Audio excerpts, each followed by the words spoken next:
Chapter 76, Forest Riverside. Ash's Povey, my first thought as I see the ghost appear is, can Blitz cut a ghost? But then I relax and even smile as I recognize the face of the ghost that is forming. Hi, Maricel. Maricel says, hi, Ash. Ruby releases me and jumps back as she spins to face Maricel. Then she freezes. Whatever she was thinking, she obviously wasn't expecting a ghost. Ruby. This is Princess Maricel. Maricel, this is Ruby. Both say, hello.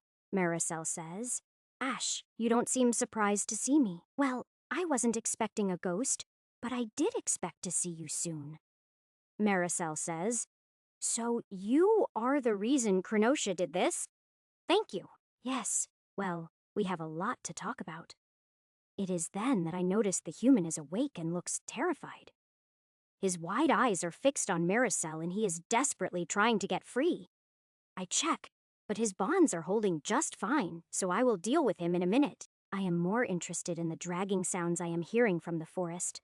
But my curiosity is soon satisfied as Drog drags a corpse into sight. He drags it to a pile of bodies and drops it before he notices me. Drog says, welcome back, Master. Why are you dragging bodies? Ruby says. He lost our contest. What contest? Drog says. To see who could kill more humans. Ruby says, I beat him and now he is doing cleanup. Oh, okay. And the prisoner? Ruby says, he was the commander, and I thought you might want to question him. Maricel says, if you don't, I certainly do. You know him. Maricel says, his name is Transk. He is a foreigner that my father knighted as soon as he took the throne. I have always wondered what he did to earn knighthood. Go ahead. He has been giving you a terrified look since he woke up. Maricel says, Krenosha said I would gain strength from taking human life force. I should also get his memories, so I don't need to ask him anything. Are you okay with killing someone? Maricel says. Not really, but I don't want to be a burden on you. I shrug and watch as she drifts over to Transk. He looks like he might die of fright before she even touches him. She goes to grab him by the head, but her hands sink into his skull. He opens his mouth to scream as she grabs him, but nothing comes out. Transk visibly gets older as I watch. Wrinkles form and his hair goes white. It only takes about a minute before he looks more like a mummy than a man. Maricel, on the other hand, looks more and more real. The patches of her that kept fading out stabilize. As Transk's body falls to the ground, I realize Maricel is crying. How do you even comfort a ghost? Maricel, are you all right? Maricel says, he killed my mother on my father's orders. Oh, I am so sorry, Maricel. Maricel says, thank you, but I will be okay. I already had my suspicions. This just confirms it. At least you have avenged her now. Maricel says, no, not really. That won't happen until my father dies. Okay, fair enough. But first we have to figure out how to get past the shadow demon. There is a yelp, and I look over to see Drog, who was dragging another body to the pile. He has dropped the body and is spinning around trying to look everywhere at once. Drog says, shadow demon? Where? In the castle. Drog says, then we need to get further away from the castle? Do you know how strong it is? Krenosha said, it was rank 7.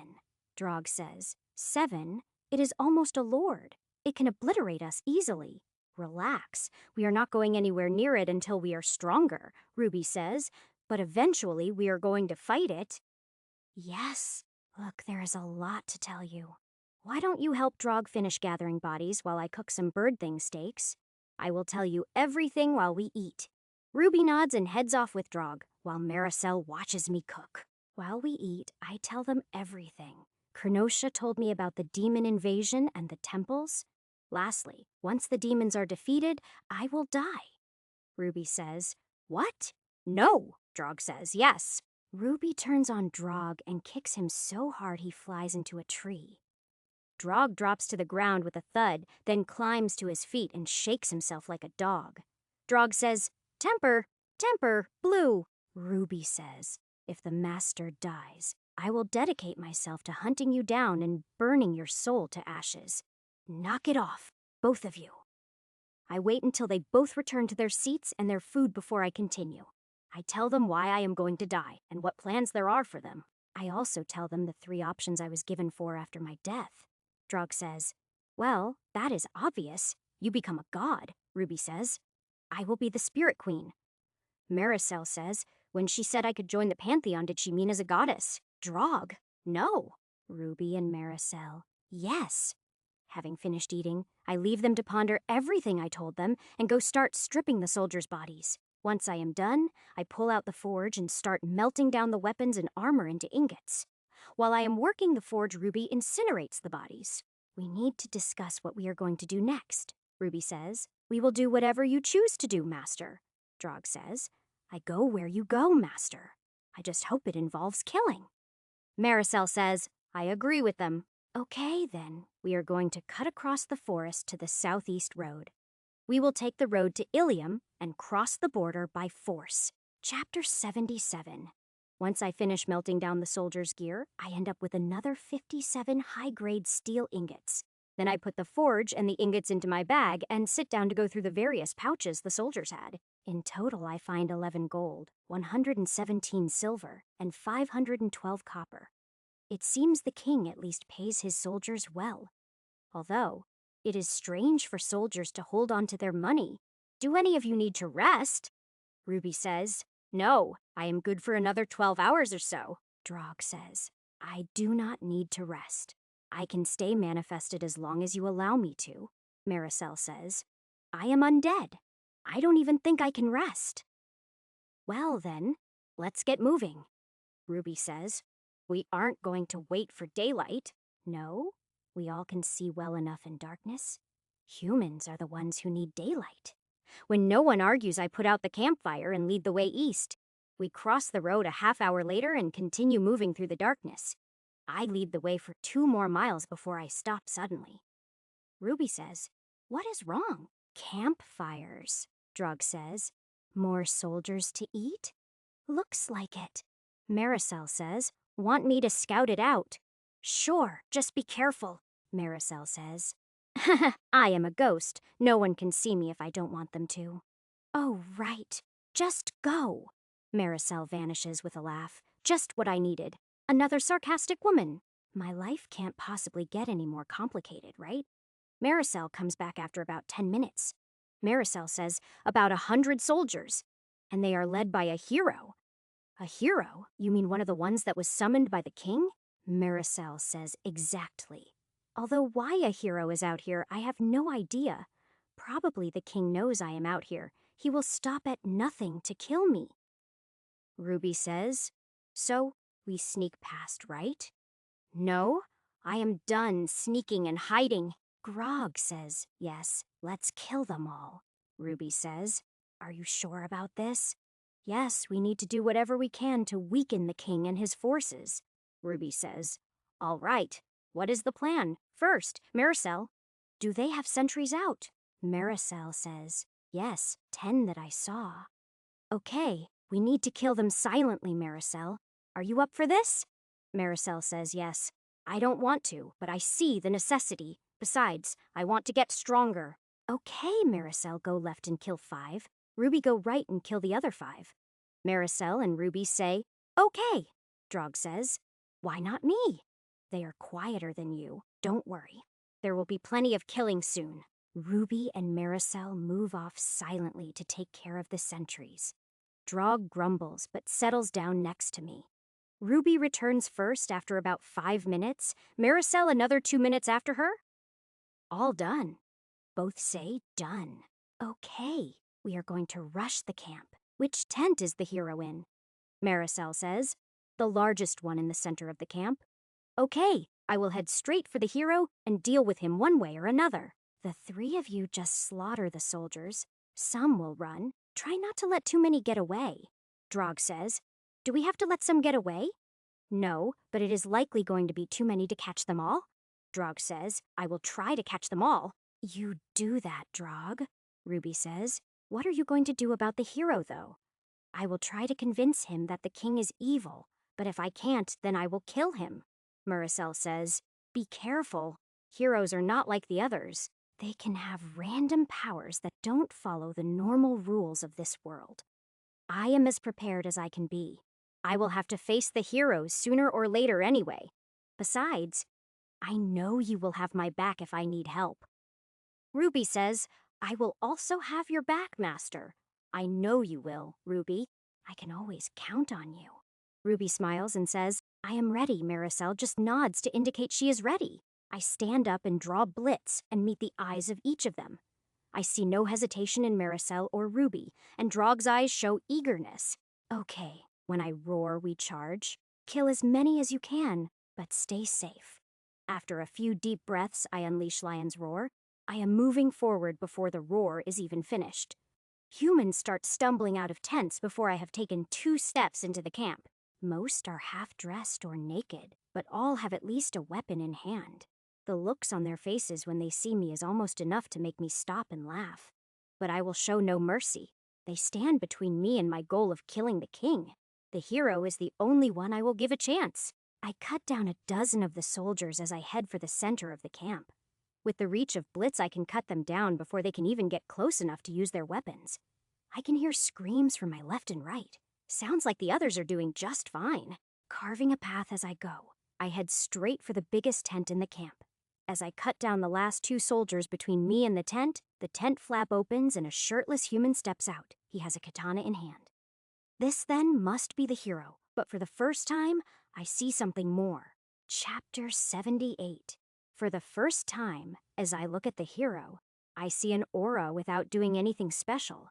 It looks like a dark gray, almost black, transparent veil of flame around him.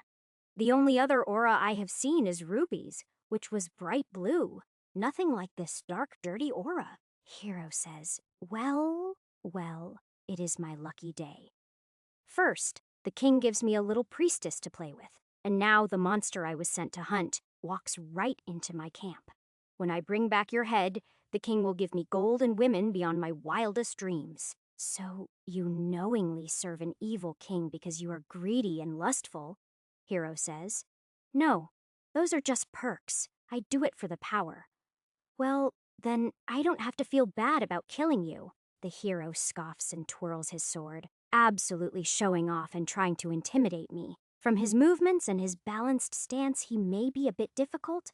As blue energy surrounds his blade, I realize this might be more than a bit difficult. Hero says, I am going to enjoy cutting you into pieces, slowly. As he talks, he suddenly swings in mid-sentence to try and catch me off guard. I parry his swing easily. He may be skilled, but he seems so slow to me. He looks surprised when I parry his blade. He seems like he was expecting something to happen. Hero shouts, Strengthen? His body is shrouded in green energy, and when it fades, his muscles have doubled in size. He takes a 2-handed grip on his katana and goes for an overhead swing with all his strength. I bring up Blitz to parry and stop his blade, and again it is easy. The blades meet with a clang that echoes around us, and I realize I can't hear the screams anymore. A quick look around shows nothing but human corpses. The girls and Drog must be off chasing the runners. Then my ears catch another noise. Very faintly I hear a mewling cry coming from inside the tent. A flex of my arms throws the hero back several feet, and a flick of my wrist severs the tent flap. As it falls open, I can see inside, and I see a young woman, maybe 16. She is tied up naked and bleeding. So this is what he meant about playing with the priestess. As rage burns through me, I turn back to the hero. I know he can see death in my eyes, but he just smirks. My worry about feeling bad after I kill him disappears. This is going to feel good. I swing Blitz at him with all my strength. He snaps his katana up into position to parry my swing, and the smirk vanishes from his face and turns to pure shock. Blitz cut through his katana and through him. That felt really good. Timing congratulations. You have earned a new title. Title, Anti-Hero Effect. Plus 10 speed when confronting heroes before his body even hits the ground I am inside. The tent cutting the ropes. Once she is freed, I cover her with a sheet, but she doesn't react at all. It is okay now. You are safe. She doesn't react at all. Maybe she is in shock. If she was an innocent priestess, then what happened would definitely have put her in shock. I have absolutely no idea what to do. For now, I reach out and gently stroke her hair. I keep repeating that it is over and she is safe now. Finally, after 10 agonizing minutes, Ruby enters the tent and freezes when she sees what is going on. Ruby says, "What happened? The so-called hero raped her?" Ruby says, "Oh no! What should we do?" Go fetch Maricel. She should have some idea. Ruby rushes from the tent and starts yelling for Maricel as she moves away. Hopefully, she will find her quickly and return because I am completely lost in this situation. Even in my last life, I was no good at these kinds of things. Being comforting is not one of my skills. Maricel comes in. She looks almost alive. She has fed well, I guess. She looks at me and then at the priestess and her eyes widen in surprise. Maricel says, "Layla, is that you?" For the first time, the girl reacts, and she turns towards Maricel.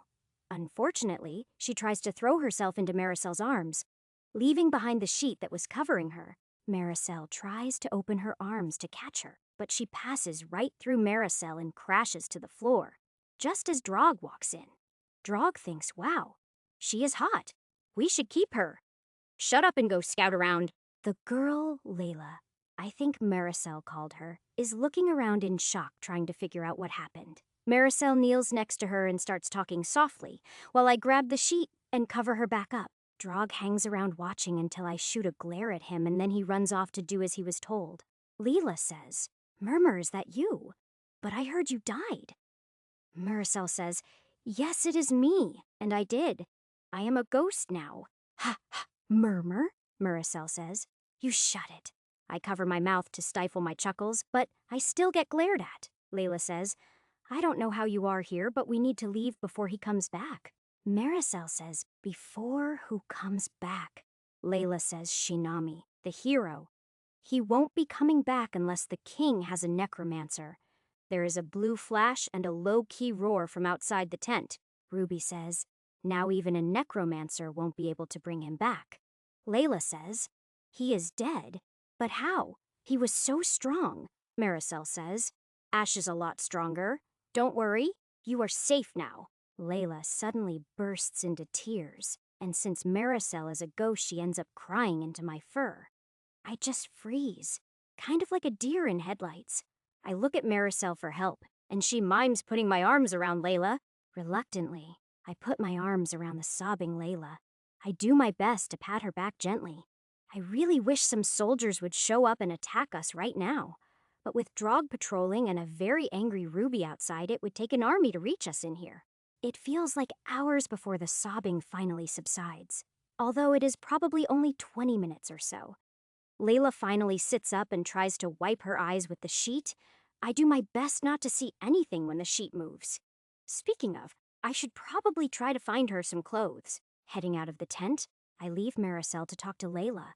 I start searching the soldiers' tents, looking for clothes small enough to fit Layla. While I am at it, I grab a tent and some bedrolls. I put them in my bag after using the cleansing stone on them. Finding the smallest clothes in the camp, I clean them and head back to give them to Layla. When I walk into the tent, I find Maricel hovering over a sleeping Layla. "Is she all right?" Maricel says yes, just exhausted, and she lost a lot of blood. "Did she heal her wounds?" Maricel says, "No, she thinks she is tainted now, and the goddess won't hear her prayers." Covering my right eye, I focus on Layla with my demon eye. After a few seconds, I am able to see her aura. It is a little dim, but still a pure white. Then Drog appears behind me in the tent's entrance. Drog says, "Master, I smell humans and horses." Chapter 79. Maricel says, "We should run, or maybe we can hide." Drog and I say, "We should kill them all." I turn and look at Drog, and he gives me a wolfish grin. I look outside the tent to where Ruby is, and she gives me a nod of agreement. Turning back to Maricel, it is obvious she is just worried about Layla. She will be fine. If we hit them in the woods, they won't even make it to the camp. Maricel says, "I am worried about her waking up alone and panicking." As exhausted as she is, I don't think she will wake up soon. It shouldn't take us long to deal with them. Maricel says, "Aren't you getting a little overconfident? It is still dark. That gives us a huge advantage over humans." Maricel says, "Just don't get cocky. Not all humans are totally weak." "Oh, trust me, I know. But the longer we argue, the closer they get." Maricel says, "Fine, we will do it your way." Not wasting any time once she agrees, I turn and lead the way out of the tent. Drog runs ahead and leads the way towards the humans he smelled. With all of us gone, there is no one around to see Layla's body start glowing. It only takes us a few minutes to get within sight of the humans. There is a column of around 100 soldiers on foot being led by 3 people on horseback. 2 of them are in armor, and the third is in robes. The 3 of you circle around and hit the back of the column. Once their attention is on you, I will attack the leaders. The 3 of them head off to circle the troops while I hunker down to wait. While I am waiting, I focus on the 3 leaders with my left eye, trying to see their auras. As they get closer to me, I start seeing colors around them. The mage is gray with light and dark spots, basically neutral as far as I can tell. The first guy in armor is bright and colorful, which surprises me. This must be the hero, and he is not corrupted yet. The second guy in armor is as dark as the hero is bright, between the aura and the needlessly ornate armor. I am guessing he is a noble. The darkness is rent by a bright blue explosion, and then the screaming starts at the back of the column. The hero immediately stands up in his stirrups, draws his sword, and raises it high. Hero shouts, "Let there be light!" His sword blazes with light. It glows like a small sun, and suddenly I can see my companions attacking the back of the column. Before the leaders can turn to help the troops, I step out into the light. All 3 gazes immediately focus on me. Again, the hero reacts immediately and slashes his sword towards me. Hero shouts, "Shining slash!" A slash of pure light rockets at me. I draw Blitz and cut through it just as it reaches me. The look on the hero's face is priceless, but I don't have time to enjoy it as the mage finishes his spell and points his staff at me. A large fireball comes flying at me. My first thought is to cut through it like I did the light slash. Some instinct takes over, and instead I raise my left hand like I'm going to catch the fireball. I feel my demonic power flow down to my hand, and as the fireball hits my hand, it is sucked in and vanishes. Fighting congratulations. You have unlocked demonic abilities. Fighting congratulations. You have gained the demonic ability Absorb. Absorb level, 1 cost, 5 DP. You can absorb low-level spells. Hunting Dean, you have absorbed a fireball, plus 3 fire resist. Well, that is a handy ability. The mage looks as shocked as the hero. The noble just looks terrified. As I move forward, I switch Blitz to my left hand and lean over to grab a large rock. As expected, the noble turns to flee. The coward is flogging his horse, desperate to get away. The rock hits him in the back like it was fired from a cannon. He is catapulted out of the saddle into a tree. From the way he hits the ground, I am fairly sure he is dead. The hero leaps from his saddle at me, bringing his sword down in a powerful overhand strike. I easily step aside, and as he passes, I lightly tap him on the neck. His body crashes to the ground bonelessly. That just leaves the mage, who is casting another spell. Curious what he will do, I walk slowly towards him, giving him time to finish his spell. I channel DP to my hand again, and ready absorb as he again points his staff at me. Mage shouts, "Ice block." Ding! You have absorbed Ice block, plus 5 cold resist. This ability is really useful. At this rate, it will be more effective for raising my resist than my skills are. As I swing Blitz, the mage tries to parry with his staff, but Blitz cuts through it like it is made of paper. The mage is dead before he hits the ground, and I continue on to attack the soldiers from behind. 20 soldiers fall to Blitz before the few that are left break and run for it. Ruby and Drog set off in pursuit immediately, but I wave Muricel over before she can join them. She drops the lifeless husk of a soldier and drifts over to me. Muricel says, "Yes, Ash, I want you to talk to the hero with me." Maricel says, "He is not dead." No, his aura showed he wasn't corrupted, so I knocked him out. Walking back to where the hero is lying, I think about how to convince him. I grab a water skin off the body of a soldier as I walk with Maricel floating along beside me. When I get to the hero, I sheath his sword, then sit him up leaning against a tree and start splashing water on his face until he wakes up. Chapter 80. Hero says, "Ow, my head. Huh? What?" He looks at me and then past me at all the bodies. Then he notices Maricel and his eyes go wide. He seems surprised to be alive and not tied up. Hero says, "Why am I alive?" "I won't tell you anything." Maricel, introduce yourself and tell him your story. After you have heard her story, you are free to go. Hero says, "What? Why would you let me go?" "Because I can tell from your aura that you are not corrupt like the others." Maricel says, "I am a ghost now, but in life I was second Princess Maricel Feldster, daughter of King Raiden. It was I who my father sacrificed to summon you heroes." Hero says, "We were told you were assassinated." Maricel says, "I am sure you were told a lot of things. The truth is my father had my mother and older sister killed, so he could take power. The other nations have not attacked our kingdom in any way. It is my father who is planning to use the heroes to attack the other nations." Hero says, "Why should I believe any of this?" "We are not asking you to believe us. Go back to the castle and open your eyes. You will see things for yourself." Hero says, "Are you really from Earth? To prove myself, I list off all my favorite anime and manga series. From his reaction, I am sure he recognizes at least some of them. When I start listing off television shows and movies, he stops me." Hero says, "Okay, I get it. You are from my Earth. Now, you are free to go. Be careful what you say when you return to the castle. If the king suspects you know the truth, he will kill you." The hero sits there thinking as I stand up and move away to meet Ruby and Drog, who just came into sight. The four of us leave him there and return to the campsite. When we approach the tent, we see Layla dressed in the soldier's clothes, sitting on a chair waiting. We all stop when we see her. She looks completely different. Her wounds and bruises are gone, and the haunted look has left her eyes. Something more than a bit of sleep has happened while we were gone. Maricel says, "Layla, are you all right?" Layla says, "Oh, Murmur, I am so much better than just all right." I cough to hide a chuckle at the nickname. Layla turns and looks directly at me. Layla says, "The goddess came to me in a dream and healed me. She said I should serve you, Ash. Priestess Layla is requesting to join your party. Do you accept, Yen?" "What exactly did Saronia say to you about me?" Layla says. "She told me you were on a very important quest for her and her sister. She said you might be the most important person in the world right now, and that I should do everything in my power to help you succeed, even if it costs me my life." "Very well, I accept. Priestess Layla has joined the party. Party system now available. We can talk more later. We should get moving before another hero shows up."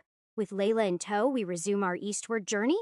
Once we are on the move and a decent way away from camp, I try to pull up the party window to see what happens. Ash rank, 0 horsepower, 1,322 divided by 1,322 DP, 140 divided by 150 ruby level. 3 horsepower, 515 divided by 515 MP, 780 divided by 780 Drog rank. 0 horsepower, 850 divided by 850 DP, 100 divided by 100 Maricel rank. 1 horsepower, 635 divided by 635 MP, 250 divided by 250 Leela level. 1 horsepower, 120 divided by 120 MP, 650 divided by 650. Well, that is interesting and could be very useful. I didn't know Ruby had leveled up again, and why do I have more DP than Drog if we are the same rank? Layla has really low HP. I will need to make sure she doesn't get hit by anything. I wonder if this means we will start getting party experience. If so, will it actually affect those of us with no levels? Speaking of rank, has killing humans done anything for me? Core status? Core upgrade progress. 5%. Well, it is having some effect at least, but I really need to start working on it myself. After the first few hours, Layla starts having trouble keeping up, so I pick her up and carry her. She tries to protest, but I shush her. Ruby says, "Master, my energy is starting to get low." "That is fine, Ruby. Go ahead and rest. I will call you if we get into another fight." Ruby turns into a wisp and zips into the amulet. Layla, who hasn't seen it before, is a little surprised and stunned. Maricel floats up and starts explaining it to her while Drog and I pick up our pace. "So, I have a question for you, Layla." Layla says, "Ask me anything." "Where did the nickname Murmur come from?" I feel a shiver go down my spine as Muracel tries to hit me and her hand passes through me. Laughing as she grumbles behind me, I wait for Layla to answer me. Layla says, "It is silly. I was just learning to talk when I first met the princess, and that was as close as I could get to her name." "Oh, so you grew up in the castle?" Maricel says. "Yes, we had many faithful families that had served in the castle for generations. We continue on for a few more hours as the sun rises ahead of us. I listen to Layla and Maricel chattering on about castle life as the miles pass beneath my feet. Drog says, "I smell horses ahead of us." We slow our pace until we are moving silently. As we clear the trees, the eastern road comes into sight. I hunker down at the tree line where I can see the road without being spotted easily. Coming up the road towards us are 3 wagons and around 50 guards. "Ruby, going to need you for this." Ruby takes her human form and hunkers down next to me. She takes a look at the wagons before she speaks. Ruby says, "Master, what is going on? Why do 2 of the wagons look weird?" "Slavers." Chapter 81, Drog says. "Are we going to kill them?" "Yes, I hate slavers." Ruby says, "Is that why the 2 wagons have cages on them?" "Yes, that is how they transport slaves." "Drog, no killing the slaves." Drog says, "Yes, master." Maricel says, "What is the plan?" "Okay, Maricel and Ruby, you are going to attack from the back. Prioritize killing any who go for the cages. Layla, you follow them in and heal any of the slaves who need it. Drog, you and I will attack the front." Drog says, "The girls say, okay. The slave trader should be in the front wagon. If we threaten him, the guards should rush to protect him. That will be your signal to attack. Girls." With no arguments, the girls stay put while Drog and I move north looking for a good spot to attack from. We find it half a mile up the road. The road curves, and the back will be out of sight as the first wagon rounds the bend. We get into position and wait for the target to arrive. Drog says, "I hope they have some sexy slaves." "You are a demon. What does sexy have to do with anything?" Drog says, "I may be a demon, but I am still male." "If Ruby hears you talk like that, she will roast you alive." Drog says, "Nope. I know her secret, so she can't touch me." "What secret?" Drog says. "If I say that, then it will lose. It is power." Drog is saved by the lead guards appearing, soon followed by the first wagon. I draw Blitz, and as the first guard passes me, I step out between him and the second guard. I spin a full circle and continue towards the wagon as the bodies fall behind me. The other guards start shouting, and one sitting on the wagon raises a crossbow and fires at me. I cut the bolt out of the air and take out another guard with the same swing. Screaming and snarling behind me tells me Drog has joined the fray. The fat man with a lot of jewels diving into the back of the first wagon must be the slave trader. Cutting down 2 more guards puts me a few steps from the wagon, but more guards are running at me from around the bend in the road. Before I turn to face them, I kill the crossbowman who is almost done reloading. Charging into the guards, hacking and slashing, their armor does nothing to stop me from mowing them down. When Ruby hits them from behind, none of them escape us. It is over in minutes. All the guards are dead, and we have a few minor injuries at most. If I can get a few more people as strong as us, even an army wouldn't be able to stop us. Not to mention all of us can still get even stronger. Oh yeah, can't forget about the slave trader. He is still hiding in the back of the wagon. Reaching into the back of the wagon, I grab the slaver by the neck and drag him out. He immediately starts begging for his life, offering wealth and slaves in exchange for his life. I strip him of his jewelry. A quick check shows nothing magical, and his money pouch, which is quite heavy. "How many troops guard the border with Ilium?" Slaver says, about 500 cavalry and 2,000 foot." That is more than I expected. "Any other forces?" Slaver says. "There are about 400 irregulars who act as bandits." "So, they raid into the other kingdoms and sell slaves to you?" Slaver says, "Me and others. Spare me and I can tell you everything." "I don't really need to know anything else. Drog, he is yours." Slaver says, "No, wait, no, no. Ah, ha!" The slaver's death scream brings a smile to my face as I walk away. I head back to check on Layla and the freed slaves. I am surprised to find the slaves are all women, 12 human women, and 6 beast human. How are they, Layla? Layla says. I have healed their wounds, but they are all malnourished and exhausted. That is no surprise. Were you able to find the keys for their manacles? Layla says. There are no keys. The manacles are welded on. I lean in to take a closer look at the manacles, but the human woman shrinks away from me. Even getting this close, I can smell that the slaves are pretty ripe. Maybe I let the slaver die too easily. Don't be afraid. I will not hurt you. Pulling the cleansing stone from my pouch, I touch it to the woman. Once clean, she is more inclined to let me look at her manacles. As Layla said, they are welded shut. Grabbing the manacles on either side, a slight flex rewards me with a pop, and the manacles come apart. After cleaning and freeing all the humans, I move on to the beastamen. Of the 6, 2 are rat type, 2 are bunny type, 1 is a coyote type, and the last is a fox type. They don't seem scared of me, but they all sniff me as I free them. Ladies, please loot the guards. Look for weapons you can use. Clothes that can be made to fit, and especially shoes. Leela says, shoes? Are you planning to make them walk out of here? Well, yes. Why? Layla says. Did you miss the part about them being exhausted and malnourished? No, but we can't stay here because this road is patrolled. We need to get a decent distance away, and then we will camp and feed them. Layla says, can't we take the wagon? The wagon can't leave the road. If we stay on the road, we will run into soldiers. Layla says, didn't you want to kill more soldiers? Are you, of all people, telling me to use those girls as bait? Layla says, I am saying a day in the wagon will be better for them, and if we happen to run into soldiers, you get to kill them? Do you know how to drive a wagon? Because I don't. Layla says, yes. As a matter of fact, I do. All right, fine. You win. We take the wagon until nightfall.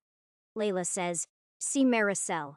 He wasn't unreasonable like you said he would be. I turn to glare at Maricel, but can't find her. I hear Layla laughing as she runs off. Shaking my head, I walk over to the wagon to check and see what supplies the slavers had. The salt, pepper, and sugar I find go straight into my pouch. The rations I leave in the wagon for the girls to eat, I am tossing the rest when I notice a faint aura around a couple of water skins. When I pick one up and examine it, I find it is an Everfull water skin. I hang one above the rations for the girls and drop the other into my pouch. Then I set about helping Layla get the wagon turned around and the horses cared for. Drog says, Master, more humans are coming from the north. Chapter 82. All right, Layla. Go get the women loaded and start heading south. We will catch up. Layla says, right away. Drog, go see how many and if there is a hero. Drog runs off into the woods to the north. Ruby and Maricel stay with me and wait for him to return. While I wait for Drog, I start gathering metal armor and weapons from the dead guards. Any money pouches I find go into the pouch as well. Ruby, seeing what I am doing, starts helping. Ruby, what secret does Drog know that will keep you from burning him to ashes? Ruby spins to face away from me. I swear just before she turned, I saw her cheeks turning red. Maricel starts giggling behind me, so I turn to face her. Maricel, do you know the secret?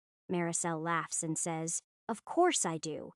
Well, what is it? Maricel says, that secret is not mine to tell. Ruby says, look, here comes the blabbermouth now. Drog runs up, and after looking at Ruby, he gives his wolfish grin. Drog says, 51 humans, all on horses. The leader is in full armor and has a lance. 40 have melee weapons and shields. The last 10 are armed with bows. Okay, I will take the leader. Drog, you attack the soldiers from the front. Ruby, Maricel, you attack from the rear and kill the archers. Then help Drog with the rest of the soldiers. All 3 agree, and we split up. Drog and I go hide near the slave wagons. Ruby and Maricel move into the trees to wait until the soldiers pass. We are in hiding for a couple of minutes before I hear the sound of hooves hitting the road. Watching from behind the wagon, I see the soldiers stop when they spot the bodies in the road. They spread out, and the knight and a couple of others ride forward to take a look. As I step out of hiding, all eyes turn to me. The knight wastes no time. and kicks his horse into a charge straight at me. I sidestep the horse and grab the lance that is aimed at my chest. With my strength, I am able to stop the lance's momentum completely. The horse continues past me, but the knight is thrown backwards and hits the ground with a loud clanging of metal. The horse stops, turns, rears up, and tries to brain me with its hooves. It must be a trained war horse. I feel bad doing it, but I flip the lance around and drive it through the horse's chest. As the horse collapses, I turn back to face the knight, who is struggling to his feet. Drawing Blitz as I stride towards the knight, I feel sorry for the horse who was only doing as it had been trained. The knight regains his feet, draws his sword, and executes a perfect parry. I am expecting Blitz to cut through his sword and armor, so when the clang of the parry hits my ears, I am shocked. Jumping back to avoid his counter, I take a look with my demon eye. Both his sword and armor glow slightly. So, magic stops magic. Good to know. I dodge another swing by the knight and punch him in the head as hard as I can. My fist hitting his helmet sounds like a bell being rung. He drops to the ground like his bones dissolved. I ignore him. He is either dead or unconscious, and continue on to engage the soldiers. Within 2 minutes, the last 2 living soldiers are galloping up the road. A quick look around shows no more enemies, so I sheath Blitz and walk back to where the knight fell. I reach down and remove his helm and get several surprises. The knight is alive, younger than expected, maybe 16 or 17. Most surprising of all, he is a she. She has red hair and is very attractive. Maricel says, "Wait, don't kill her. I know her." "Who is she?" Maricel says. "She is Alanis Heath. Her older sister was one of my mother's royal guards." "Okay, watch her. We will decide what to do with her after I loot the dead." With Maricel watching over the knight, I go around looting the soldiers. For now, I just put everything in my pouch to sort through later.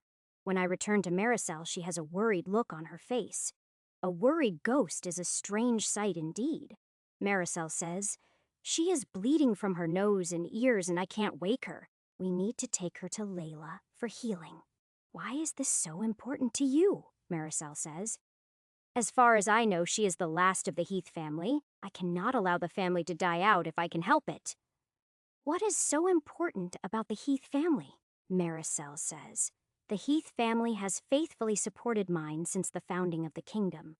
They have married into the royal line a few times. She is basically my cousin." "Okay, we will take her with us." Stripping off her armor, I get another surprise.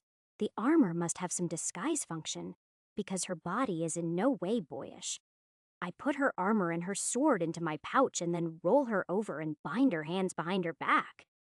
Maricel says, "Is that necessary?" "Yes. When she wakes up, we will still be her enemies." Picking up Alanis in my arms, I carry her as gently as I can as I start jogging south along the road.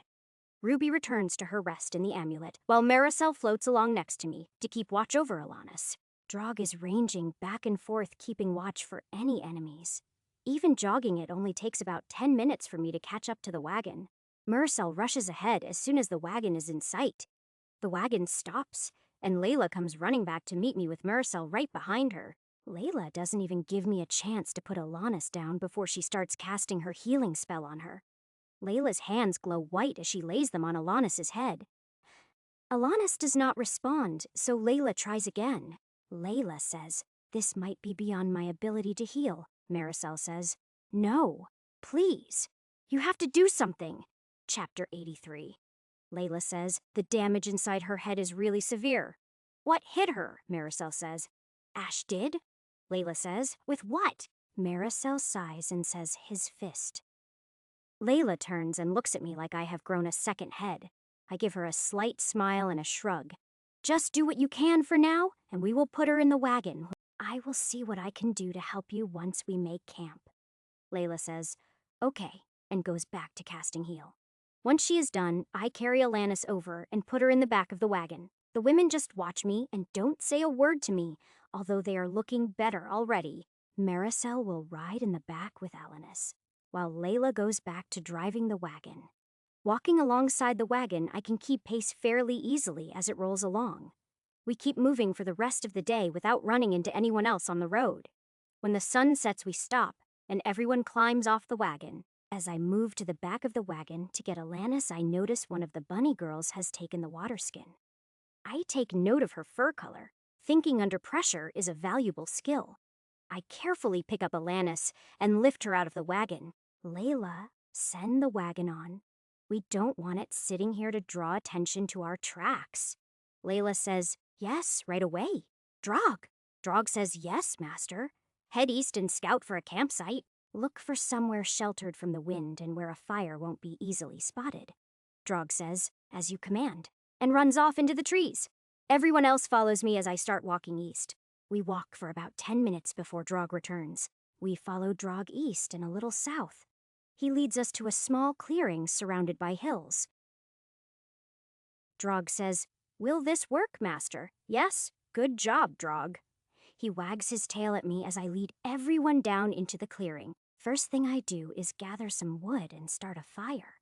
Then I take out the big pot I found in the slaver's wagon, fill it with water using the water skin, and put it over the fire. Using bird thing meat and vegetables I also found in the wagon, I start making a big pot of stew for everyone.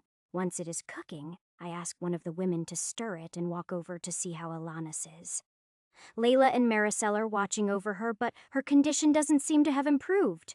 Any change? Layla says, as far as I can tell, she is getting worse. She will die soon at this rate.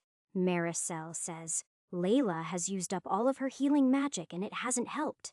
At this point, it would take a miracle to save her. Don't give up just yet.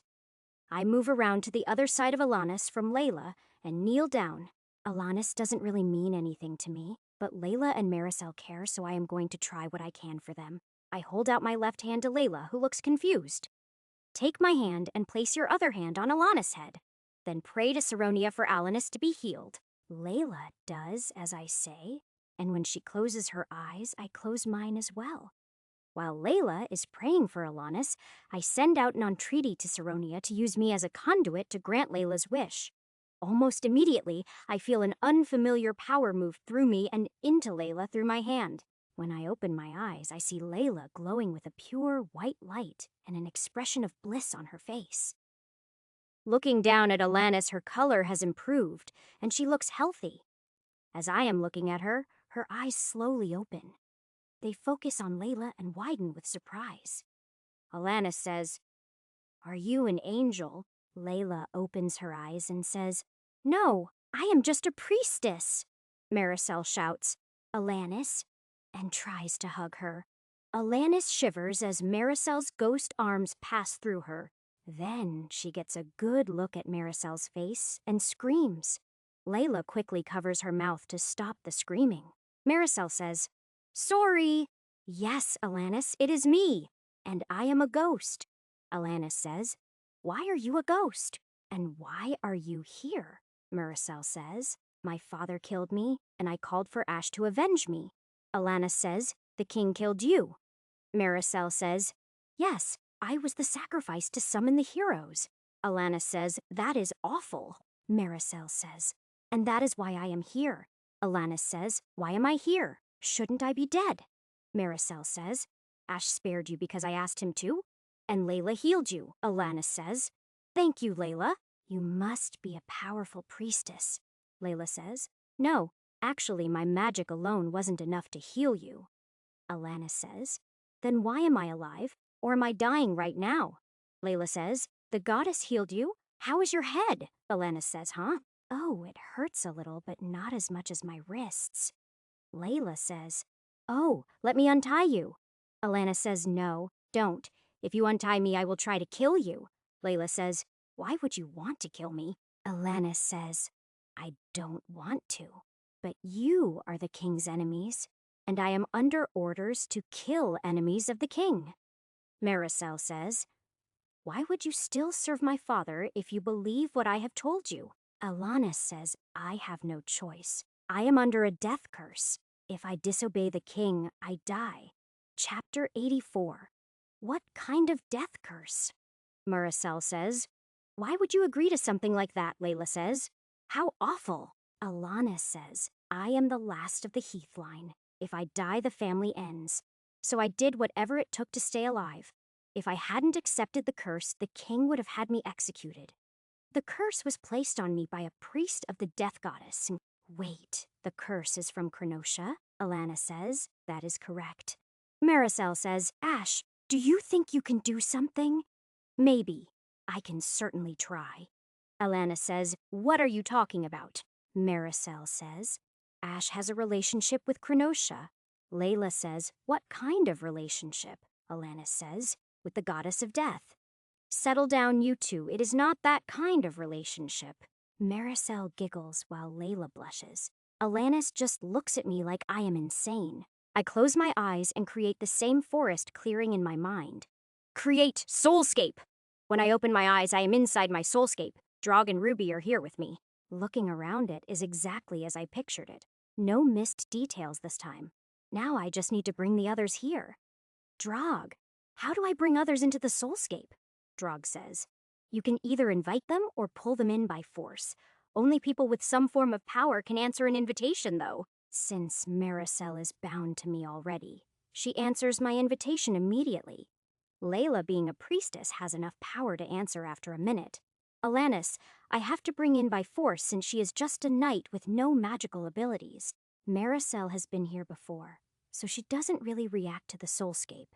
Layla and Alanis, on the other hand, are slack-jawed as they look around. It is Ruby's first time here, but as a spirit, she is more comfortable with the soulscape. Layla says, This place is so peaceful. Alanis says, What is this? Where are we? Why am I here? You are here so we can fix your curse, and this is my soulscape. Alanis says, You can't fix a goddess-bestowed curse. Cronosha, I invite you to enter my realm. Cronosha appears as soon as I finish the invitation. She is kind of transparent, and obviously not completely here, but she is a powerful presence even only partially here. Everyone reacts to her differently. Drog runs over to hide behind me, Ruby and Maricel bow to her, then move to stand behind me. Layla and Alanis drop to their knees and avert their eyes. Cronosha says, I can't stay long. It is too much of a power drain. What do you need, Ash? Alanis here has a curse placed on her by one of your priests. I would like you to remove it, please. Cronosia moves over to take a look at Alanis. On her way past, she gently pats Layla on the head. Alanis somehow looks both hopeful and terrified at the same time. Cronosia takes a long look at Alanis, then turns back to me. Cronosia says, There is no curse on her, not mine or any other kind.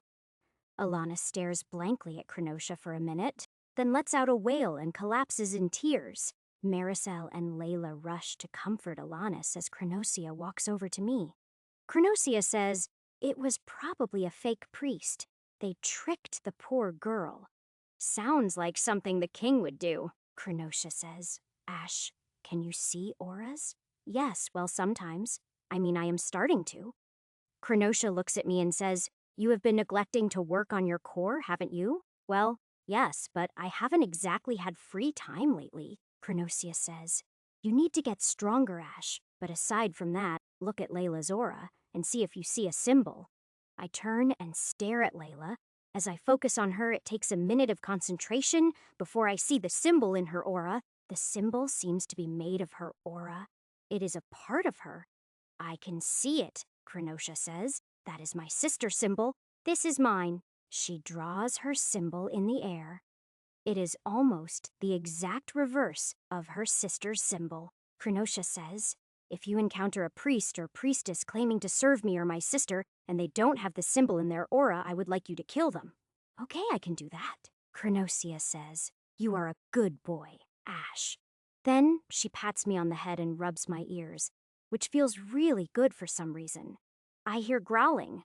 At first, I think it is Drog, but it turns out to be Ruby who is growling. Cronosia laughs and gives my head one last pat before she disappears. Ruby, growling at a goddess is not a good idea. What has gotten into you? As I turn to look at her, I am surprised again because her face is bright red and she won't meet my eyes. Before I can say anything else, she just disappears. She must have chosen to leave the soulscape. Drog starts laughing until I turn to look at him, and then he takes off after a bunny like nothing at all happened. What is going on? Things just keep getting more and more confusing. I really wish someone would give me an ability that would let me understand women. Speaking of women, I head over to check and see how Alanis is doing. It looks like she has calmed down. She is no longer crying, at least. Alanis, I am sorry, Alanis says. Sorry for what? You summoned a goddess to try and help me? Sorry that you were tricked. Sorry the king is a pig who should have been killed a long time ago, Alanis says. Thank you for that. I am sorry for trying to kill you. Don't worry about it, Maricel says. Yeah, don't worry about Ash. He is pretty hard to kill. Anyway, is it okay if I ask you some questions? Alanis says. Sure, I am not loyal to the king anymore. Ask away. How many troops are stationed at the border with Ilium? Alanis says. As far as I know, about 2,500. Then the slaver told the truth. Looks like we are going to need a new plan. Chapter 85, Maricel says. Yes, a new plan would be good. Cutting your way through an army isn't a plan. Shush you, Alanis. How many troops on the other borders? Alanis says 5,000 on the border with the Free Union and 10,000 on the border with the Empire. Maricel says, Wait, that can't be right. The army is only 10,000 troops in total. Alanis says, the king has been increasing the army since the day he took the throne? He ordered that you be kept in the dark? Maricel says, just how big is the army then? Alanis says, the regular army is around 25,000 troops, plus another 10,000 conscripts in training at a secret camp. Maricel says, 35,000 troops. The kingdom can't support that many troops? How is he paying for this? Alanis says, he raised taxes and he controls the slave trade. Maricel says, he is bleeding the kingdom dry. He can't sustain that for long. If he conquers the other kingdoms, he doesn't need to. Funds from war can support the army until there is no one left to conquer. Maricel says, but he can't win. The Empire has over 50,000 troops. Alanis says, that is where the heroes come in. Well, there is one less of them to worry about. Alanis says, you killed one of the heroes? Which one? What did Layla say his name was? Shin something. Alanis says Shinami?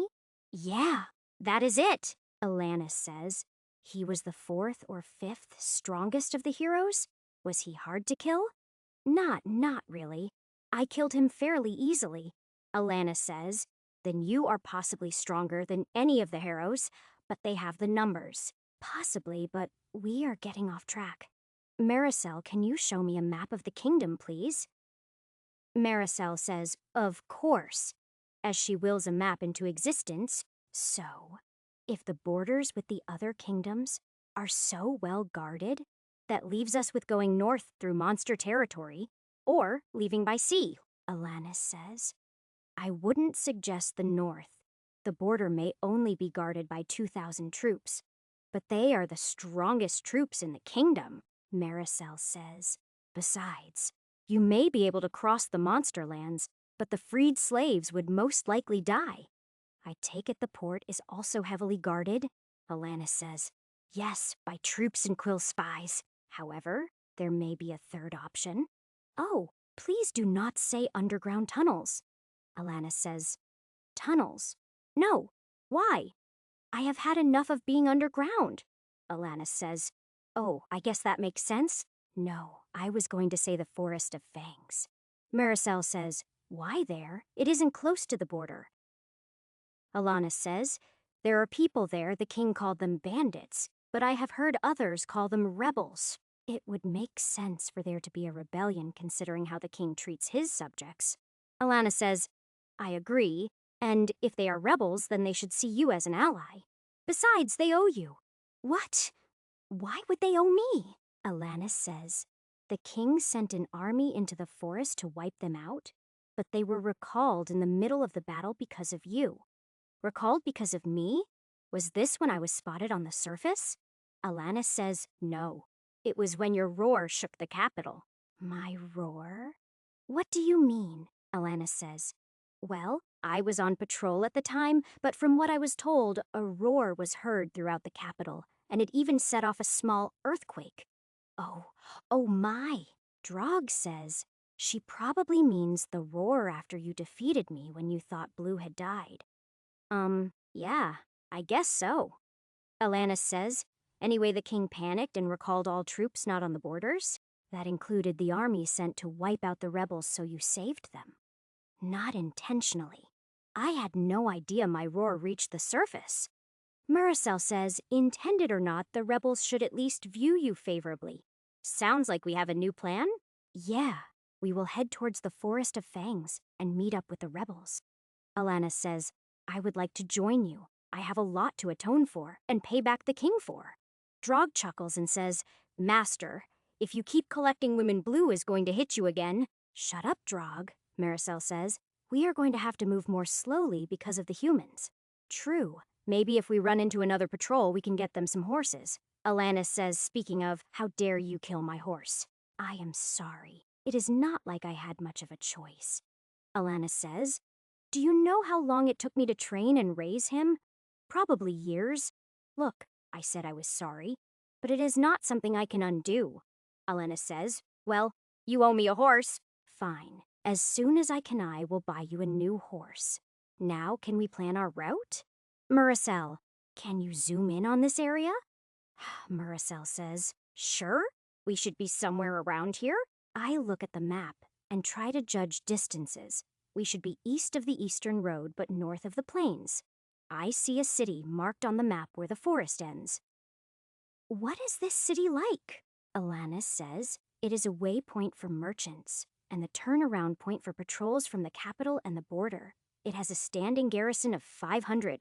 Okay, so we will want to avoid that then. So, we will head due south into the grasslands until we are below the city, then turn west and cross the road. Muracel says, the grasslands have numerous scattered farming villages, but other than that, they should be empty. Maybe we can find a village to get some supplies in. Alanis says, we should be able to as long as you keep out of sight. Yeah, I know I have a huge bounty on my head, Muracel says, not to mention the heroes hunting you. As long as we don't get surrounded by an army, I am not too worried. We spend a few minutes talking about the route and logistics. Supplies will be our main problem. I have enough in my bag to feed everyone for a few days at most. If we don't find anything to hunt, we will need supplies in less than a week. All right, that should cover everything for now. Let's go back and eat. Layla and Muracel leave on their own, but I have to push Alanis out of the soulscape. Once it is just me and Drog, I try meditating to see if I can work on my core in here, but it doesn't work. That makes the soulscape less useful, so I end it and return to the real world. Chapter 86. When I open my eyes, Alanis has already been untied and is sitting up rubbing her wrists. Ruby is already in human form. I see her over by the fire, but she won't meet my eyes. I should probably pretend nothing happened so she settles down. After checking on the stew and finding it ready, I call everyone to dinner. After serving everyone, I sit down to eat my stew. It turned out really tasty and filling. It hopefully will go a long way towards restoring the slave's health. Once everyone has had their fill, there is still enough stew left for breakfast, so I move it off the fire. I take the tent and bedrolls out of my pouch and hand them to the women. It isn't enough for everyone, but they will have to make do as best they can. Now I wish I had been a bit more thorough in looting the enemy, but I didn't expect to collect this many additional people. As I am trying to think of anything else I have that might be useful to them, Alanis comes over and sits next to me. Alanis says, you didn't answer me in the dream. I would still like to join you if you will have me. Alanis Heath, Knight Level 3 is requesting to join the party. Do you accept? Yes, you can join us. Alanis has joined the party. Alanis says, thank you. Let me return this as well. I take her sword and armor out of my pouch and hand them to her. She immediately starts checking her equipment. She seems to have been trained well. Drog thinks, why did you do that? You should have left her to wander around half-dressed. Shut up, you pervy demon, Alanis says. Thank you. I was feeling kind of useless without my gear. Just so I know, are you going to have any issues fighting the king's soldiers? Alanis says, you mean because they were my comrades? No, I won't hesitate. Okay, just wanted to be sure. Go try to get some rest. Alanis gives me a nod and heads over to where Layla is and finds a spot near her to bunk down. Everyone is either asleep or trying to sleep.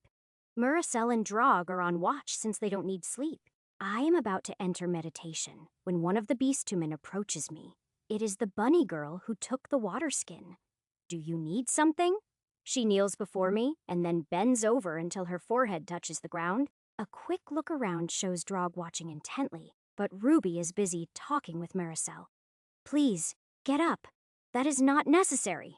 As she straightens up, I notice the rags she is wearing leave almost nothing to the imagination and quickly look away. Bunny girl says, Master, please accept me as payment for the debt owed you? What? What debt? And don't call me master. You are no longer a slave. Bunny girl looks confused and says, But I heard the spirit and the demon call you master. Ruby calls me master to tease me. The demon is enslaved because he can't be trusted any other way. Bunny girl says, Then how should I address you? Great One. No, no, no. Just call me Ash. Drog thinks, Oh, let her call you Great One. I want to see Blue explode. Don't you start. You are supposed to be on watch. By the way, what is your name? Miria says. I am called Miria. All right, Miria. What debt are you talking about? Miria says, The debt we six owe you for saving us from slavery. There is no debt. I hate slavers and would have attacked them even if the wagons were empty.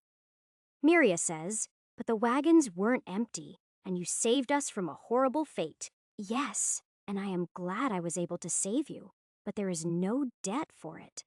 Miria says, By our culture, there is a debt, but the others have family to return to, so I told them I would take on their debt. You are not a Wookiee, so don't say anything about a life debt. Miria looks very confused by this, and I am trying very hard not to laugh. I will admit she is cute and sexy, but I don't want Ruby trying to kill me. Speak of the devil. She is coming over to see what is going on. My luck sucks. Ruby says, Master, is anything wrong? I am trying to convince Miria here that she doesn't owe me a debt for us saving her, Miria says. But there is a debt, even if you refuse to accept it. Ruby chuckles as I facepalm. Why do all the women I meet confuse me so much? Miria says, I offer my body as payment for the debt. As she reaches up to remove her clothes, Ruby turns bright red and grabs Miria before she manages to remove much. She quickly drags Miria to the other side of camp away from me, talking fast when she is out of earshot. I just shake my head and try not to think about what I just saw. Drog thinks we should definitely keep her. Shut up, Drog. Don't make me order you. Drog wisely leaves me alone as I go back to trying to meditate. It takes me several minutes to clear my mind enough to enter a meditative state. Once I finally manage it, I go into the inner world and focus on my core. Working on my core seems much easier, using the demonic power, and it goes much faster as well. Within an hour, I have made some decent progress. Core upgrade progress. 10% plus 10 DP core upgrade progress. 15% DP. 0 divided by 160, dropping out of the inner world into normal meditation for 3 hours, mostly refills my DP. Again, I work on my core for an hour before my DP is depleted. Core upgrade progress. 20% plus 10 DP meditating normally for 4 hours restores my DP to full, and I open my eyes just as the sun is rising. Ruby is sitting nearby watching me when I wake up. Morning. I hope you were nice to Miria. Ruby says, Morning, Master. Yes, we had a nice long chat. So everything is sorted out. Ruby says, Well, not quite. She won't throw herself at you again, but she still believes she owes you a debt. For now, she is going to repay you by helping with the other ex-slaves. Okay, good. Wait, for now? That kind of worries me. Ruby says, One battle at a time, Master. All right, I will worry about it once we have reached the Forest of Fangs and met the rebels. At Ruby's puzzled look, I fill her in on the discussion we had after she ran away. She looks really angry as I explain how the king tricked and used Alanis. Once I have finished explaining the new plan, she nods in agreement. Ruby says, So is Alanis joining us? Yes, she has joined the party, Ruby says. Party? Yes. Hey, I want you to try something, say party screen. Ruby says, Party screen! Her eyes widen as I am guessing she is seeing the party screen before her eyes. Does this mean anyone who joins the party gets access to the system? I wonder if it works the same way for the heroes. Alanis, could you come here, please? Once she comes over and sits down, she gives me a questioning look. I want to ask a few more questions. Do you have levels as a knight? Alanis says, no. Only the summoned heroes can have levels. That is what makes them so powerful. Do me a favor and say party screen. Alanis looks confused and says, party screen. The way her face goes white tells me she is seeing the screen. Now say, stats, and tell me if you can see your stats and level. Alanis says, yes, I can. What does this mean? Chapter 87. I think it means that joining my party gives you access to the level system. If the heroes don't know about this, then we might just have a major advantage. Ruby says, what do you mean? If people who join our party can level up like a hero, then they can become as strong as a hero and offset the number advantage the heroes have. Ruby says, oh, I see. So why does the party screen say 3 of 5? Huh? Party screen. Party 3 divided by 5 ash rank. 0 horsepower. 1,322 divided by 1,322 DP. 170 divided by 170 ruby level. 3 horsepower. 515 divided by 515 MP. 780 divided by 780. Drog rank. 0 horsepower. 850 divided by 850. DP 100 divided by 100 Maricel rank. 1 horsepower. 635 divided by 635 MP. 250 divided by 250 Layla level. 2 horsepower. 150 divided by 150 MP. 675 divided by 675 Alanis level. 3 horsepower. 550 divided by 550 MP. 10 divided by 10. I guess it is only counting Layla and Alanis as party members. You, Drog, and Maricel don't seem to count, Ruby says. Why not? We were here first. Yes, but you 3 are bound to me and didn't ask to join, so you count as part of me, I am guessing. Ruby says, oh, I guess I can live with that. So, I guess we can only recruit 2 more people, Alanis says. Wait, do you seriously think I could become as strong as a hero? I don't see why not. Other than the fact they can gain levels, heroes are just humans from my world, right? Alanis says, yes, as far as I know. Then you should be able to gain just as much power from gaining levels as they do. Alanis says, but I am just a knight. That won't be as powerful as a heroic class, will it? Honestly, I don't know what kind of classes the heroes have, so I can't say for sure. But every class should have its strengths and weaknesses. Alanis says, will I lose the power if I leave the party? I don't know. You should keep anything you have gained, but the ability to level may be gone. Ruby walks over and says, Master, we should get moving. Right. Wake everyone up. We will eat, then start south. We will take it slow today for the sake of the ex-slaves. Ruby and Alanis go around waking everyone up while I start a small fire to reheat the stew. Once everyone is done eating, I pack everything into my pouch, and we start south. We go at a nice, easy walk and stop frequently so we aren't going to cover much ground today. But the women need the slow pace.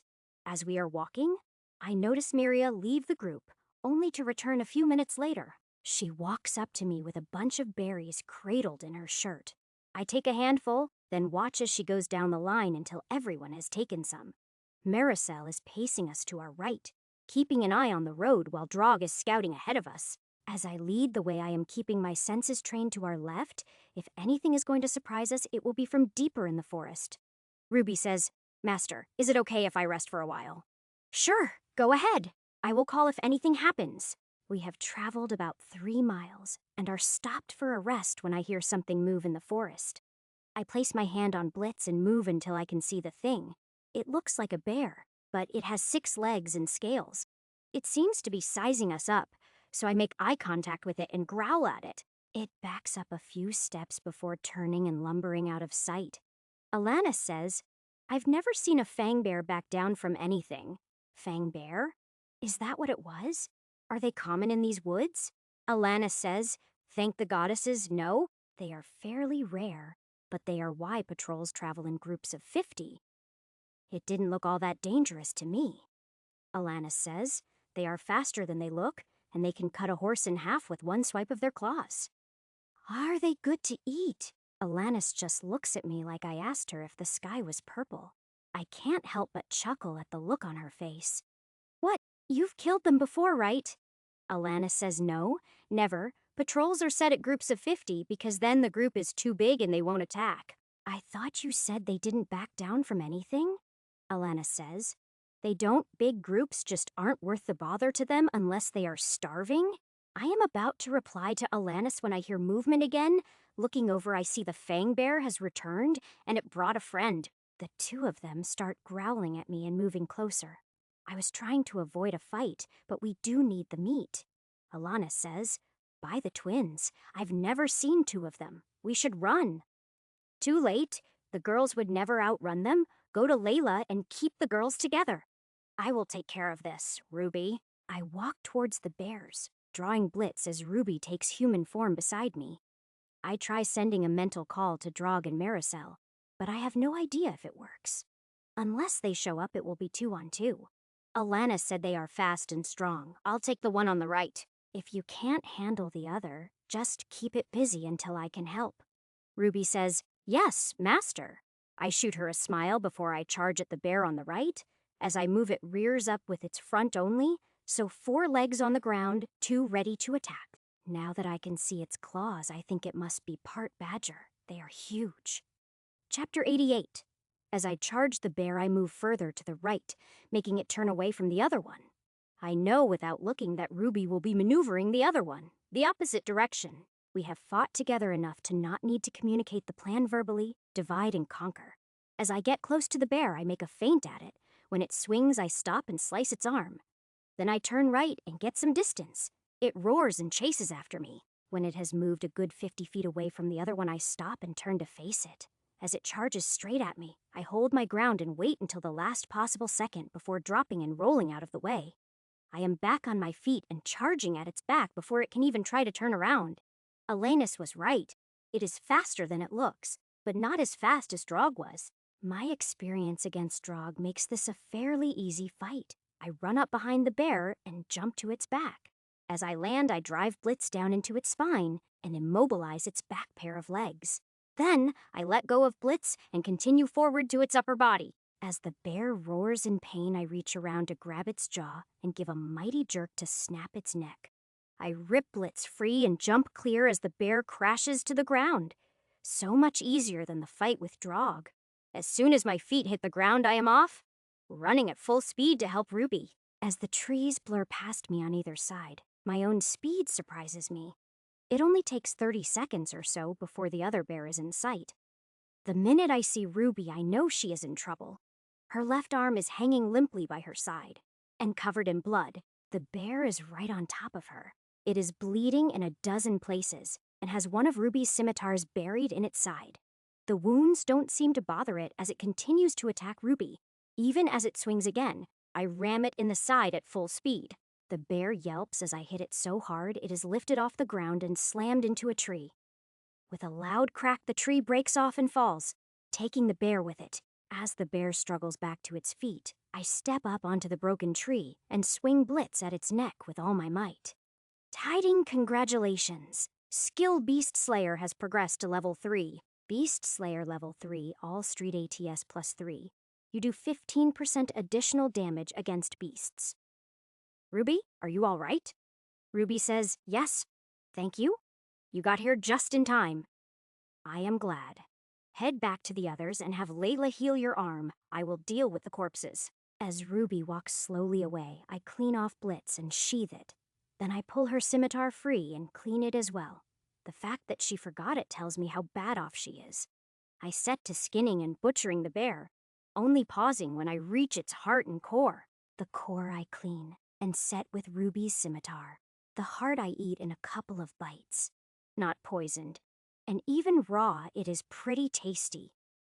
Devour activated, plus 10 straw, the hide, meat, and a few of the better bones go into my pouch. Then I pick up the scimitar and core and head back to the first bear to repeat the process. Devour activated, claw damage enhanced. When I return to the others, I am carrying Ruby's scimitar and the 2 cores. Layla leaves Ruby and rushes over to me and starts checking me over for wounds. Relax, I am fine. I didn't even get a scratch, Layla says. Oh, wow, okay, Alana says. You killed a fang bear on your own, then helped finish the other, and you didn't get a scratch? Pretty much. As Alana stands there with her mouth hanging open, I walk over to where Ruby is sitting. I sheath her scimitar on her back and drop the 2 cores in her lap. Here, absorb these and then get some rest. You did just fine. I wait until Ruby absorbs the cores and returns to the amulet for some rest. Then I get everyone on their feet and ready to move out. We resume our slow walk to the south. I hope to get at least a couple more miles before we camp for the night. Alana says, the fact that you killed a fang bear alone tells me just how lucky I am to be alive. Thank you for sparing me. You don't need to thank me. If you hadn't parried my first attack, you would have been dead. Alana sculps and quickly drops back to walk with Layla. I guess I was a bit blunt, but it was the truth. I meant she should be proud of her skill, which kept her alive, but I think she took it another way. We make it a little over 2 miles before I call for the end of the day's march. We set up camp, and I start cooking bear steaks for everyone. Miria proves herself useful again and starts cooking wild veggies she gathered during the day. Drog says, we are about 6 miles from the edge of the forest, Master. Good. Tomorrow we will aim for the edge, and the day after we will enter the plains. Layla says, I for one will be glad to get out of these scary woods. Ruby says, don't be too sure the plains will be better. It will be easier for soldiers to spot us once we leave the woods. Alana says, normally, the soldiers do not leave the roads unless ordered to. I am sure if the king figures out we are in the plains, the soldiers will be ordered to, Maricel says. The fact the heroes haven't found us yet means they may have already been ordered to search the plains. Whatever happens, we will deal with it as needed. For now, eat and get some rest. Alanis says. Who knew the fang bears would be this tasty? Drog says. Soldiers. Where? Drog says. On the road, moving by torchlight. Alana says, that is weird. Traveling at night is dangerous. Drog, did you see how many? Drog says, no, Master. I rushed back as soon as I spotted them. Maricel, if you would?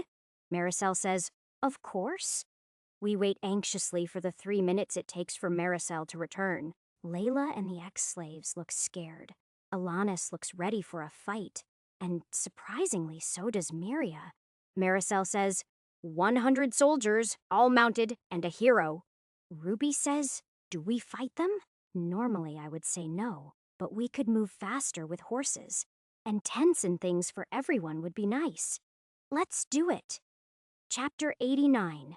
Alanis says, what is the plan? I will deal with the hero. You help the others attack the troops. Alanis says, once I see the hero, I can probably tell you who it is. Okay, Maricel, guide us ahead of them so we can see them and plan if needed. Maricel says, okay, and takes the lead. It only takes us a few minutes to reach the edge of the trees where we can see the road and the soldiers coming towards us. The hero leading them isn't riding a horse. He is riding a giant wolf. It gives me flashbacks to the wolf that attacked me in the pit. Alanis says, we should run. That is Marketus. He is the strongest of the heroes. What else can you tell me about him? Is he a monster tamer? Alanis says, no, he was a lancer, but he evolved his class to Monster Lancer. Focusing on the hero to check his aura, I get a nasty surprise. The hero is fairly evil judging from his aura, but he doesn't hold a candle to his mount. Drog, am I wrong or is that wolf a demon? Drog sneaks a bit closer to the road for a look. The giant wolf stops and starts sniffing the air. The hero also starts looking around as if he senses something. Drog says, Shadow Wolf, it is a beast from the Shadow Demon's realm. It can sense us if we get too close. Okay, Drog, back off and circle around. Be ready to attack from the rear. Maricel, You attack from the far side, Ruby and Alanis attack from this side. Layla, you back them up as best you can. Before they can argue with me, I turn and run another 50 yards up the road. I wait a minute for them to get into position. Then I step out into the road where the hero should be able to see me. As soon as I break cover, the wolf's eyes lock onto me. The hero kicks his mount into motion, and it charges straight at me. He doesn't even look when the screaming starts behind him. I draw blitz and wait for him to come to me. When the wolf is about 30 feet from me, it leaps into the air, catching me by surprise. Throwing myself into a roll, I manage to dodge the wolf. But a searing pain on my arm tells me I didn't dodge fast enough. I look up to see the wolf turning around and the hero pointing his lance at me. I notice the tip is bloody. Looking down at my arm, there is a gash in my armor and the flesh beneath it. Marketus shouts, "Die in the flames of hell." A ball of black and red fire shoots from the tip of his lance and flies straight at my chest. I raise my injured arm and catch the ball of fire in my palm as I channel power into it. Absorb. DP 165 divided by 170. You have absorbed a Hellfire bolt. Hellfire resist +1. Even though I absorbed it, my hand still feels burnt. But I ignore the pain and focus on the hero who is charging at me again. This time, when the wolf leaps, so do I. The hero looks shocked as I fly up at him and swing blitz at his head. But he manages to bring his lance up to block my attack. It is only a glancing blow, but it still almost knocks the hero off the wolf's back. We both land and spin to face each other. The hero is shaking his hands like they are numb, but the wolf is growling at me. The hero doesn't seem to be much of a threat on his own. If I take out the wolf, he will be easy to deal with. So I charge the wolf, ignoring the hero, except for watching out for the lance. As I close with the wolf, the hero tries to stab me with the lance, but I easily dodge aside. I drop to the ground and slide under the wolf's jaws as it tries to bite me. I manage to slash the wolf's front left leg as I slide past. The wolf yelps and jumps away, almost throwing the hero from its back. Rolling back to my feet, I face the wolf again. It is favoring its leg, meaning it should be slower. Marketus shouts, "Hellfire prison." The same black and red fire from before forms a cage around me. Grabbing one of the bars with my left hand, I channel power to it. Absorb. DP 160 divided by 170. You have absorbed Hellfire prison. Hellfire resist +2. Again, my hand feels burnt, and now I can't move my fingers.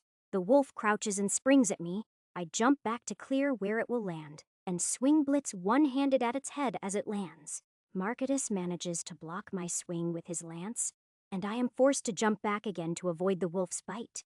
I am confident I can take the wolf, even with only one working arm, but the hero keeps getting in the way. So I focus on dodging the wolf's attacks, waiting for the hero to make a move. When he finally stabs at me with the lance, I dodge and swing blitz at the lance as hard as I can.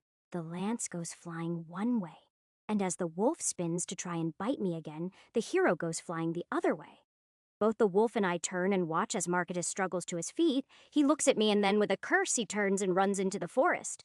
When I turn back to the wolf, I am surprised to see it is body covered in flames. The flames look like they are made from shadows.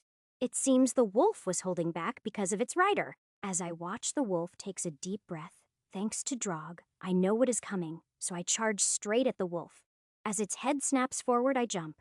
I just barely clearing the cone of shadow flame that it breathes out. As I am passing over the wolf, I swing down and manage to score its shoulders with blitz. Even as I land and turn, the wolf is already on top of me. Its paws hit my shoulders and slam me to the ground. Its teeth are headed straight for my throat. Have I been overconfident? Chapter 90. Stables of the Royal Palace. Heroes Pavii have been a blind idiot. The Beastmen warned me to be careful of the king, but I didn't listen. I just had to keep asking questions. Every time I would get lies or terrified silence in answer. So I just kept asking more. Now I am about to lead my friends into committing treason, and they have no idea. If we manage to get away from here, I promise I will tell them everything. But if my plan doesn't work, we may all die in the next hour. I pace back and forth near the 5 horses I have prepared, waiting and worrying until I hear voices approaching. A quick glance out the stable door shows my 4 friends walking this way, chatting with each other like nothing is going on. They answered my call. Now I just have to convince them nothing is wrong and this is a simple mission. We will have to all act normal to have any chance of getting past the guards and out of this cursed city. I trust the four of them with my life, but I don't trust their ability to act normal if I tell them the truth right now. I take a careful look around to see if I can spot anyone watching them or following them. When I don't see anyone, I open the door a little wider and wave them in. They are about to greet me when I hold a finger over my lips to keep them quiet. The horses are ready. Mount up as quick as you can. I will explain everything later. Mounting my horse, I wait for Giles, Coco, Rachel, and Amelia to mount their horses before I lead the way out of the stables. They stick close to me as I lead the way through the city to the north gate. The guards stop us, but I hold out the writ from the king allowing me to pass. As I had hoped, they only pay attention to the king's seal and don't bother to read it. If they had, they would have noticed. It was an order for 1, not 5. Once we are through the gate, my shoulders untense a little. That was the hardest part. As we ride up the road, I keep glancing back, half expecting a cavalry troop to come after us. Once the towers of the Capitol wall are out of sight, I let out a sigh of relief and relax a bit more. After an hour following the road, I turn off into the trees and lead the way away from the road. About 45 minutes later, we come across a small clearing, and I decide this is as good a place as any. So I stop my horse and dismount. The others follow my lead. While the horses are resting, I decide to start explaining myself, so I turn to my friends. They are all watching me and waiting for me to speak. To start off, let me apologize for lying. I didn't escape the Beastman. He defeated me easily, but he let me live. Giles says, an escaped slave was stronger than you? He wasn't an escaped slave, we were lied to. Do you remember the Beastman who was summoned with us that they threw into that pit? Rachel says, I remember him. Are you saying that was him? Yes. The Beastman we were all sent out to kill was the one that was summoned with us. Rachel says, why would we all be sent out to kill another hero? Coco says, hate. Coco is right. The king hates Beastmen, and he sees this one in particular as a threat. Giles says, if he was so strong, why did he let you live? He said, my aura showed I wasn't corrupted. All he wanted me to do was listen to the story of his companion, a ghost. Amelia says, a real ghost? Cool. Yes, a real ghost. The ghost of second Princess Muracell. Rachel says, the ghost of the king's daughter is working with the Beastman. Yes, she told me that her father used her as the sacrifice to summon all of us. Rachel says, that is horrible. Amelia says, oh, that poor girl. Giles says, and you are sure it wasn't just a trick? Yes, I am sure. You know as a paladin I can detect lies, right? Well, everything the Beastmen and the ghost said to me was the truth, Rachel says. Is that all the ghost told you? Number, she also told me why we were summoned and what the king is planning, and once I had time to think about it, it all made sense. Giles says, come on, Justin, just spit it out. We have been lied to since the day we were summoned. The other kingdoms are not attacking this country. In fact, it is the opposite. The king plans to use us heroes to conquer the continent. Giles says, you seriously believe all that? Rachel says, no, if you think about it, it all makes sense. Amelia says, what do you mean? Rachel says, well, think about how we have been treated since we arrived in this world. Giles says, we have been treated like the heroes we are. So what? No, Rachel is right. Since day one, we have been offered drugs, alcohol, and women. Yet we have not been allowed to talk to any normal people, Giles says. What of it? We were treated like royalty. Then why keep us isolated and just train us day after day? We could have become a lot stronger if we were out hunting monsters. Rachel says they wanted to keep us away from anyone who would tell us the truth. Right? By keeping us in training, they could surround us with people they controlled. So all we ever heard was how great the king was and how hard he worked for the people. All lies, by the way. Giles says, if you knew it was all lies, why didn't you say anything? I thought it was just nobles lying out of habit, or people exaggerating to curry favor. Giles says, so what does how well we were treated have to do with anything? By offering us all the vices they could keep us from asking questions. Eventually, if we compromised our morals enough, we would end up being okay with what they had planned. Rachel says. How well the guys were treated anyway. Giles says. What? You were treated differently. Rachel says yes. Oh, we were offered alcohol and drugs or anything else that would allow them to bet us. Coco says pigs. Giles says. Wait, Coco, is that why you killed those nobles and that trainer? Coco nods and says earned.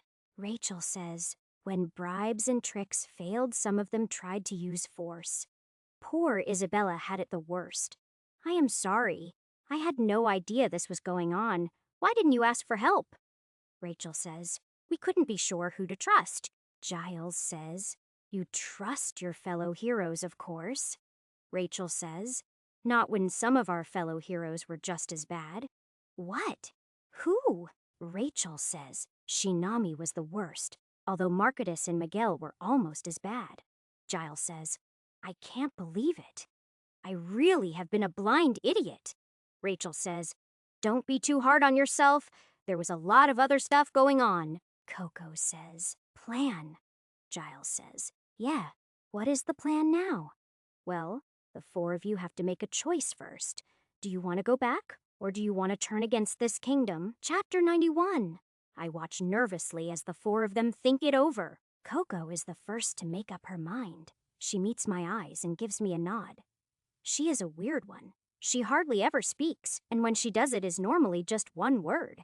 Even when we were first summoned, she had her face covered.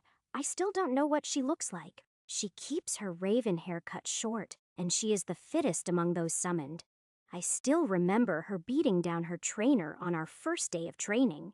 She has never told us her real name or anything about her life on Earth, but I still trust her. Giles is Coco's opposite. He says pretty much anything that crosses his mind, and every emotion he has is visible on his face. At 6 foot, he is the tallest of us, beating me by 2 inches, with short, spiky red hair and tons of freckles. He has an accent that I can't place. I think it is from somewhere in Europe, but I can't be sure. Normally, he would have answered already, but he has a huge crush on Rachel, and I am fairly sure he will stay if she does. If it wasn't for her, I think he would choose to go back. He loves the royal lifestyle. He would also probably try to kill everyone who said anything inappropriate to Rachel. Rachel has been in a tough situation since we were summoned, since she was the only non-white person summoned. Luckily, there don't seem to be any colored people in this country, so that racism doesn't exist here. Although, I am sure she still has to deal with it from some of the other heroes. Rachel is the most calm and level-headed out of the 4 of them, and as the healer, that is a very good thing. Since her spells aren't useful in combat, she spent a lot of time learning to fight with a mason shield. Now, I wonder if that was so she could defend herself from unwanted advances. Amelia is the youngest. In fact, she was the youngest person summoned. Having turned 14 only a few days before we were summoned, she is energetic and very open with her emotions. I know she has a crush on me, but I do my best to pretend that I don't know. As a tamer, the fact that we weren't allowed to go out and fight monsters has made it very difficult for her. She learned how to use a bow so she wouldn't be completely useless in a fight. But her class revolves around having a tamed monster, so she is the weakest of us right now. I expect her to wait until everyone else has decided. But I am surprised when she speaks up right after Coco nods. Amelia says, I don't want to go back there ever. Rachel says, did someone hurt you, Amelia? Amelia says, no, but the king kept trying to give me candy and get me alone. He gave me a really bad feeling. Rachel suddenly looks furious. It is the first time I have seen her mad, and I admit it scares me. I decide I don't ever want her mad at me. If the king were here with us, I am pretty sure Rachel would tear him apart with her bare hands. If Rachel had been having trouble deciding about going back, Amelia just made up her mind, Rachel says. You plan to do more than just run away, right? We will be fighting against the king? Yes, I plan to help the people of this world against the king, Rachel says. Then count me in. Giles says, me too. Coco Ninja level 9 wishes to join your party. Do you accept? Yen Giles Lancer level 7 wishes to join your party. Do you accept? Yen Rachel Cleric level 10 wishes to join your party. Do you accept? In Amelia Tamer level 4 wishes to join your party. Do you accept? Yen? Oh, wow, there is a party system. Accept all. Party formed. Rachel says, how did we not know there was a party system? I guess because no one really worked together before this.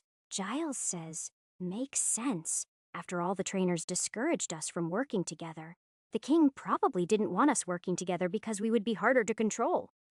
The others fall silent as they think about what I said. They have a lot to think over, so I give them some time. It took me a while to adjust my thinking after I returned to the capital.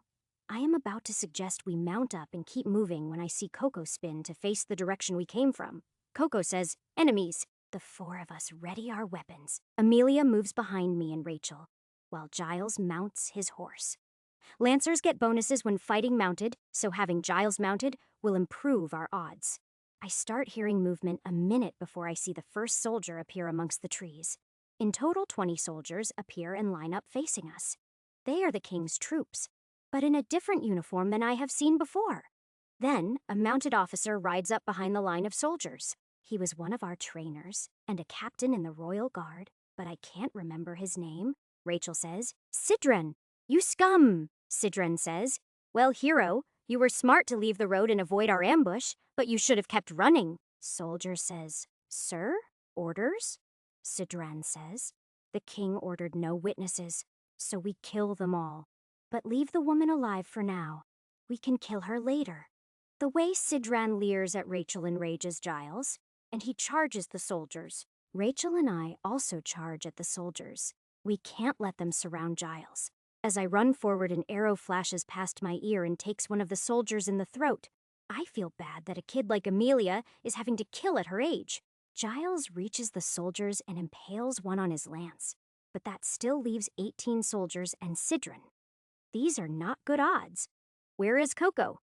Giles is getting pushed back. Another soldier falls to an arrow from Amelia, and Rachel and I are almost to the fight. Chapter 92. Giles is defending himself like crazy. He has taken a few cuts, but it doesn't look like any are serious. The soldiers are pressing him so that he can't attack them. A few steps away, I target the 3 soldiers on Giles, right? Shining slash. The slash of light sent out by my sword cuts the 3 soldiers in half at the waist. This frees up Giles to stab one of the soldiers on his left. 13 left. Just then, a scream draws everyone's attention to Sidran. Coco is standing on his horse behind him, and the tip of her short sword is sticking out of his chest. All eyes are on Coco. Even the soldiers have stopped to look at her. She raises her free hand in the air.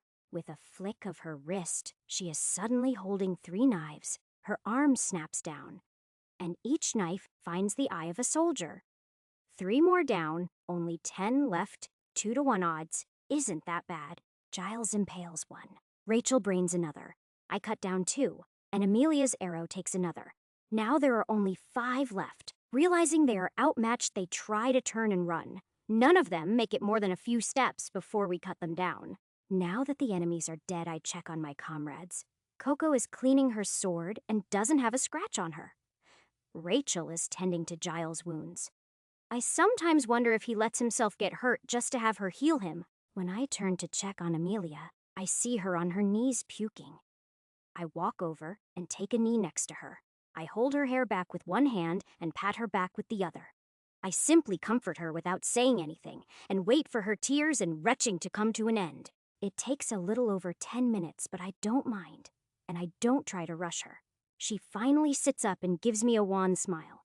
She looks horrible, though, with tears stains and snot trails down her face. I pull a towel out of my inventory and offer it to her. She mumbles thanks as she takes it and starts wiping her face. It is okay. I hated it too.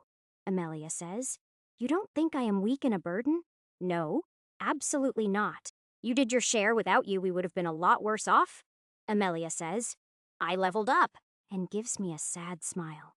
To my relief, Rachel comes over and gives me a look, telling me to get lost. I pat Amelia on the head and escape.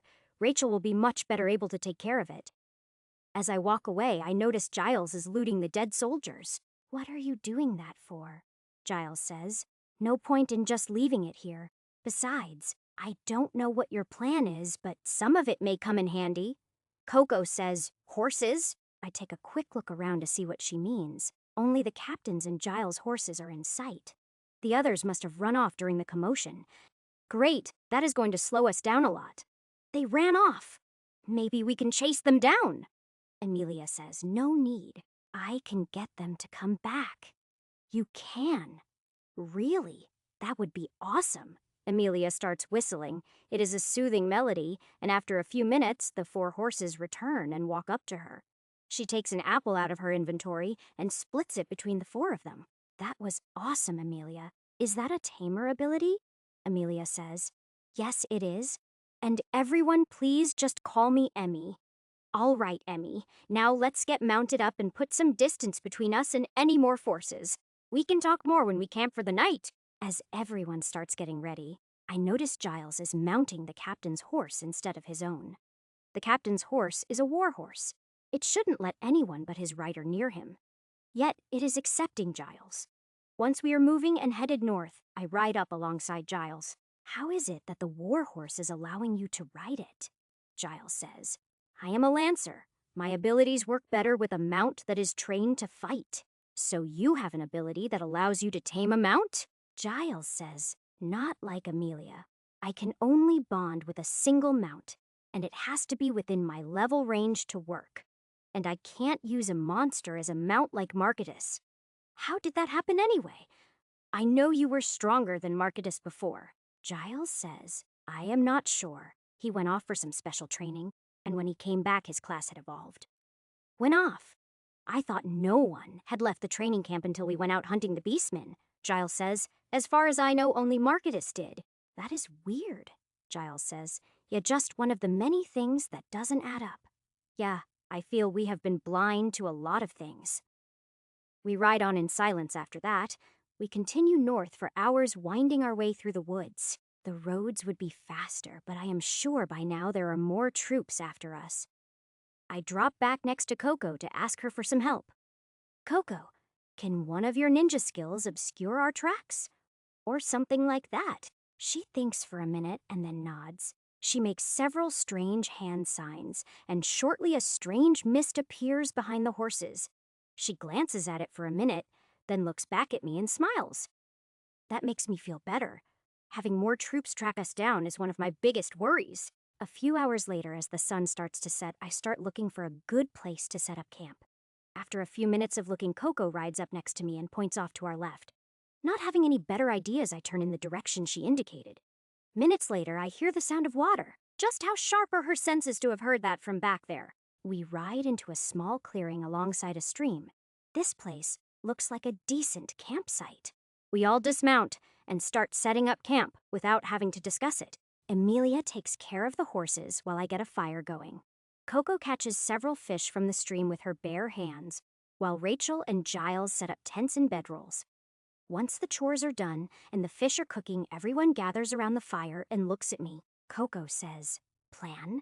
Rachel says, yes. Is there a plan? A rough one, I'll admit. We head to the northern border, cross it, and head east through monster territory until we reach the Empire. Giles says, that is it. I said it was a rough one. Suddenly, Coco stands up and draws her sword. Just then, we all hear a twig snap in the woods. Everyone jumps up with weapons in hand and starts scanning the trees. Unfortunately, after sitting around the fire, our night vision is shot, and we can't see anything. Coco says, light. Let there be light. A bright ball of light forms above my head at my command. In the sudden light, I can see the biggest bear I have ever seen.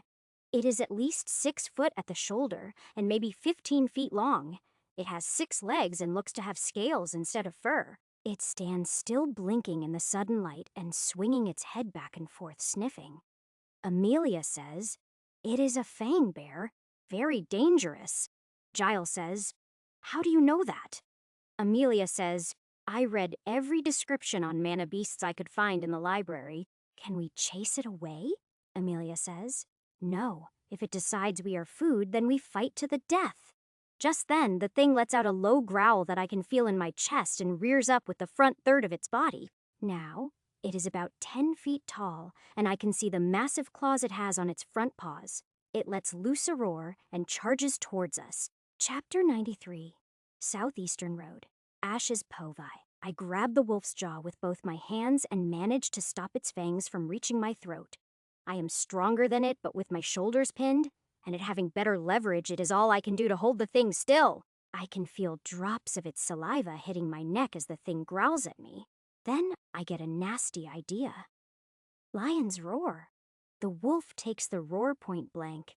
It leaps away with a yelp and staggers when it lands. I surge to my feet and face the wolf. I can see it is bleeding from its ears and seems unstable on its feet. That doesn't stop it from charging at me again. I stand my ground and wait for it to come to me. I wait until the last possible second. Then I take a single step to the side and swing Blitz down at the spot I was just standing. It is not a clean kill, but I do get a good cut into its neck, enough to stagger it and spray blood.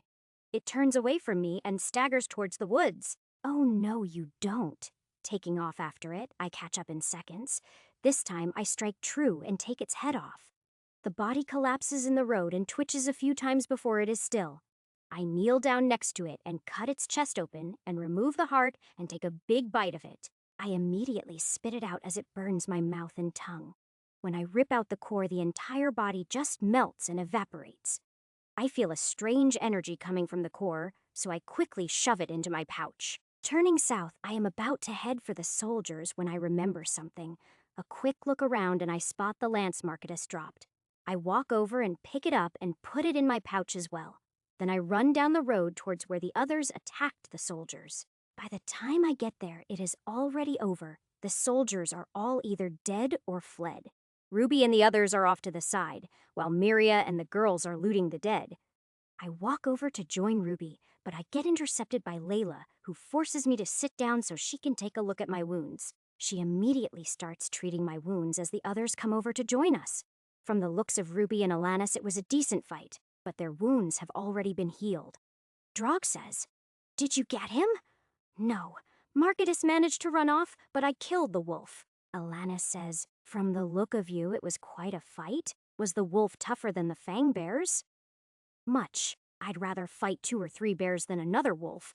Ruby says, "Well, you won. That is what matters." Layla says, "Please hold still." Sorry. I can tell Layla's spells are working. My mouth already feels better, and the feeling is starting to come back to my arm. Although from the look on her face as she studies my arm, something is not going the way she expected it to. Layla says, "My lord, this wound is not accepting my healing magic."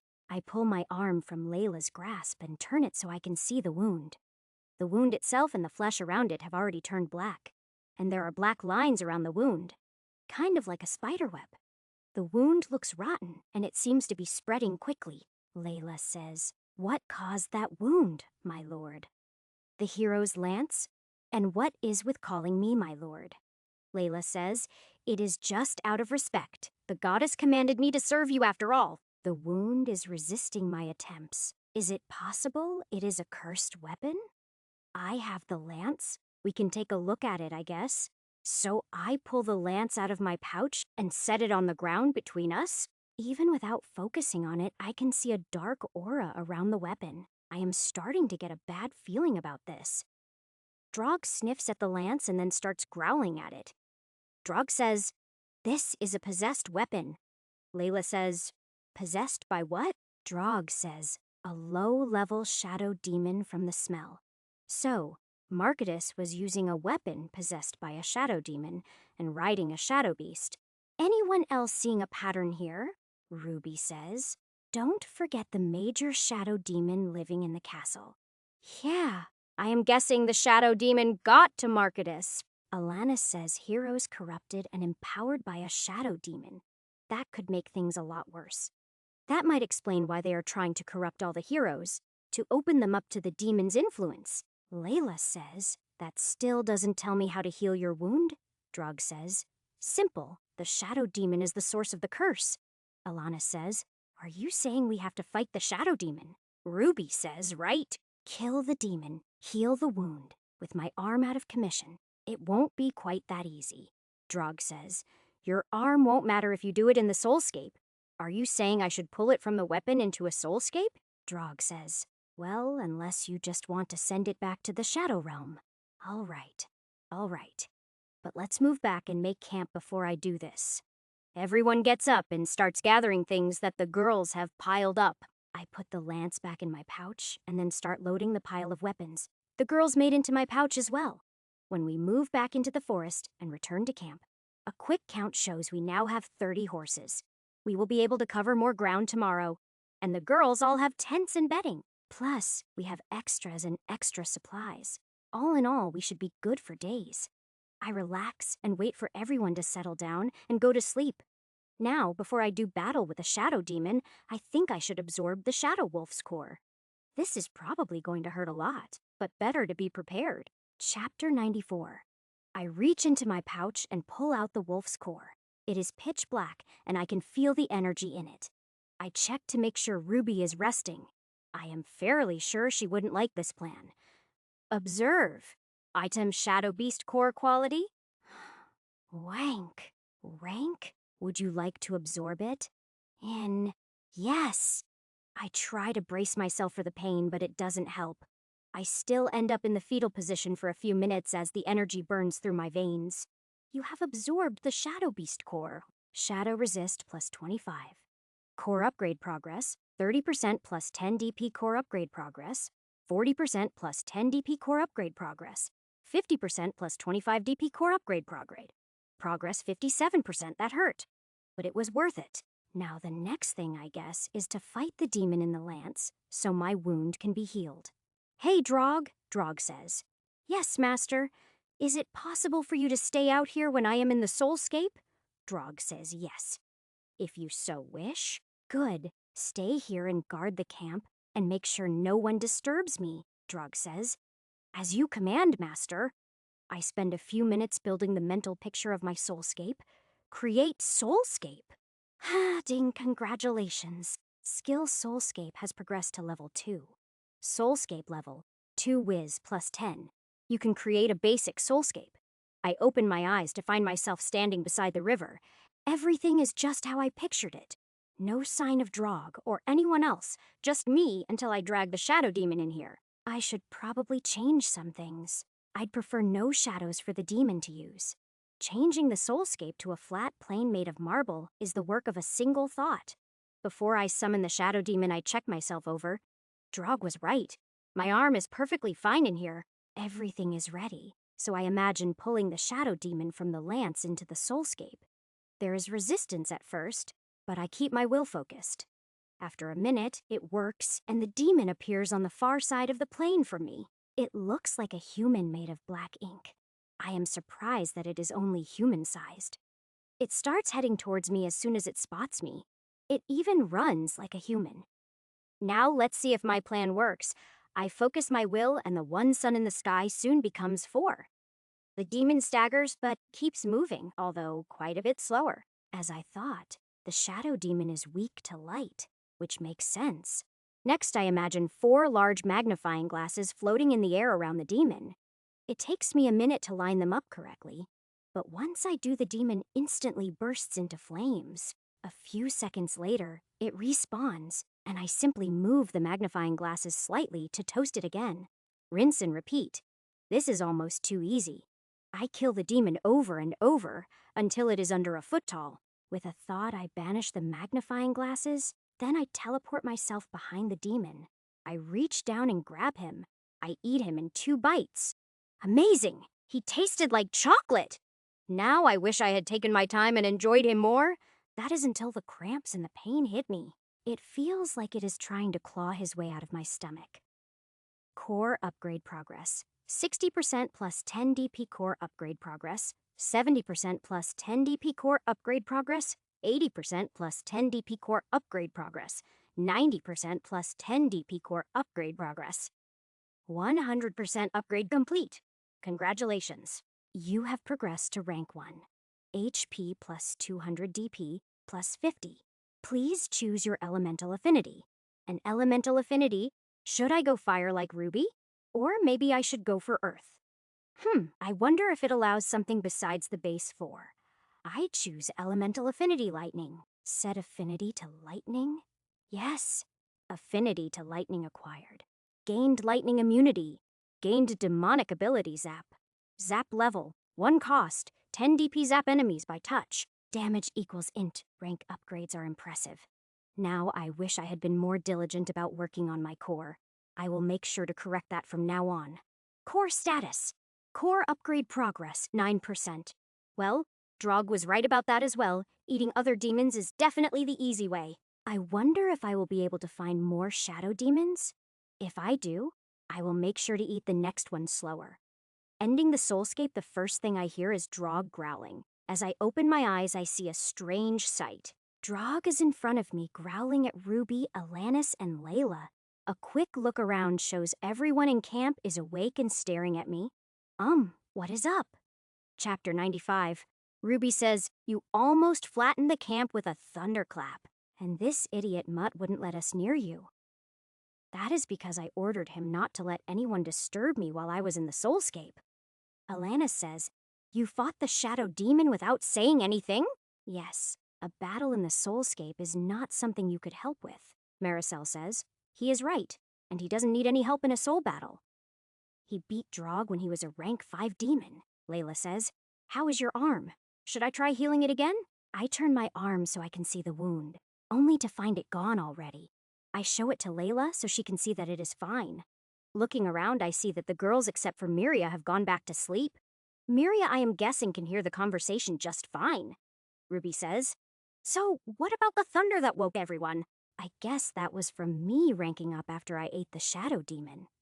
Drog says, "Congratulations, Master." Ruby says, "You ranked up." Alanis says, "Wait, you ate it. Just what are you?" That is a long story, and we only have a few hours till dawn. I will tell you tomorrow night when we camp, Drog says. What element did you get? Lightning, Drog says. Wow, that is one I haven't seen before. Maybe it is because I am a unique, Drog says. Maybe. Anyway, everyone go back to sleep. We will be moving in a few hours. Once everyone has gone back to try and sleep for a few hours, I called Drog over. Maybe it is because I ranked up, but now I can feel where he is. I wonder if this is how Drog senses all the other demons. Drog says, "Yes, Master. The shadow demon was delicious. How can I go about finding more?"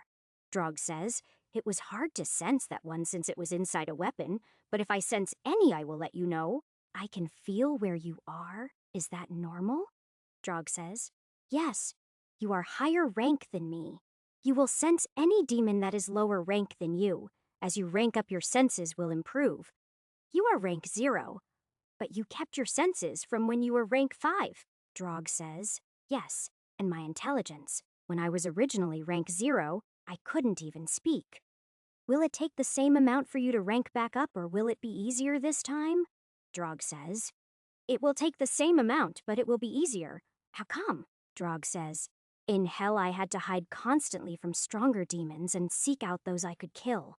Here they are easy to kill humans instead. And if I run into something stronger, I just hide behind you." Yeah, good plan.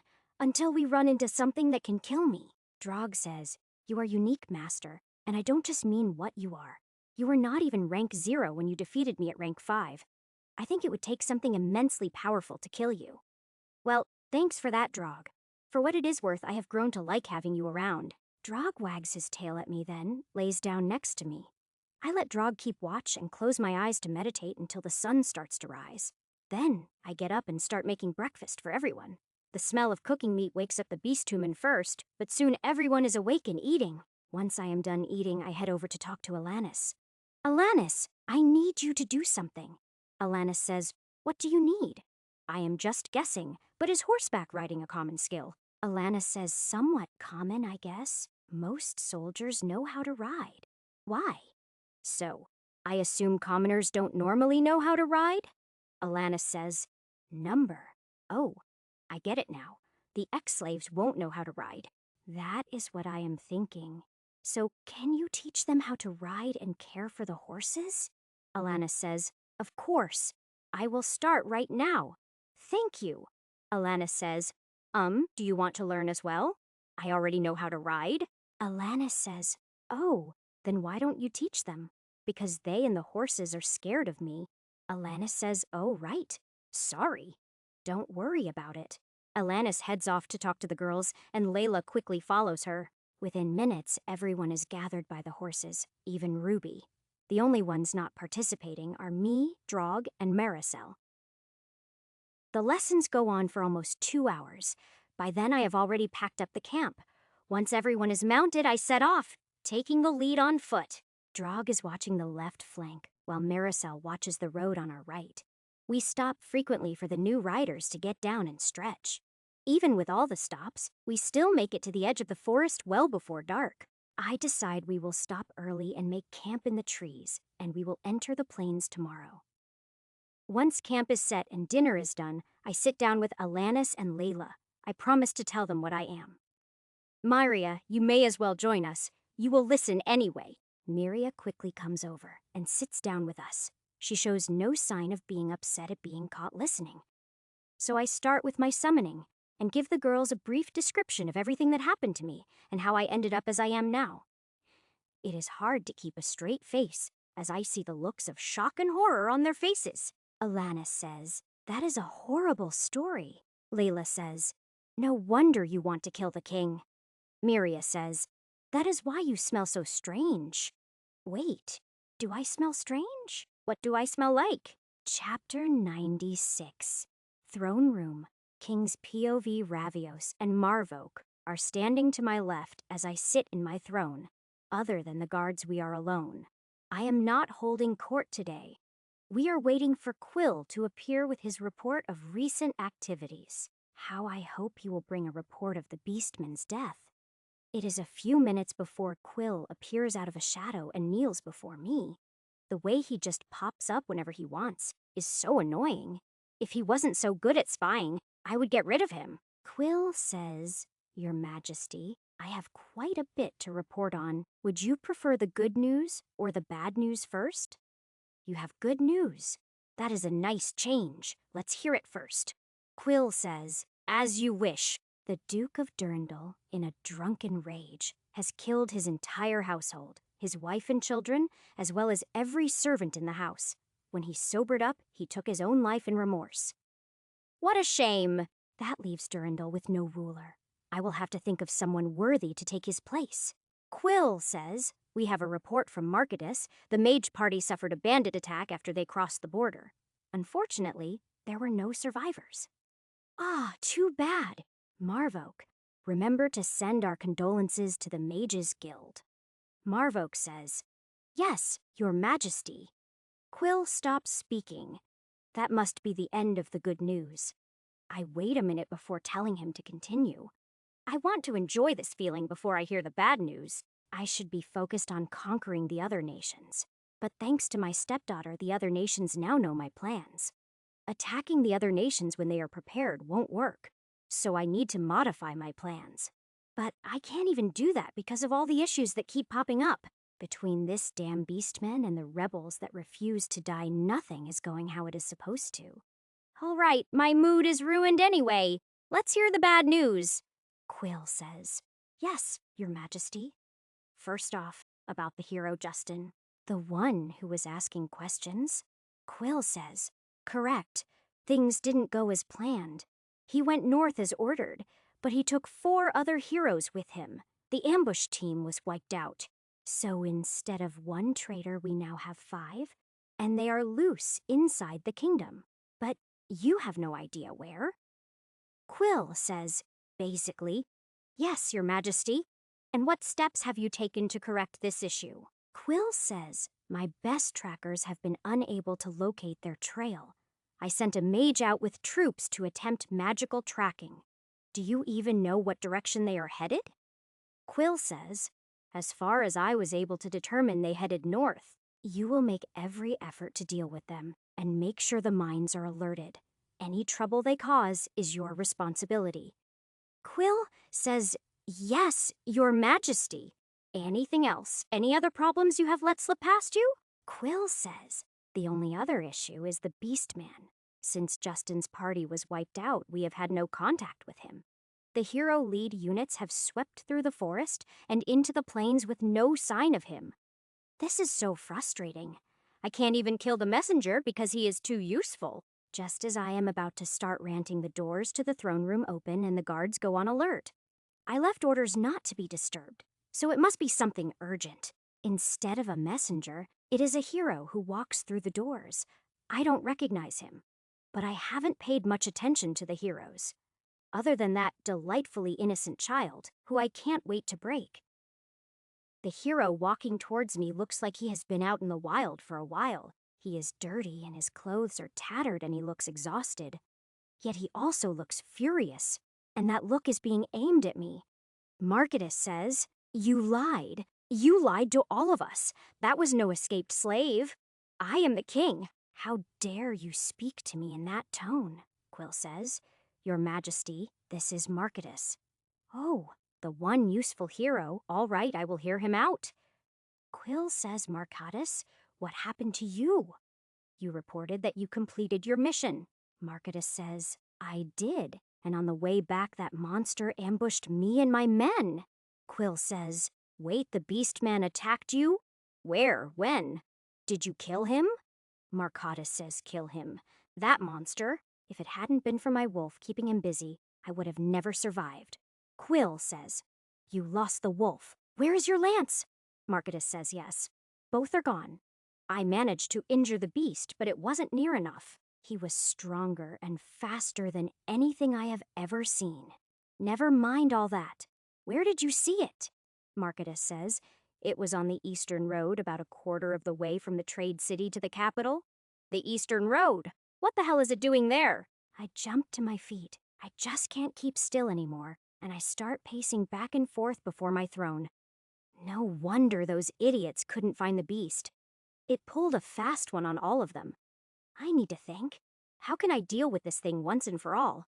"Ravios! Send 1,000 troops down the Eastern Road. Send word to the Ilium border garrison. Have them send another 1,000 up the road. Also send orders to all the heroes in the plains to turn east and converge on the road. I want this thing surrounded on all sides." Ravios salutes and says, "Yes, Your Majesty," and strides quickly out of the room. He is an idiot, but once he has clear orders, he is quite capable. Marketus says, "Where is Justin? There is no way he told the truth about his encounter with the beast." I want to beat the truth out of him. Quill says, "Justin and 4 others have turned traitor and are currently on the run." Marketus says, "What? That goody-goody turned traitor." Chapter 97. Quill says, "Yes, along with Coco, Amelia, Rachel, and Giles." Marketus says, "Rachel, I wanted her for myself. Maybe I should chase down these traitors for you." "Forget the traitors. Quill will handle that. I need that beast killed," Marketus says. "He is too powerful. No hero alone is going to be able to kill him." "Then what would you suggest? How do we defeat him?" Marketus says, "Well, a group of heroes working together would be the best plan, but we need to be stronger than we are now." "Very well. I give you permission to select 4 heroes to help you. Once they are gathered, go to the northern wall and fight beasts to your heart's content." Marketus says, "Fine, but it will take at least a month or 2 for us to get stronger. If you haven't killed the beast by then, we will hunt it down for you." "Fine. Quill will make the arrangements for you." Quill says, "As you wish, Your Majesty." Now, leave me. I need to plan. An hour later, hidden room beneath the castle. Quill says, "Which heroes do you want?" Marketus says, "Miguel and David for sure. Let's see. I will need a healer as well. Glory is a pain to deal with, but she is the only healer besides Rachel, so I guess I will need her." Quill says, "All right. And for the 4th?" Marketus says, I don't want to deal with him, but give me Ben." Quill says, "Are you sure?" As a dark knight, Ben is a perfect counter for Justin, but as he gains in power, he will be very hard to control. Marketus says, "Yes, I am sure. I will deal with him however I have to." Quill says, "All right, what else do you need?" Marketus says, "I need a new weapon and another mount. Although not a wolf, I want something smarter this time." Quill says, "That will take some time. My master is not going to be happy about you losing 2 of his minions. Although, if you did wound the beast with the lance, there is a chance he may still die." Says, "No chance of that. Both minions have suffered true death." Both Quill and Marketus kneel at the sound of the new voice. Large, glowing yellow eyes appear in the corner of the room and look down at them. Says, "You will have your new weapon and mount. Do not lose them again. You will not have another chance." Marketus says, "Yes, master." Says Quill, "You will bring me the summoner hero?" Quill says, "Yes, master." "You do mean the hero Isabella, right?" Says, "Yes, she must be brought to me alive. I care not what is done to her as long as she is alive." Quill says, "As you wish, master. I will instruct Miguel to bring her." Says, "Send 2 minions to make sure. I am not impressed thus far with the heroes." Quill says, "Yes, master." Marketus says, "Why is Isabella so important?" Says, "I will possess her, and with her ability I will summon my Shadow Legion to this world." Quill says, "We are moving up the plan, master." Says, "We must. The king's failure to go to war has made the changes necessary. Quill, double your efforts in gathering corpses. We will need bodies for the Legion to inhabit." Quill says, "Yes, my master." Says, "Do not fail me in this. We cannot afford any more setbacks if we are going to be ready in time for the demon invasion." Quill says, "Yes, master."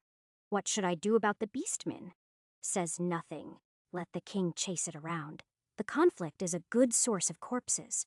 Marketus says, "Isn't the beastman a threat to your plans? He is far stronger than the reports indicated, and he is the one who killed your minions." Before Marketus can react, the shadows have formed a body, and he is pinned to the wall by the throat. His feet are dangling 2 feet off the floor, and as he tries to grab the arm that holds him, his hands pass right through it. Says, "You dare question me, mortal? The beast man is nothing. I could squash him as easily as you."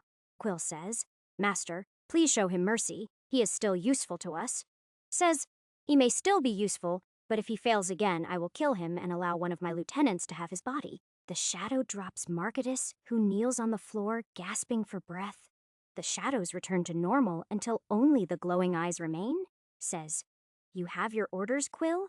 I leave this hero to you?" Quill says, "Yes, master." The eyes disappear, but both men remain kneeling for a few minutes just to be safe. Quill looks like nothing happened, but Marketus is pale and shaky. It seems he is just now realizing what he has gotten himself into. Quill says, "It was stupid to question the master. Shadow demons are not known for having patience." Marketus says, "I just don't want to die when the beastman ruins his plans and he blames us." Quill says, "For both our sakes, you better hope that doesn't happen."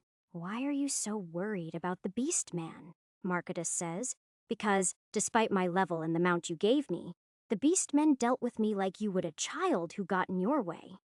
Quill says, "What are you trying to say?" Marketus says, "I think the beastman could even be a threat to our master. If the master dies, our promised immortality dies with him." Quill says, "Impossible. No mortal can match the power of a demon." Marketus says, "Then how did the demon in the lance you gave me die?" Quill says, "That was a lesser demon. 1,000 of those still wouldn't compare to our master. Now enough of this. We both have work to do." Chapter 98. Forest north of the capital Justin's Pay Ave, as the bear charges, I am surprised by its speed. Even only using 4 legs to move it is quicker than a horse.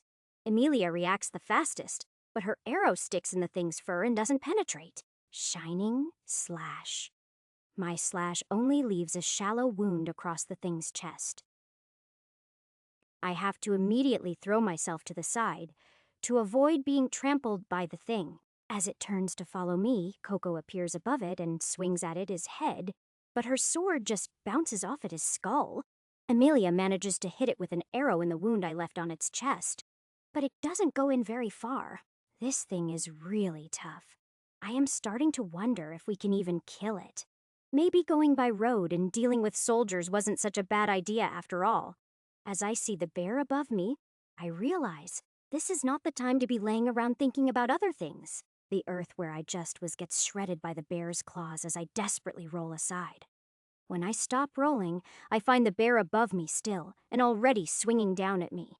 Out of desperation, I raise my shield, and am rewarded with blinding pain. The bear destroys the shield, and breaks my arm as easily as I might push a curtain aside. I would have died right then and there if it wasn't for my party members. The bear lets out a roar and spins away from me. As it does, I see Giles' lance jutting from its side. The next thing I know, Rachel has me by the shoulders and is dragging me away from the fight. The relief as she starts healing my arm is enough to clear my head. When I look back to the fight, I am shocked to see the bear clawing at nothing. It takes me a minute to realize that the bear is blind. It has one of Coco's daggers in each eye. Her accuracy is terrifying. At this point, the bear has a dozen different wounds, and I want to get up and get back in the fight. Rachel says, "Stay still until I finish." "Yes, ma'am." Staying still while the fight is still going on is hard, but I don't want Rachel mad at me. As I watch, Giles manages to get his lance back, leaving a gaping wound in the bear's side that is bleeding freely. At this rate, the bear might die of blood loss before we manage to inflict a fatal wound. Just as Rachel finishes healing my arm, I realize the bear has a major weakness. It can't attack someone on its back. So as soon as Rachel gives me the nod, I surge to my feet and take a two-handed grip on my sword. Then I run at the bear, timing my run so the bear is facing away from me. As I jump to the bear's back, I hear someone exclaim in surprise, but I stay focused. Keeping my footing with the bear bouncing around is one of the hardest things I have ever done. I wait patiently for the bear to pause for a second. When it does, I quickly set my feet and swing my sword as hard as I can at the thing's neck. Shining slash. With my sword buried in the bear's neck, the slash ability does even more damage. The bear staggers, throwing me from his back. I hit the ground hard and get my breath knocked out of me. By the time I can breath again and push myself up so I can see, the bear has already collapsed. Whiting, congratulations. You have gained a level. You are now level 9, plus 100 horsepower, plus 50 MP ability Shining. Slash is now level 3. Gained new ability, Piercing Light. Giles dismounts and walks over to offer me a hand up. Rachel hurries over to see if I need more healing, but other than a few bumps and scrapes, I am fine. She then turns to Giles, who I now notice is limping. It seems the bear managed to graze his leg. While Giles is getting healed, I walk over to retrieve my sword. When I get close enough to the bear to see over it, I find Amelia is already hard at work skinning the thing. It takes me a minute to free my sword from its neck. "What are you doing, Emmy?" Amelia says, "I am going to make bearskin cloaks for Rachel, Coco, and myself." "Good idea. It will probably be colder the further north we go," Amelia says. "Yes, and if it takes us too long to get to the Empire, we might get caught by winter. If you and Giles want cloaks, you will have to kill another one." No thanks. I would rather not fight another one of those." Giles says, "Emmy, you said you read about this thing. Is it edible?" Amelia says, "The book didn't say, but bear meat normally is, and from the smell I would say this is edible." Giles says, "Great, let's cook some up and try it." "All right, but Rachel should try it first." Rachel says, "Why me?" "Don't you have spells to detect and counter poison?" Rachel says, "Oh, yeah." So while Coco helps Amelia skin the bear, we cook up a small piece for Rachel to try. Just from the smell as it is cooking, I think it is going to be good. Rachel says, "It is the most delicious meat I have ever tasted." Hearing that, we quickly cook up some more so everyone can try it. Even though we already ate, we worked up an appetite again, fighting the bear. Once everyone has tried it and agreed that it is the best meat ever, we set about butchering the bear and putting the meat in our inventories. The great thing about the hero inventory system is things come out exactly the same as they went in. So even a year from now, the meat would still be perfectly fresh. Giles says, "This thing tastes so good I wouldn't mind fighting another." "Speak for yourself. That hurt." "Oh, by the way, do you have an extra shield I can have?" Giles says, "Yeah, I do. I told you the stuff from the soldiers would come in handy." Rachel says, "What should we do with this thing?" As I turn to look, she is holding up the strange orb we found in the bear while butchering it. It has been cleaned of blood, but still isn't anything I recognize. "Emmy, do you know what this is?" When I don't get an answer, I look around, but I don't see Amelia anywhere. "And you know where Emmy is," Rachel says. "I haven't seen her since we cooked the meat." Giles shouts, "Emmy!" Rachel says, "Maybe she had to go." She still shouldn't be so far away that she can't hear us and answer. Coco says, "Search." "Right, Rachel. You stay here in case she comes back." Giles, you, me, and Coco will search the area. Be careful. Chapter 99. Northern Forest, Amelia's Povey. I know I shouldn't have left the camp without saying anything to the others, but I can feel something calling me. From the call, I can tell it is hungry, so I took one of the bear's legs and put it in my inventory. I should be scared since nothing like this has ever happened before. But some instinct is telling me it is going to be all right. I have already covered a couple of miles at least. Everyone is going to be worried for sure. What is worse is Justin is probably going to be mad at me. But every time I think about turning back, something deep inside me screams for me to answer the call. The call comes again. It feels like I am getting really close now. A few minutes later, I enter a small clearing. My eyes are immediately drawn to the wolf. It is lying before the mouth of a cave, and its fur is pure silver. In the moonlight, it seems to glow faintly. As I walk into the clearing, the wolf stands up, and I find myself staring at its chest. Looking up to meet its eyes, I realize that its head is well above my own. All my calm vanishes, and I freeze in fear as the wolf stares at me. Staring into the wolf's eyes, I soon start to realize that I have seen eyes like these before. There is much dignity and honor in the wolf's eyes. Why do they seem so familiar? My fear fades and then disappears altogether as I realize that these eyes are just like Justin's. I come back to myself with a start. I have no idea how much time has passed while I was staring into her eyes. Remembering the call, I quickly pull the bear leg from my inventory. It falls to the ground because I am not strong enough to pick it up.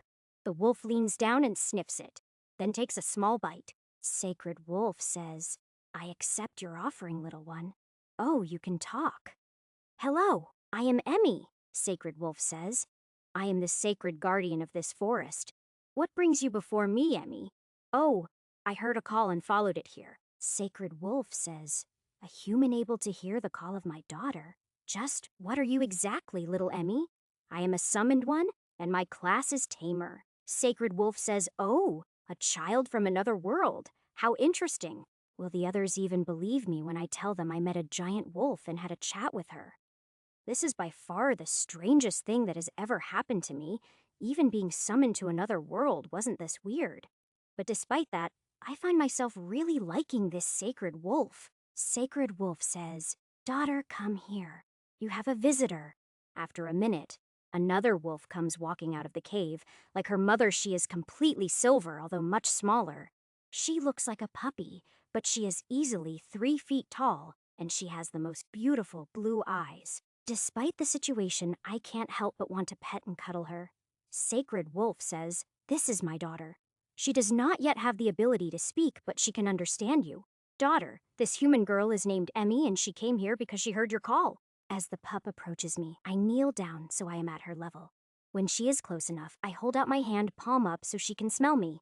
This isn't much different from meeting someone's dog back home. I have always loved animals, especially dogs. That was why I was so happy when I got the tamer class. That was until I was told I wasn't allowed to go out and find animals to make friends with. Without that, my class is so weak. I have been nothing but a hindrance to my friends. Now, as the puppy sniffs my hand, I can finally feel a spark of hope. Maybe if she becomes my friend, I won't be so useless. After she sniffs me, I gingerly reach out to pet her. When she lets me, I find her fur is soft and silky and feels wonderful. I just can't help myself and lean forward to throw my arms around her and hug her. When I lean back a bit, she licks my face, making me giggle. Then I feel a rumble and realize that she is hungry. I take a chunk of meat out of my inventory and offer it to her. She sniffs the meat and then gives me a long look before taking it and eating it in a few bites. Sacred Wolf says, "It seems my daughter likes you." I like her too. She is beautiful. The puppy turns to look at her mother. They stare at each other for a few minutes without moving. She said her daughter can't speak, but they seem to be having a conversation without words. I wait patiently for them to finish. I am not sure what is going on. Sacred Wolf says, "My daughter wants to go with you, it seems." "Really? Is that okay?" Sacred Wolf says. "It is her choice, but you should understand something before you agree." "What would that be?" Sacred Wolf says, "Your tamer ability will not work on a sacred beast, even one as young as my daughter. For her to go with you, you will have to form a contract with her." "I don't know how to do that, but if you can teach me, I am willing to." Sacred Wolf says, I can teach you, however, it will take a few days, and I am not sure if you have the strength to do it. I want to try. Please teach me. Chapter 100, Sacred Wolf says, "All right, I will teach you. We will see if you have the strength or not." My friends are probably worried sick about me. Is there a way I could send them a message? Sacred Wolf says, "If you can create a message, I can have a friend deliver it to them." Okay, thank you. Taking a pen and my notepad from school out of my inventory, I quickly write a message to Justin explaining what is going on. I just hope he understands and isn't too mad at me. Once it is done, I rip the page from my notebook and fold it several times. Okay, done. The wolf looks up and away from me for a minute. Then a minute later, I hear the sound of wings approaching.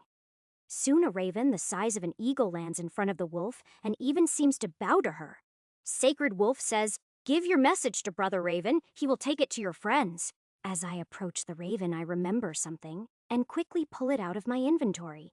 I offer it and the message to the raven, who takes them in his beak. "This is the message to my friends. The hairpin is for you. Thank you for your help."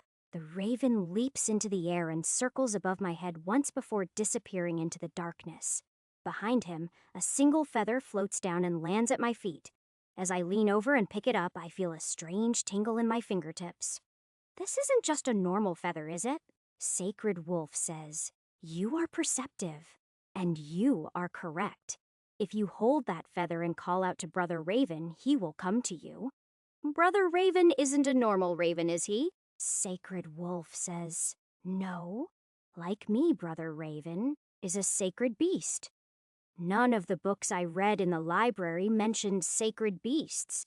Are there many of you? Sacred Wolf says, "There are quite a few of us scattered around the world, but you won't find anything about us in human books." Why is that?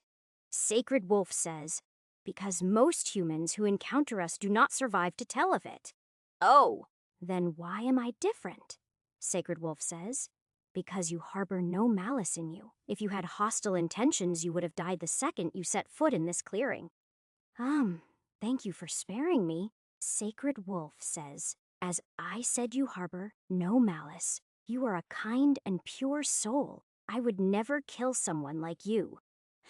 The puppy starts licking my face. It is only then that I realize I am crying. To have such a majestic being say such things about me, it has wiped out every mean thing I have ever been called. I just can't seem to stop crying. I cling to the puppy and cry into her fur for quite a while. I don't remember falling asleep, but the next thing I know is when I wake up. I wake to find myself completely surrounded by deliciously warm and soft fur. I can't remember any bed ever being this comfortable. It is only as I wake up fully that I realize this is way too much fur to just be the puppy. Pushing myself up out of the fur cocoon, I find that I am sandwiched between the puppy and her mother. A look around shows we are inside the cave. They brought me into their den to sleep with them. Sacred Wolf says, "Good morning, little Emmy." "Good morning." "Oh, I forgot to ask last night. May I know your name?" Sacred Wolf says, "Beasts, even sacred ones, do not have names. For now, you may call me Mother Wolf. Thank you for taking care of me, Mother Wolf." Mother Wolf says, "No need to thank me. If you make a contract with my daughter, then you will basically be my adopted daughter." "I am honored, Mother Wolf. I will do my very best." Mother Wolf says, "I must give you one last warning. I can teach you how to form the contract, but the strength to form it must come from you. If you are not strong enough, it will kill you. Do you still want to try?" "Yes, I want to try." Mother Wolf says, "All right. Before we begin the lessons, tell me about yourself and your time in this world." Doing as I am told, I tell Mother Wolf everything that has happened since I was summoned. I tell her everything I know about my friends and the other heroes and the king. Telling her everything somehow lifts a weight I didn't know I had been carrying. When I tell her about the people I killed, I once again break down in tears. But this time, when the tears stop, I feel refreshed and somehow cleaner. All through the telling, she listens patiently, only occasionally asking a question. Mother Wolf says, "You have been through quite a lot, little one, and while you have chosen a good path, it will be a hard one." "What do you mean?" Mother Wolf says, Going against this evil king will be a long and arduous path. There will be many hardships and battles along this road you are choosing to walk. Ah, yes, that is probably true. I understand if you do not want your daughter to walk this path with me. Mother Wolf says, "No, that is not my intent. My daughter has chosen you already. Without adversity, there can be no growth." Then what are you trying to say, Mother Wolf? Mother Wolf says, "What I mean is, if you can form a contract with my daughter, then I will also do what I can to help you on your path."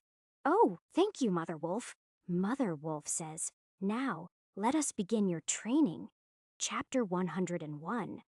The next 3 days are the longest of my entire life. No teacher or trainer I have ever had is as demanding as Mother Wolf. She has had me doing exercise and other things constantly. From the time I wake up until I pass out from exhaustion, it has been non-stop. And for the entire 3 days, she hasn't once said anything about contracts. But I have done everything she has asked of me. No questions, no complaints. Honestly, I am quite proud of myself. Not once did giving up even cross my mind.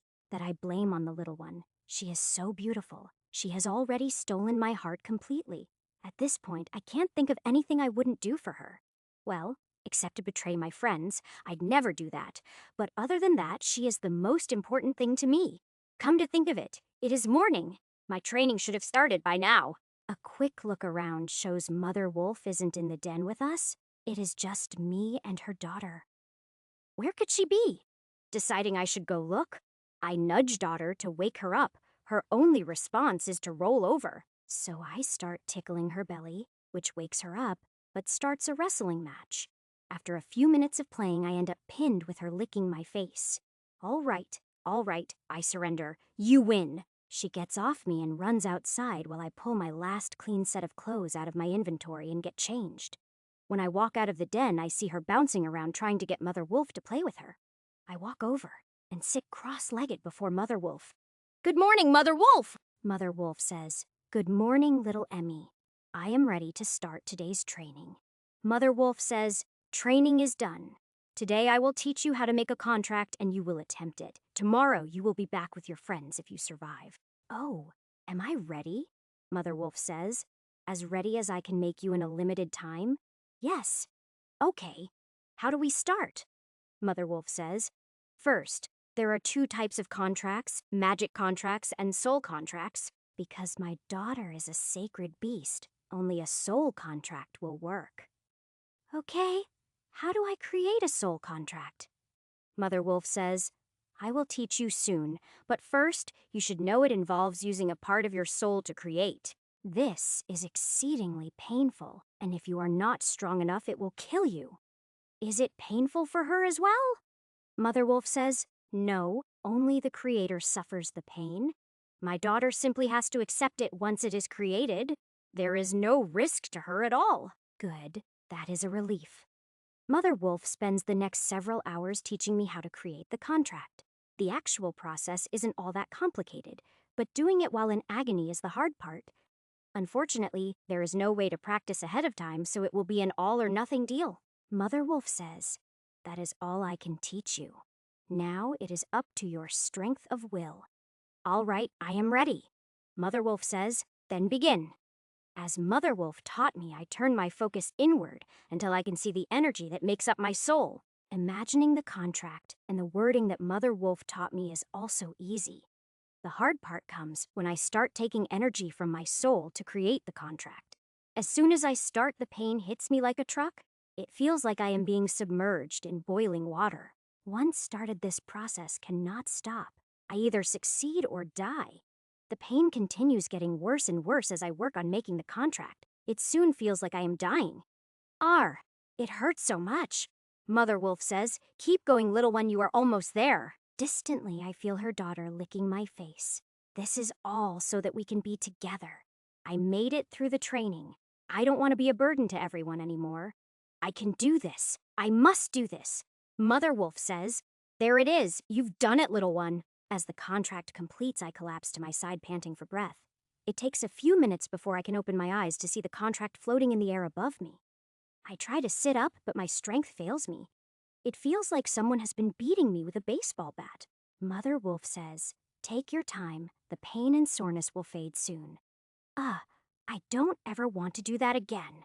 Mother Wolf says, most people wouldn't even be able to do it once. You are a special little human for sure. Finally, I am able to sit up. Everything still hurts, but quite a bit less. With a thought, the contract floats over to the daughter and unrolls in front of her. She seems to read it and then solemnly places her paw on the bottom of it. With a flash, it disappears. Dinding, congratulations. You have successfully created a soul bond. +5 all stats, +100 horsepower, +100 MP immediately. I feel a burning sensation on my chest. I pull my shirt open so I can take a look. A tattoo has appeared on my chest, but from this angle I cannot see what it is. Mother Wolf says, that is the mark of your bond. In an emergency, my daughter will be able to take shelter inside the tattoo. So, it is a magical tattoo. Cool. Diding, congratulations. Your class tamer has evolved into contractor. +200 horsepower, +200 MP Avenue. Aleable contracts remaining. 3. Whoa, my class evolved. Mother Wolf says, I am not surprised. A soul bond can change many things. I feel happiness, but it is not mine. Mother Wolf says, you are feeling what my daughter is feeling. Eventually, you will be able to speak to each other telepathically as well. Awesome. Apparently, daughter agrees because she bowls me over and starts licking my face again. I can feel how excited and happy she is. This is even better than I hoped it would be, and Mother Wolf said it will get better. Oh, that reminds me. I don't feel comfortable calling her daughter all the time. Is it okay if I come up with a name for her? Mother Wolf says, beasts are not supposed to have names, but it might be possible if you are strong enough. Wait, why can't beasts have names? Will naming her do something to her? Mother Wolf says, naming a beast, especially a sacred beast, will give that beast the ability to become more. More? More what? Chapter 102. Mother Wolf says, more than just a beast. A beast with a name can gain class levels. Wait, humans other than heroes can't gain class levels, right? Mother Wolf says. Currently that is correct, but it wasn't always that way. In my youth, when the Great Empire was still around, normal humans could gain class levels. So what happened? Why did it change? Mother Wolf says. I don't know. All I know is after the sky lizards burned the world, the humans couldn't gain levels anymore. Okay. Sorry, but I am lost. What was the Great Empire? What are these sky lizards you speak of? How long ago was this? Mother Wolf says, haha, the young are always so full of questions. All right, I guess there is no harm in telling you. Mother Wolf tells me all about the Great Empire and the war that ended it. The way she describes the sky lizards makes me think they were real live dragons. The most surprising thing is this all happened over 1,000 years ago. You are over 1,000 years old. Mother Wolf says yes, child. Okay. You calling me a child doesn't hurt my feelings anymore? So are sacred beasts immortal then? Mother Wolf says, yes, sacred beasts are immortal in the sense that we cannot die of old age. But I wasn't a sacred beast back then, of course. You weren't. So, you weren't born a sacred beast. Mother Wolf says, no, I was born a normal mana beast. Until my daughter here, I didn't think a sacred beast could be born. Okay? Sorry, I am lost again. Can you tell me what a sacred beast is? Mother Wolf says, okay, I will try. A mana beast that lives long enough and becomes strong enough can become sentient. Those that survive long enough can then evolve into a sacred beast. Okay, I understand that much at least. But then, why was your daughter born a sacred beast? Mother Wolf says, I don't know. All my previous children were normal mana beasts, maybe a bit stronger than normal, but nowhere near a sacred beast. Huh, are you sure it was okay for us to form a contract? Mother Wolf says, of course it was what she wanted. I am not like your human mothers who worry constantly and try to shield their child from everything. She won't grow without experiencing pain and hardships. Yeah, I wish my mom had been more like you. She'd kill me if she knew I had a tattoo now. Mother Wolf says, Anyway, back to the original topic. Yes, you should be able to name her. From what I sense from you after your class evolved, you should have just enough mana to do it. Wait, why would I need mana to name her? Mother Wolf says. Because, as I said, beasts are not supposed to have names. So you will be imposing your will onto the world to make that change. That will consume mana. Oh, so I am going to use magic. Does that mean I need to do all the chanting and finger waving too? Mother Wolf says, haha. No, you do not need all that to use magic. All of that is simply a tool to help focus the will. Huh? Is my will strong enough for this? Mother Wolf says, it was strong enough to create the soul contract. Why wouldn't it be strong enough for this? Oh, I guess I didn't think of that. Mother Wolf says, all you need is to focus on her and name her. Well, I have to think up a good name first. Mother Wolf suddenly whips her head around to stare at her daughter. They seem to communicate for a minute before she looks back at me. I am no expert at reading a wolf's face, but to me she looks shocked and confused. What happened? What is wrong? Mother Wolf says, well, it seems my daughter is even more unusual than I thought. She says she would like her name to be Silveria. Why is that so unusual? Mother Wolf says, because she shouldn't understand names, let alone be able to come up with her own. Maybe she is different because she was born a sacred beast. Mother Wolf says, maybe. Anyway, it is fine. But you will still need to be the one to name her. All right. I turn to look at her daughter, who comes over and sits right in front of me. She leans in until we are nose to nose and our eyes are only inches apart. I name you Silveria. MP, 10 divided by 600. There is a massive clap of thunder directly above us as I say her name. And at the same time, as I am staring into her eyes, I watch them change. They go from the blue of her mother to a pure shining silver like her fur. Then she breaks the mood by licking my nose. Mother Wolf says, well, that was unexpected. What exactly just happened? Mother Wolf says, I have no idea. But I am sure everything will be fine. Well, what should we do now? Mother Wolf says. Now you should return to your friends. I am sure they are worried about you despite your note. Does that mean you don't need to teach me anything else? Mother Wolf says, everything about the bond you will learn over time as it grows. No need to worry about it for now. I know it has only been a few days, but I am really going to miss you, Mother Wolf. Again, I end up breaking down in tears and crying into Mother Wolf's fur. After I stop crying finally, I hug Mother Wolf as hard as I can before stepping away. Mother Wolf says, oh, let me tell you one last thing. I know of a place in the north that will help you and your friends grow stronger, but it is a very dangerous place. Oh, where is it? Chapter 103. Forest's Edge Ashes Puvi Miria says, maybe strange was bad wording. You don't smell bad or anything.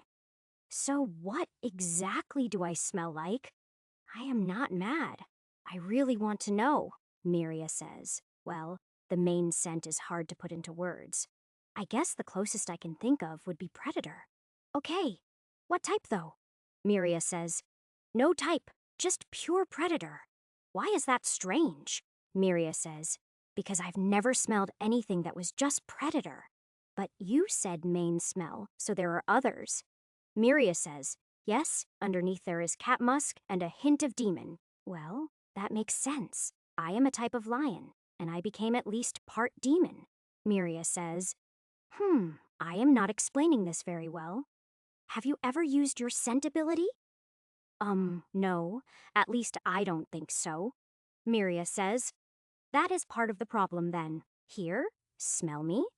Miria leans forward and tilts her head to the side, offering me her neck.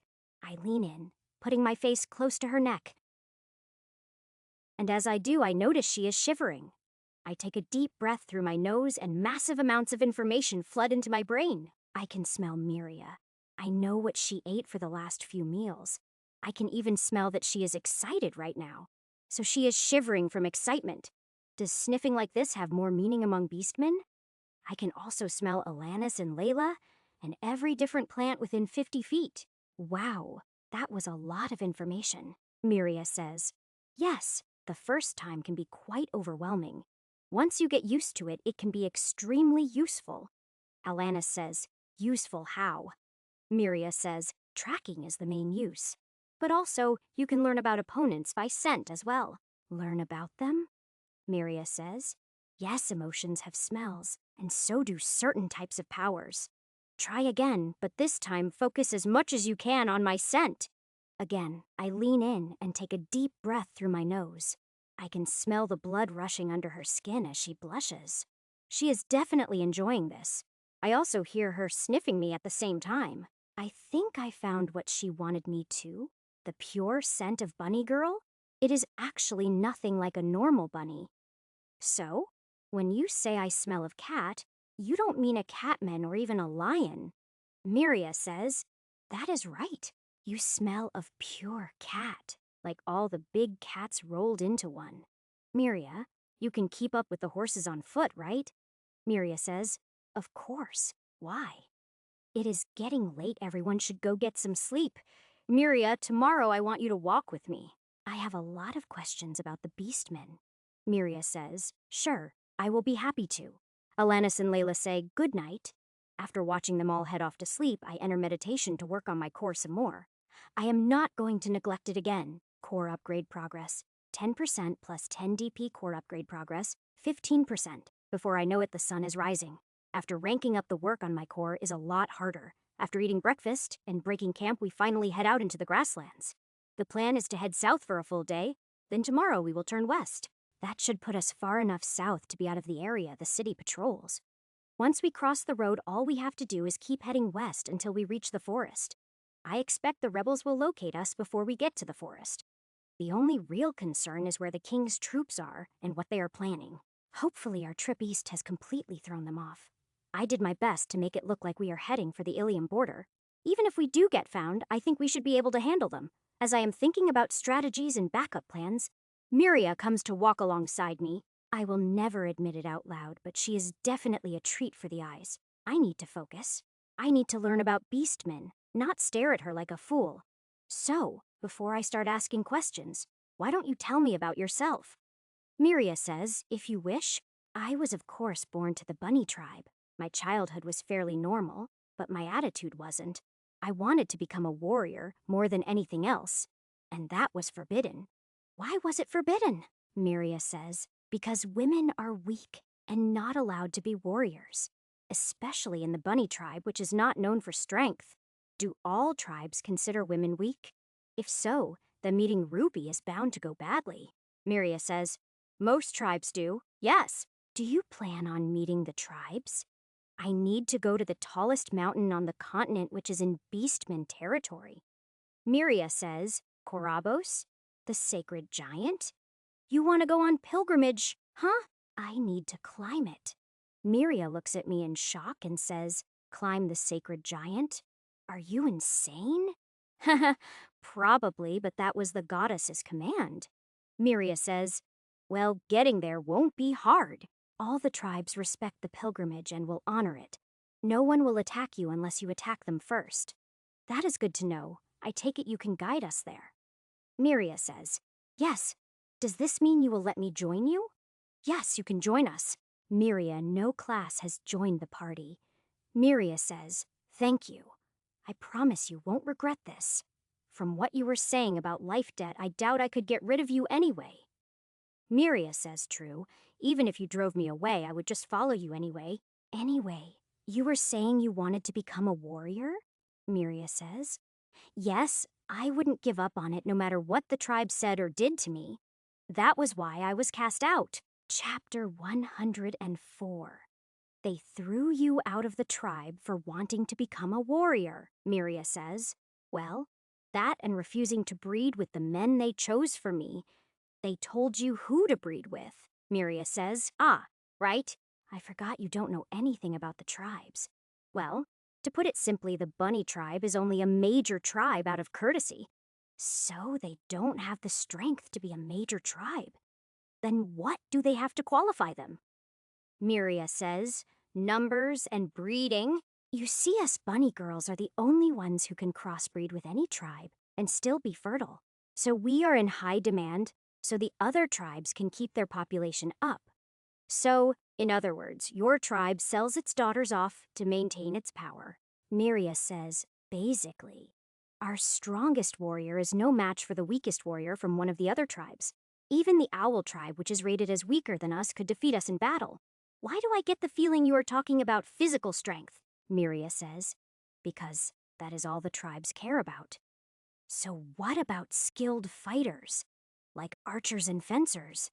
Miria says, I do not know what a fencer is, but bows are for hunting only. They are not an honorable weapon. Guaranteed. It was some dumb matehead who came up with that lame idea. Miria says, What do you mean? I mean, a skilled archer can defeat a number of melee opponents easily. In fact, a bow takes more skill than a lot of melee weapons. Miria says, You are probably right, but you will never convince the clans of that. I am not worried about convincing the clans of anything. What I am talking about is you. Miria says, Huh? Me? What do you mean? Our group right now is weak in ranged combat. You said you want to be useful to me.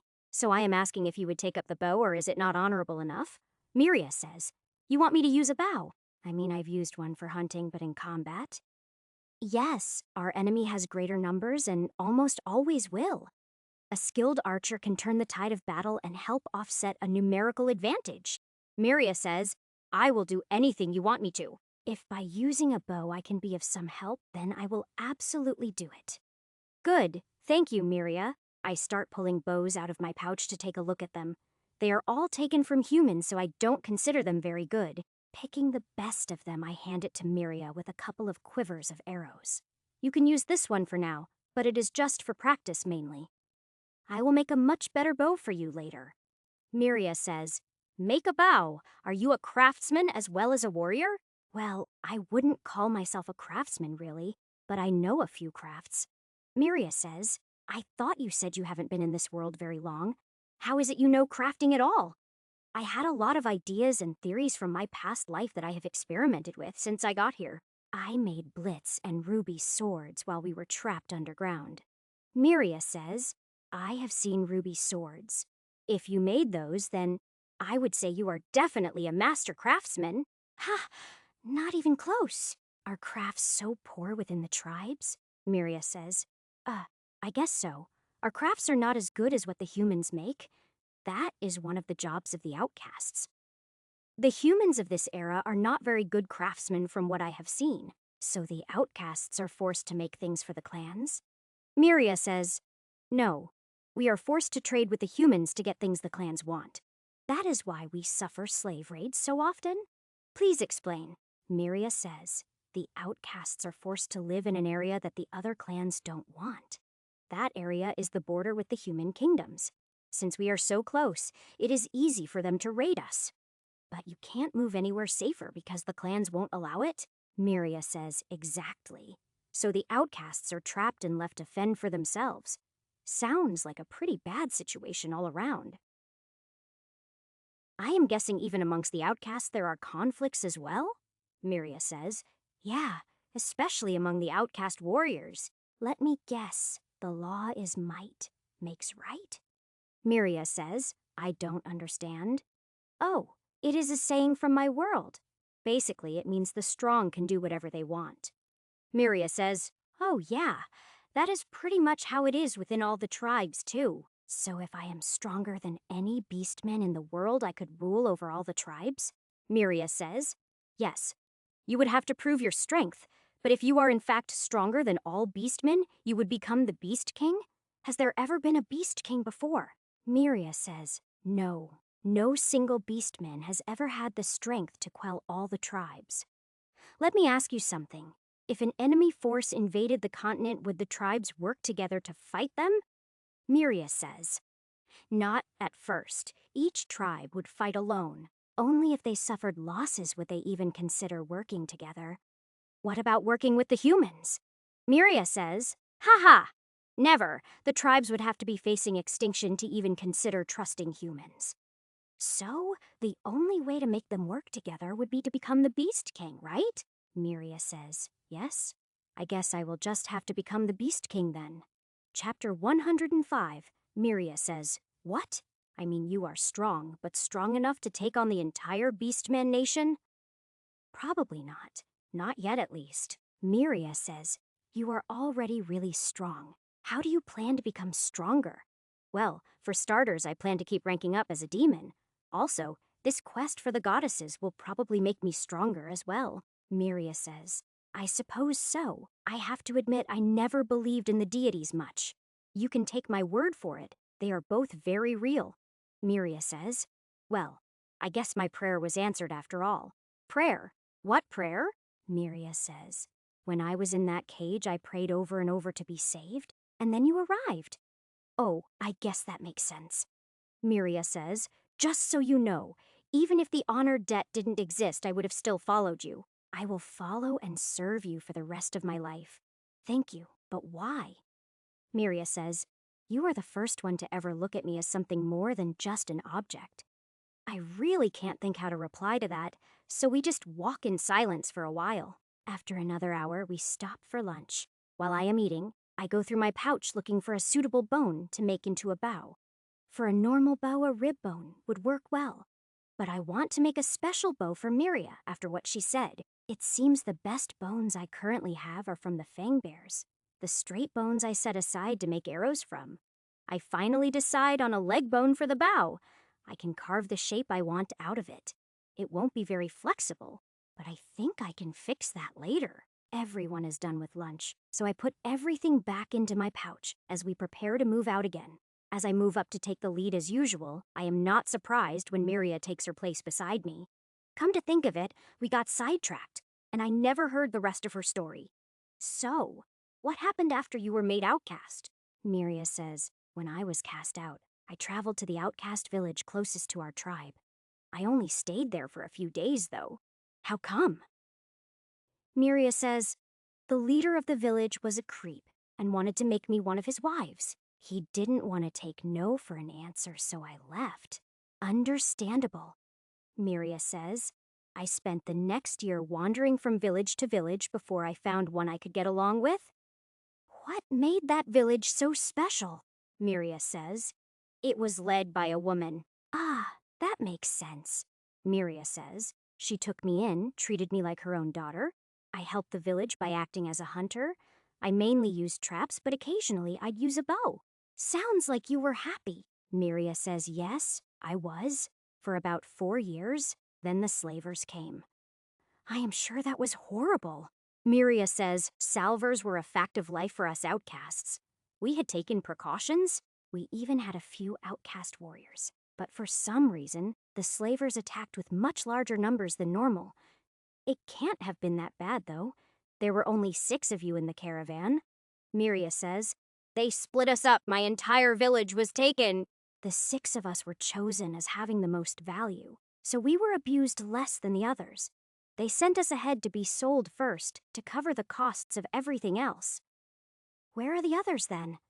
Miria says, "The men will have been sent somewhere else, but the other women should be in a caravan heading for the capital." "Any idea where that caravan would be?" Miria says, "It could be on the road now, or it might not have left the camps yet." "Camps? What camps?" Miria says, "The bandits raid over the border to capture slaves. They have camps on this side of the border where they sell us to the slavers." "Makes sense since they all work for the king. I would love to raid those camps and kill them all." Miria says, "I would love to help you do that. Maybe once we get the others to safety. For now, we should focus on getting to the rebels." Miria says, "Yes, whatever you say. But later, if the chance arises, yes, we will slaughter the slavers and bandits." Miria says, "Yes, I will work hard to become useful to you. Speaking of tonight when we camp, I will help you with that." Miria says, "Okay, how?" "I will take you into the soulscape to show you some things about archery." Miria says, "I will look forward to it." We continue south for the rest of the day. We don't talk about anything else. We just enjoy each other's company. When the sun starts to set, we stop and everyone starts making camp. I leave things to them and sit down and start carving some arrows. It has been a while since I practiced scrimshaw. Ruby says, "Did you have a nice day walking with Miria?" "Yes, I learned a lot about her past and about the beast tribes. Looks like I will need to become the Beast King before the demon invasion." Ruby says, "Beast King? Why do you need to do that? To lead the tribes against the invasion. They will only work together if they have one leader. Ruby says, when do you plan to do this? Not anytime soon. The temples come first. After the temples will be time to deal with the king, then maybe the beastmen. I don't know yet, but we will see how things go, Ruby says. Sounds like we will be busy. Yeah, probably from now until the end of the invasion, Ruby says. Well, you know I will be with you no matter what, but try to plan a little time to relax now and then. Maybe have some fun once in a while. Fun, huh? Well, no promises, but I will see what I can do. Ruby smiles as if she has won something and sits down next to me. A few minutes later, Miria walks up and sits down. Ruby says, what do you want? Miria says, I was told to report for training once camp was set. Ruby says, oh, are you training her now? Yes. I am going to take her into the soulscape and give her some ideas on how to train as an archer. Ruby says, oh, just the two of you. For some reason, the tone of her voice as she asks that question sends a shiver down my spine. I am not sure why, but I suddenly feel like I am in danger. No. You can join us if you want. In fact, I should probably invite Alanis and Layla too. Miria says, okay, I will go and invite them. She runs off quickly. Maybe she had the same feeling of danger. I sit very quietly, not wanting to upset Ruby further. I am not sure what has gotten into her, but it is best not to push it. I sigh in relief when Miria returns with Alanis and Layla. I quickly create the soulscape in my mind. Once it is created, I invite the four of them in. While I am waiting for them, I send a message to Drog and Maricel to have them guard the camp.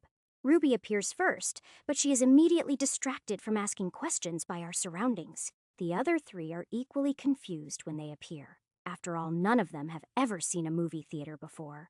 Chapter 106. Ruby says, what is this place? It is from my old world. It is called a movie theater. Alanis says, what is it for? I thought we would be training. Physical training doesn't do any good in the soulscape. You are here to watch and learn from some recordings from my world? Miria says, recordings. How do you have them? I remember them. In the soulscape, anything I can remember is available to me. So everyone please sit down and we will get started. Once everyone is seated, I start showing them one of the epic fantasy movies from my world. The looks of shock and amazement on their faces is absolutely priceless. Whatever issue Ruby had is forgotten almost instantly as she gets sucked into the movie. I know the movie by heart, so I don't pay much attention to it. Rather, I watch their reactions and enjoy myself.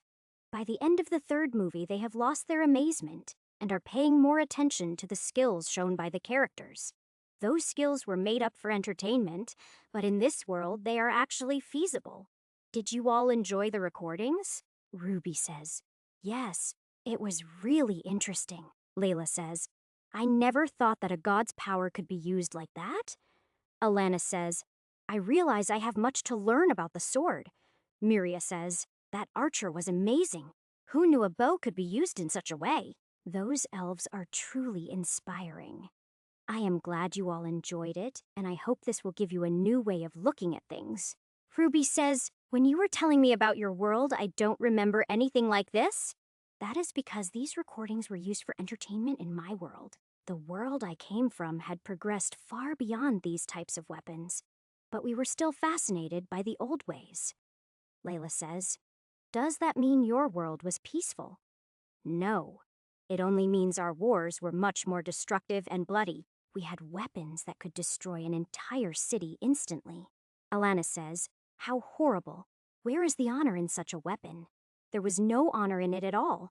That is one of the reasons I am glad I was summoned to this world, Miria says. So if you had the chance, you wouldn't go back. No, I never want to go back to that world. Ruby says, do you really mean that, Master? Yes, this is my world now. I will never leave it. With a squeal of delight, Ruby throws herself into my arms and kisses me. I expect her to back off blushing like she did before, but this time, the kiss lingers longer. In a flash, she breaks off the kiss and vanishes. Layla and Alanis laugh nervously before they too leave the soulscape. To my surprise, Miria doesn't laugh or leave. Instead, she walks up to me and kisses me as well. It is a serious enough kiss that I know she is not just being friendly, but before I can say anything, she also leaves the soulscape. Gah! I will never understand women. When I end the soulscape and open my eyes, I find myself alone. The four of them have already moved out of sight. I pick my scrimshaw back up and focus on it to distract myself from what just happened. After a few minutes, I sense Drog come close and sit down. Drog says, "Did you have a good time with your harem master?" "Don't start with me, Drog. I am confused enough right now." Drog says, "Confused, master? Why? At least two of them definitely want you." "Which two?" "Wait, no, don't answer that. I really don't want to know. Just go away, Drog." Drog says, "Yes, master?" Drog leaves, but I can tell he is smirking as he leaves. Ugh, I need to do something soon, or one of them is going to end up killing me. Maybe it is because I am the only male around. I should try to recruit some more men. Maybe then, they will get distracted, and this insanity will end. My best bet for recruiting will be from the rebels, but we are still at least a week away from the forest. With letting Miria join the party, there is only one spot left. I need to find a guy to fill that spot. The problem is going to be finding a guy who won't try to take advantage of any of the women. Maybe I should have kept that one hero around. He seemed the type to be respectful. Then again, anyone who tried to abuse these women would get torn to shreds so fast I wouldn't even get a chance to help. I need to stop thinking about all this and focus on my work, Maricel says. "Having problems, master. Anything I can help with?" "Oh, hi, Maricel." "No, I was just talking to myself. Nothing to worry about." Maricel says, "You talking to yourself is fairly worrying all on its own. Now that there are more people to protect, the burdens of leading us have gotten heavier. Oh, it is not the leadership that I can't handle. I am having issues with Ruby and Miria at the moment." Maricel says, "Oh, sorry. I am a bit too young to be able to help with that." "I know. In this, I am pretty much on my own." Maricel says, "Yeah, the most I can do is wish you luck." "Thanks for that, Maricel." Maricel says, "You are welcome, master." "Enough with the master stuff, Maricel." Maricel says, "But you are so fun to tease." Maricel leaves to resume patrolling and I return to carving arrow shafts. Once I run out of straight bones for arrows, I start carving the bow. This is not going to be finished anytime soon, though. At times like this, I really miss the underground forge room. I really need to figure out what to do about Ruby and now Miria. They must be just teasing me, right? Well, maybe not Miria, she said before she wanted to serve me in that way. "Dieting where? Congratulations!" Skill Scrimshaw has progressed to level 9. Scrimshaw level 9. AGI plus 9 int plus 4. You can carve bone into many items. Ruby charges into my little clearing with swords drawn. She quickly looks around, but when she finds no enemies, she looks at me with an eyebrow raised. Ruby says, "Master, what happened?" "Nothing. I just got a skill up and it surprised me," Ruby says. "PFFT?" Yeah. Sorry to disturb your rest," Ruby says. "Oh, I wasn't resting. I was talking with Alanis. Even if you had woken me, it would have been worth it." "Oh, what were you talking about?" Ruby says. Nothing. Good night." Ruby turns quickly and leaves my little clearing, sheathing her swords as she goes. Even though it was dark, I could tell she was blushing. What could they have been talking about? Ruby better not be convincing Alanis to help tease me. Two of them are bad enough. With a sigh, I set aside my scrimshaw. I can't really focus on it anymore tonight. Instead, I will just meditate and work on my core. Miria yells, "Master." Chapter 107. Miria. What is wrong? Miria says, "Nothing's wrong, I did it." "Did what?" Miria says, "Well, I was practicing some of the moves from the recording when it happened." "When what happened?" Miria says. "It worked. I got a class. I am an archer now, master." "Great work. Congratulations. But stop calling me master," Miria says. "Oh, but why? Ruby gets to call you master, and I did promise to serve you for the rest of my life. Besides, I am useful now, aren't I?" "You were already useful, Miria. Becoming an archer just makes you more useful." Ruby only calls me master to tease me. Miria says, is that what you think? You don't even realize, do you? Realize what? What are you walking about? Miria says, I think I might die if I tell you. I think I should go get some sleep. Good night, master. She quickly turns and leaves before I can stop her. What did she mean by that? Why does this just keep getting more and more confusing? Giving up on trying to figure things out, I try to enter meditation. Unfortunately, the thoughts keep creeping back in and I can't calm my mind enough. After an hour of failed attempts to meditate, I lay down on the grass and sleep till dawn. I wake up when the rising sun hits my eyelids. I get up and stretch out the kinks from sleeping on the ground. I move to where the others are sleeping, and after restarting the fire, I start cooking breakfast. Drog says, Morning, master. Morning, Drog. Once you've eaten, I want you to go west to the road and keep an eye on it. We will need to know when the road is clear so we can cross without being seen. Drog says, Yes, master. I'll contact you with telepathy when we are getting close. Drog says, Once the food is done, I give Drog his portion first. He is done eating and off to scout before the last person is even served. Once everyone has eaten, we break camp and set off towards the road. I take point as we move out, and Miria moves up next to me. What are you doing? Miria says. I thought I would keep you company, master. Besides, there is still a lot you don't know about the tribes. Again with the master thing? Miria says. What? Are you going to punish me? From the look on her face, I am not sure if she wants to be punished or is just teasing me. Either way, answering the question would just make it worse for me. Miria says, Anyway, there are 18 major tribes and about 20 lesser tribes. You will only need to worry about the major tribes. They are the ones who can name the Beast King. Do I have to control all of them or just a majority? Miria says, You will need to subdue all of them, either through force or some other means. To be the Beast King, all 18 tribes must submit to you. Well, I don't want to have to conquer them by force. Killing a lot of them would kind of defeat the purpose. Miria says, You won't be able to do this without bloodshed. At the least, you will have to kill a few champions. That would be fine. I just don't want to weaken the tribes too much before the invasion. Miria says, Well, from strongest to weakest the tribes are ogre, wolf, lion, bear, tiger, ape, coyote, fox, jaguar, badger, bison, lizard, lynx, monkey, rat, bunny, and owl. Oh, there is a lion tribe. Do they look like me? Miria says, I am not sure how to put this, but no beastman really looks like you. What do you mean? Miria says. All the beastmen of all tribes have mostly human features. We have some fur and some markers, but our faces tend to be mostly human. I've never seen someone with basically the head of a cat other than you. Oh, well, I guess that makes sense. Miria says, Master, I meant no offense. I find you very attractive. That wasn't what I meant. Chronosia told me I wasn't a beastman. She made me using the body of a humanoid mana beast. Miria says, Humanoid mana beast? I've never heard of such a thing. Are there others? I actually didn't think to ask her about it. I was kind of overwhelmed when we were having that conversation.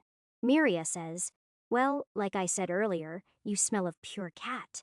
So I would suggest getting the 4 cat-type tribes to submit first. I will keep that in mind. But it is too early to start planning that out. There are a number of other things to take care of before I start thinking about becoming the Beast King. Miria says, Fair enough, Master. I will be ready to offer my knowledge at any time, or anything else you may want. Are you serious, or is this just more teasing? Miria says, Master, I haven't once teased you. I can feel my face burning as I realize what she means, and it is very, very tempting. Now is not the time, though. I will think about it later. We need to get across the road safely. I can think things through tonight when we camp. Miria, let me think about it. Her only response is a blinding smile. She is definitely beautiful. There is no doubt I find her attractive, and thanks to anime, I've always had a thing for bunny girls. The problem is Ruby. I don't want to hurt her, but I am not even sure what she thinks about me. Drog thinks master. What is it, Drog? Drog thinks slavers. Lots of them. How many? Drog thinks at least 30 wagons. Which direction? Drog thinks, coming from the south. Maricel, Maricel says. Yes, Ash? There is a party of slavers coming up the road from the south. Go get me an accurate count of their numbers. Maricel says, right away. Miria says, are we going to fight them? Yes, I hate slavers. Besides, your people might be on those wagons. Chapter 108. Miria says, thank you. All right, go tell the others to stay back. Also, tell Alanis and Layla to come up here.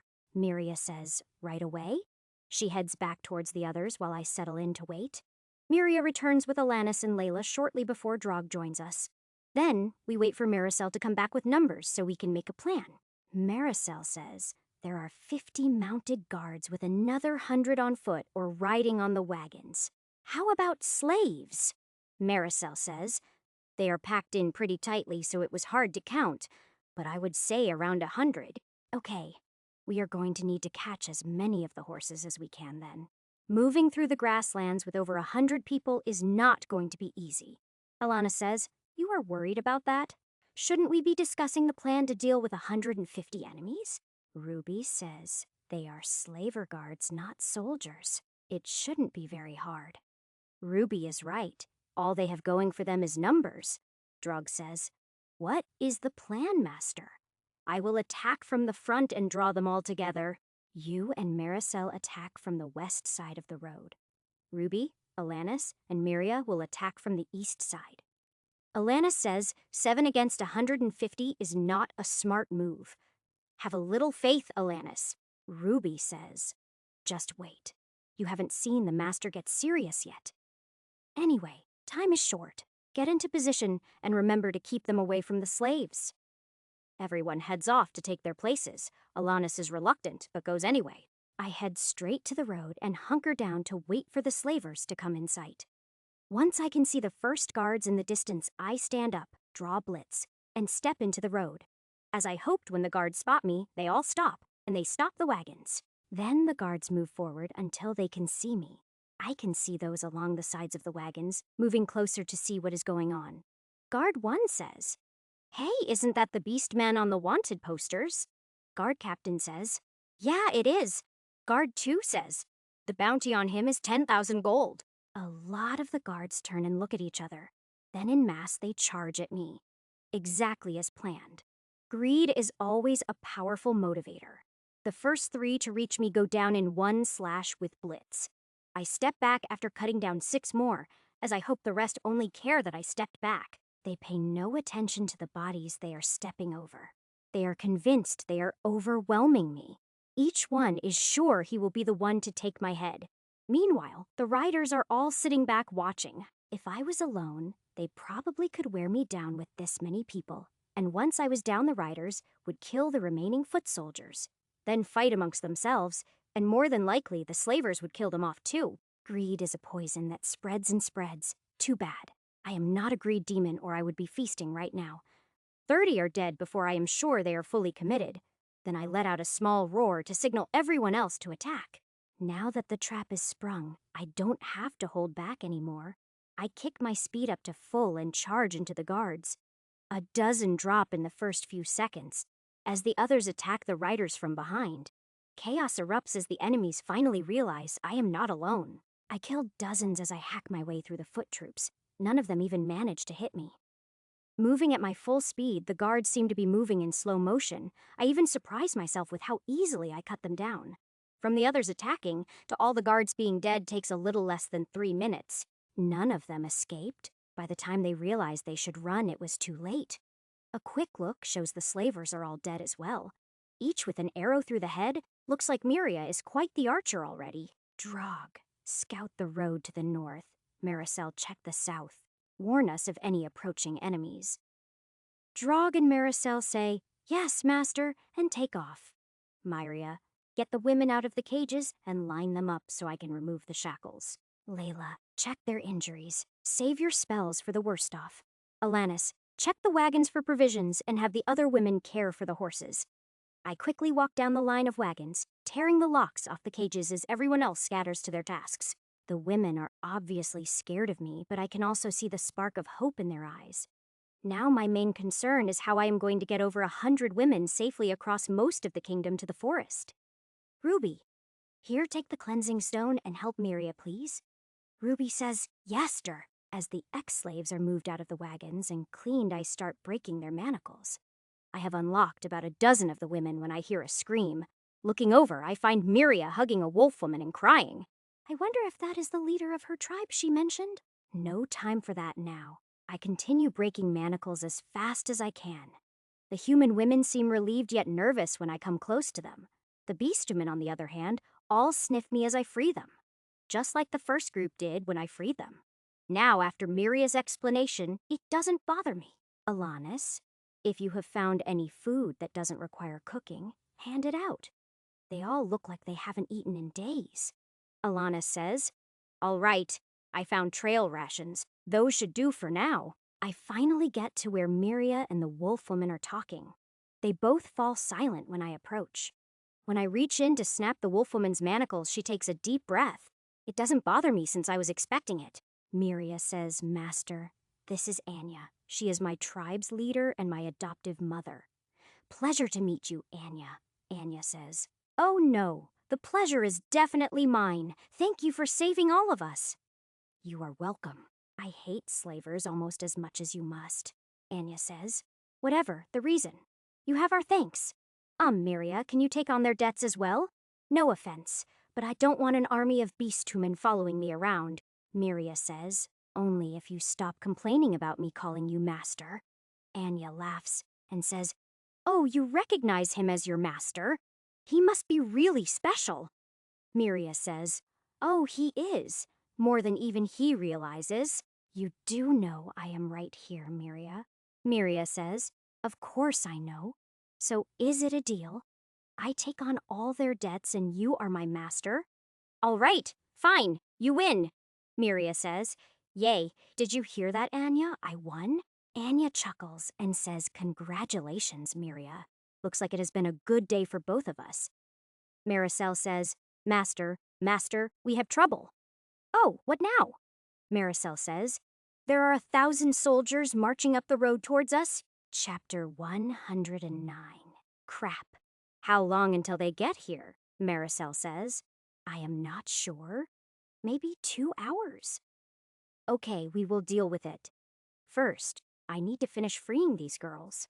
Maricel says, "All right, what do you want me to do?" "Go back and keep an eye on them. See if you can overhear anything." Maricel says, "Am I looking for something specific?" "Yes, it is weird for that many troops to be marching away from the border. I want to know what the king is up to if possible." Maricel says, "All right, I will see what I can find out." "Thank you," Anya says. "Is there anything I can do to help?" "Sure, you can help Miria. We need to get everyone organized, figure out who can ride, and how soon everyone will be in shape to move." Anya says, "Sure. Most of these people are my people anyway." As Anya goes with Miria to start helping, I continue going down the line removing manacles. 1,000 soldiers. How are we going to deal with this? We can't fight that many at once. Maybe if we can split them up somehow. Drog, how are things to the north? Drog thinks, I am outside the city. 1,000 soldiers just arrived in the city from the north. Another 1,000. What is going on? Drog thinks another 1,000. Yeah, we have 1,000 coming up from the south. You should head back now. Drog thinks yes, master. 2,000 troops. This is definitely a trap. I guess the king figures I am heading for the border and means to trap me between the two forces. My best bet may be to act as a decoy until the girls are all able to move. Miria, Anya, Layla, come here, please. Miria says, "Yes, master." "How long do you three think until we can get moving?" Anya says. "My women can move out right now, but the human women are in worse shape." Layla says yes, they need to rest. Morning would probably be the earliest. "Okay then, I will need to delay the soldiers. Miria will be in charge here while I am gone." Ruby says, "Why is Miria in charge? Why not me?" "Because you are going with me." Ruby says, "Oh, yay." When Drog gets back, have him scout west and look for a water source. Once the women can move, that will be our next campsite. Miria says, "Yes, master, but will Drog listen to me?" Ha ha ha, yes. "You are too cute for him to ignore you," Miria says. "You think I am cute?" "Yes." As Miria smiles, I suddenly feel a rising heat behind me. That is when I remember Ruby. Deciding ignoring it is probably safer. I turn and start walking towards the south. "Come on, Ruby. Let's go raise some hell." I can sense Ruby behind me. If she were putting off any more heat, my fur would be burning. She is definitely jealous this time. This is more than just teasing. Does this mean she likes me too? Time to test this out. "Ruby, you know I think you are cute too." The instant I finish talking, the heat disappears. It is completely silent behind me. From the lack of footsteps, I can tell she stopped in shock. Guess that answers that. Now that I know, what the hell do I do now? For now, it will have to wait until after we deal with the soldiers, just as soon as I figure out how to deal with them, that is. We can't beat them head on. How would be the best way to spread them out? I guess the best bet is going to be to attack them from the side and let them chase us. I finally hear Ruby's footsteps as she runs to catch up to me. It took her a minute. I must have really surprised her. Anyway, I will have to deal with all that later. Now I need to find Maricel. It only takes the two of us about 15 minutes to get within sight of the soldiers. We quickly duck into the grass to the west of the road. The soldiers didn't spot us. It only takes a minute for Maricel to find us. She can sense me even if I can't sense her. Maricel says, "Master." "Hi, Maricel, find out anything." Maricel says, "Yeah, they are hunting us specifically. They are to meet up with the other 1,000 coming south and then sweep west." "Okay, we definitely have to prevent that," Ruby says. "So what is the plan?" "We are going to attack the middle of the column. I will cut a path right through the middle of them. Maricel will follow behind me and kill any I miss. Ruby, I want you to throw as many fireballs as you can to either side."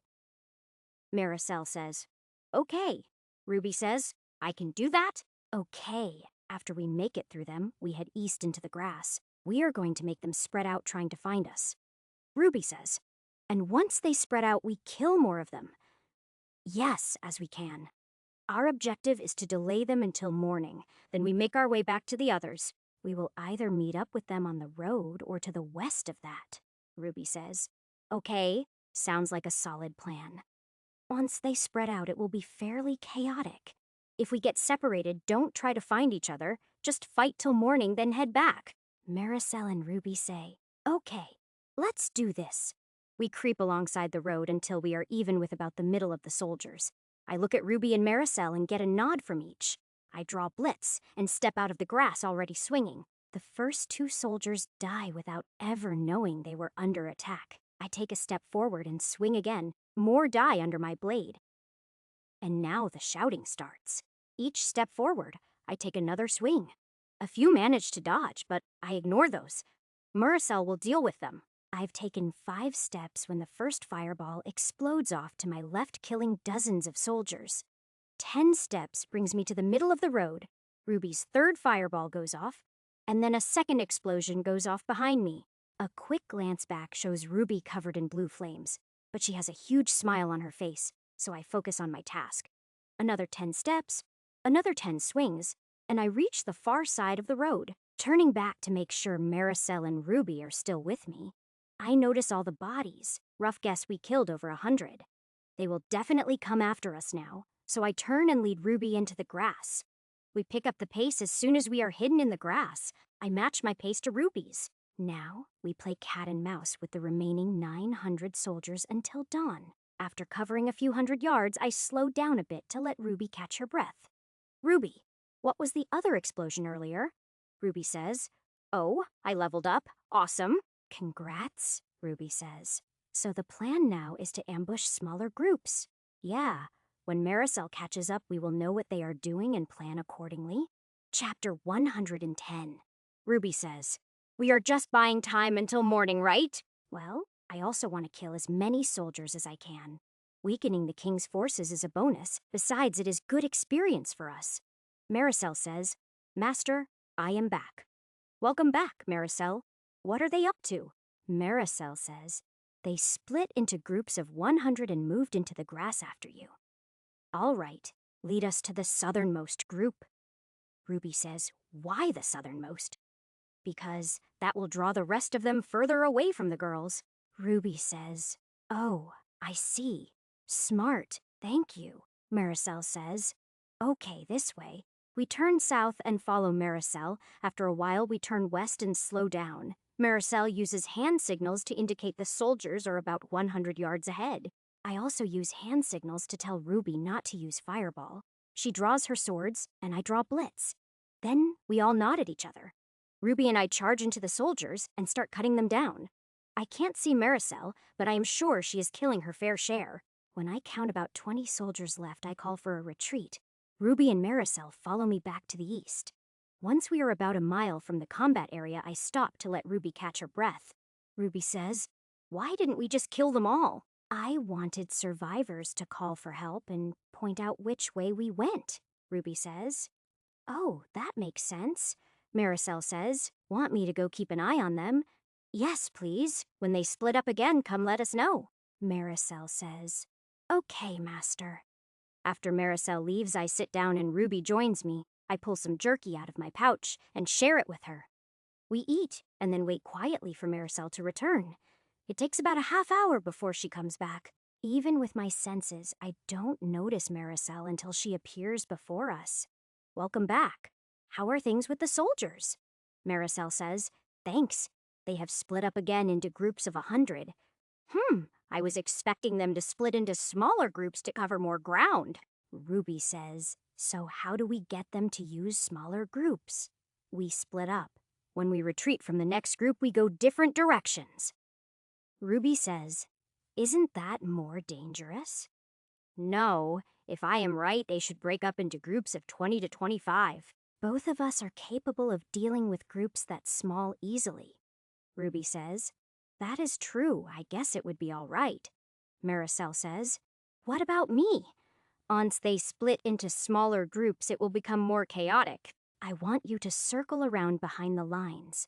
The commanders will be hiding somewhere behind them. I want you to kill them and any other small groups that you come across. Maricel says, okay, I can do that. Okay, Ruby, when we split up, I want you to go northeast. I will go southeast. Ruby says, okay.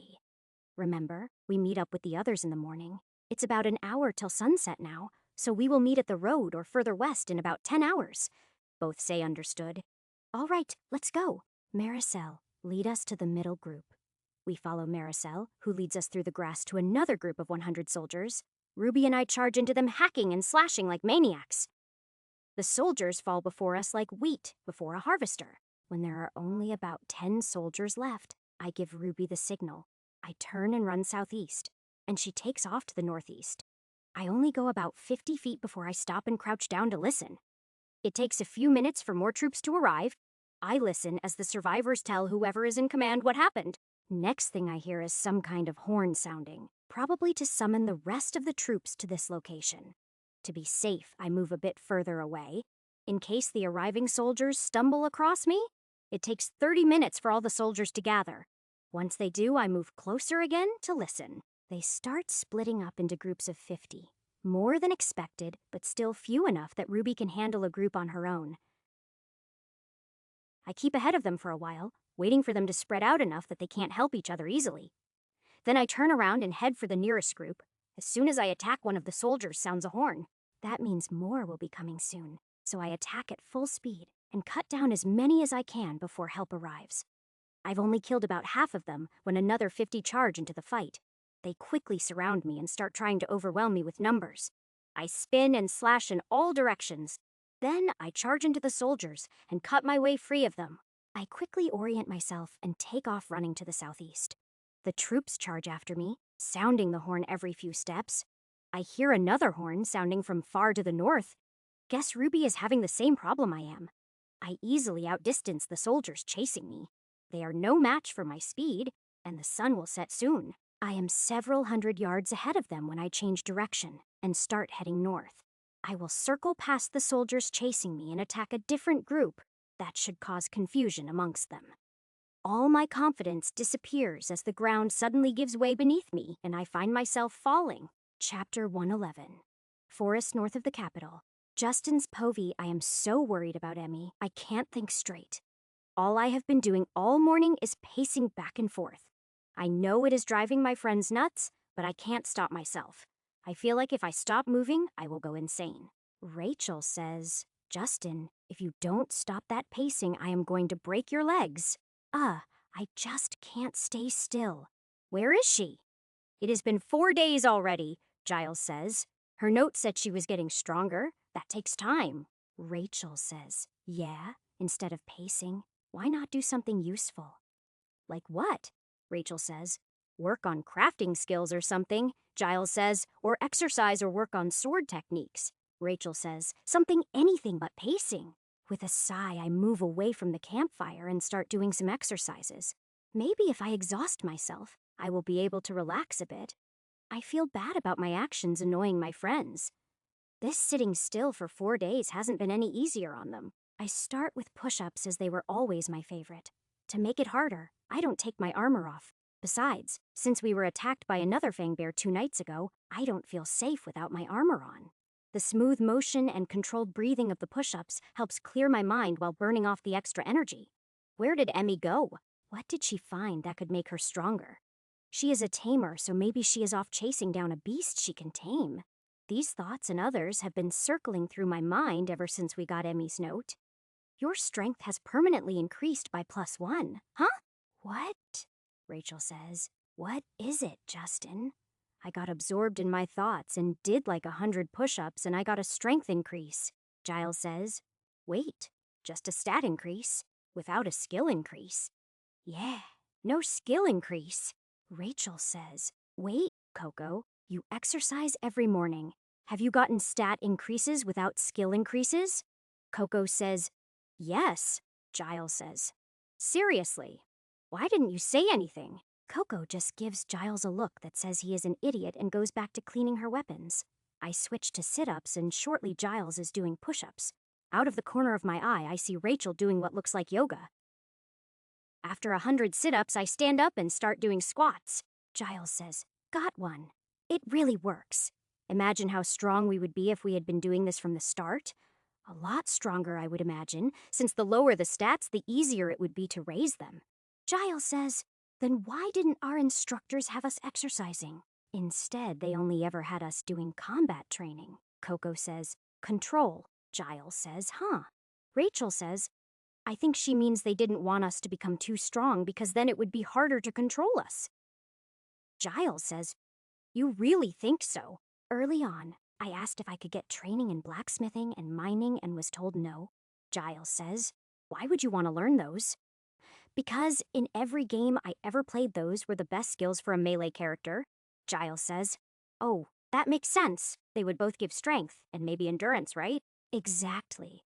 And the only reason I can think for them to refuse is to keep me from gaining those stats. If that is true, then it would also explain why they didn't teach us about exercise. Giles says, how about when Emmy gets back, we sneak into the capital and kill all those so-called trainers? Rachel says, as satisfying as that might be, I am sure they were all only following the king's orders. Giles says, yeah, and I would love to kill him for it. You are not the only one there, Rachel says. Yeah, me too. But I don't think even Coco could sneak in and kill the king. Coco thinks about it for a minute and shakes her head in answer. My muscles are telling me I have done enough, so I do some stretches, and then start cooking bear steaks for everyone for lunch. We have been taking it in turn cooking, but after tasting everyone else's cooking, it was decided that I was the cook permanently. Rachel says, we have a good party here. If we level up enough and improve our teamwork a bit, I think we could kill the king. We would also need better gear. These non-magical weapons and armor won't cut it. Giles says, only the high-ranking nobles and knights have magical gear. I was told that magical gear was rare, but we might be able to earn some eventually. The Empire is the biggest nation on the continent. I would think they would have better access to magical equipment, Rachel says. Is that why you want to head to the Empire? One of the reasons. It is also the closest to where we are now. Giles says, Even with better gear and higher levels, we would have to fight through an army to reach the king. Coco says, Demon? What? Rachel says. What demon? Giles says. I think she means we would have to fight a demon to kill the king? Coco says yes. What? There is a demon guarding the king? Coco says yes.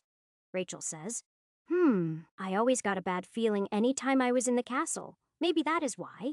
Giles says, Coco, do you know how strong the demon is?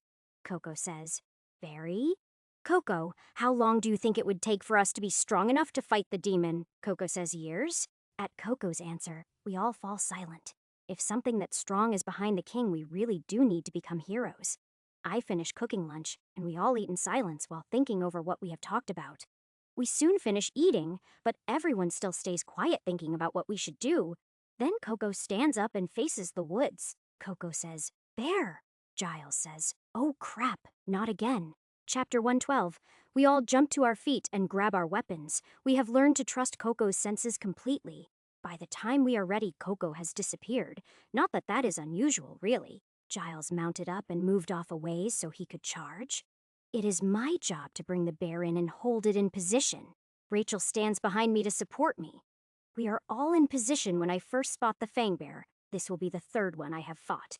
The other two both hurt me fairly badly. I am hoping this one won't be the same, but I won't hold my breath. The bear approaches steadily, but it hasn't reared up yet, so it isn't ready to attack. The bear's fur and thick hide mean normal attacks won't do anything.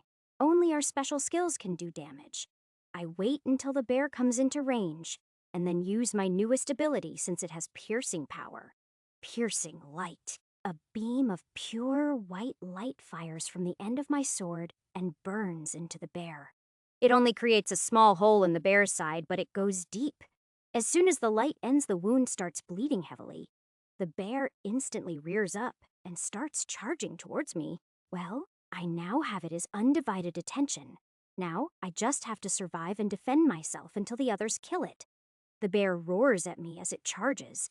I wait until the last second before I roll out of the way.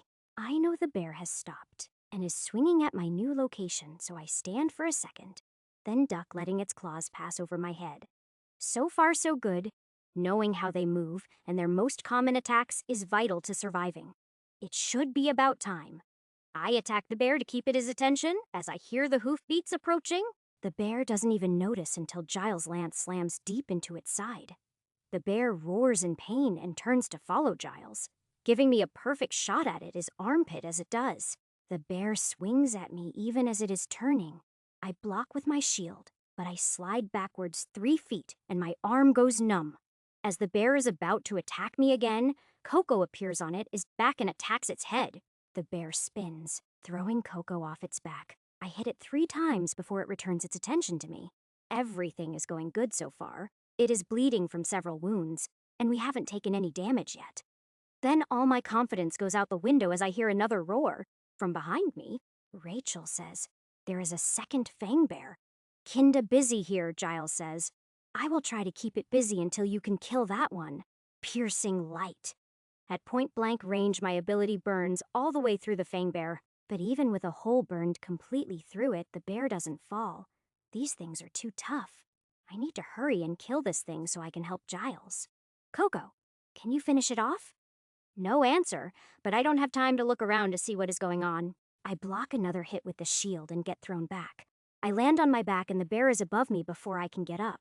Just as it is about to kill me, a large silver missile hits the bear and knocks it over. What? What just happened? What is strong enough to knock a bear that big over? Then I hear the bear yowl in pain and a cold shiver goes up my spine. Whatever it is, I really hope it isn't an enemy. Emmy says, what are you just lying around for? There is still another bear to fight. Emmy says, who were you expecting? The Easter Bunny. I hear a crunch, and the bear next to me goes still. Then I get to see the missile that hit it. It is a wolf, pure silver. At first, I think it is fully grown since it is big enough for its head to be level with my waist. But as I look closer, I realize its features are wrong for an adult. It looks like a really, really big wolf pup. Emmy says, good job, Silveria. Let's go help with the other one. I sit up and watch in amazement as the wolf pup runs towards the other bear. Emmy hits the bear with several arrows before the wolf reaches it. That is when I notice Rachel is tanking the bear. What happened to Giles? After looking around, I spot him. He is on the ground, and it seems both he and his horse are injured. That finally snaps me out of my shock, and I jump to my feet and charge at the bear. The wolf gets there before me. It leaps and flies past Rachel, who yelps in surprise. The wolf hits the bear and knocks it back several feet. That moves it away from Rachel and gives me a clear shot. Shining slash. Shining slash. My 2 slashes get the bear's attention, so I stop and let it come to me. Right as it is about to attack me, 2 arrows hit it in the eyes. That was an amazing shot. I didn't know Emmy could shoot like that. While the bear is reacting to the arrows, I manage to stab it in one of the slash wounds. The bear starts flailing around randomly now that it is blind. Then, the wolf hits the bear in the side again. This time, the bear falls over, and as it is falling, Coco appears and uses its momentum to decapitate it. Nice job, Coco. Coco says, cute. I am confused for a second, but realize what she meant as Coco kneels down and offers her hand to the wolf pup. After seeing what it was able to do to the bears, I am a little worried. But since it seems to be Emmy's pet, it is probably okay. Remembering Emmy, I spin around, grab her, and give her a huge bear hug. Emmy says, "Ack, ribs are cracking." "Oh, sorry," Coco says. "Soft," Rachel says. "Oh, wow, she is so adorable," Giles says. "Hey, I am bleeding over here." "Rachel, you should probably heal him before his whining upsets the puppy." Rachel laughs and heads over to heal Giles and his horse. Coco is happily petting the wolf pup who has her head in Coco's lap. I have to admit that the wolf pup is beautiful, but after seeing how it hit the bears, I can't really think of it as cute. "Welcome back, Emmy, and this is what you tamed." Emmy says, "No, she isn't tamed. I formed a contract with her." "A contract? What does that mean?" Emmy says. "It is something above and beyond taming. Forming a contract with her caused my class to evolve." "You are an evolved class now?" "Congratulations," Emmy says. "Thank you. So is this what you meant about getting stronger?" Emmy says. "Yep, sorry if I worried you. If, of course, we were worried," Rachel says. "Yeah, once I am done healing this idiot, I am going to punish you." "Do you know how much of Justin's pacing I had to put up with?" Emmy says. "Ha-ha! I am sorry you had to go through that. But it was worth it, and I got some information that will help all of us." "Oh, what kind of information?" Emmy says. "Silveria's mother told me the location of some ancient ruins where we can get stronger. Chapter 113, Ancient Ruins." "Wait, Silveria's mother told you. How?" Emmy says. "Yes, Silveria's mother is a sacred wolf and can talk just as well as you and I can," Giles says. "A talking wolf? Did you hit your head?" Silveria growls at him, and surprisingly Coco glares at him. When Giles notices, he shuts up quickly. I can't help wondering what has happened to Emmy. She seems to have grown up a lot in just 4 days. She is more confident and outspoken than I have ever seen her. Can this really be just because of gaining a contract? Emmy says, "Anyway, these ruins are from an empire that ruled the continent 1,000 years ago. They had much stronger magic, and even normal soldiers were equipped with magic gear." Rachel says, "So, the ruins should have tons of magic items." Emmy says, "Yep, it was a fortress and fell during the war, so there should be more than we can carry." Giles says, "How would some wolf know about this place?" Emmy says, "Because she was alive when it happened." Rachel smacks Giles in the back of the head, which makes Coco laugh. I notice Coco putting away a dagger she had been about to throw at Giles. It seems both Rachel and Coco are taking Emmy's side. If it has been 1,000 years, surely someone has looted the place by now, Emmy says.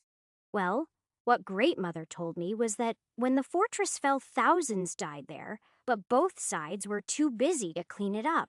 All those bodies decaying cursed the place, and it became overrun with undead.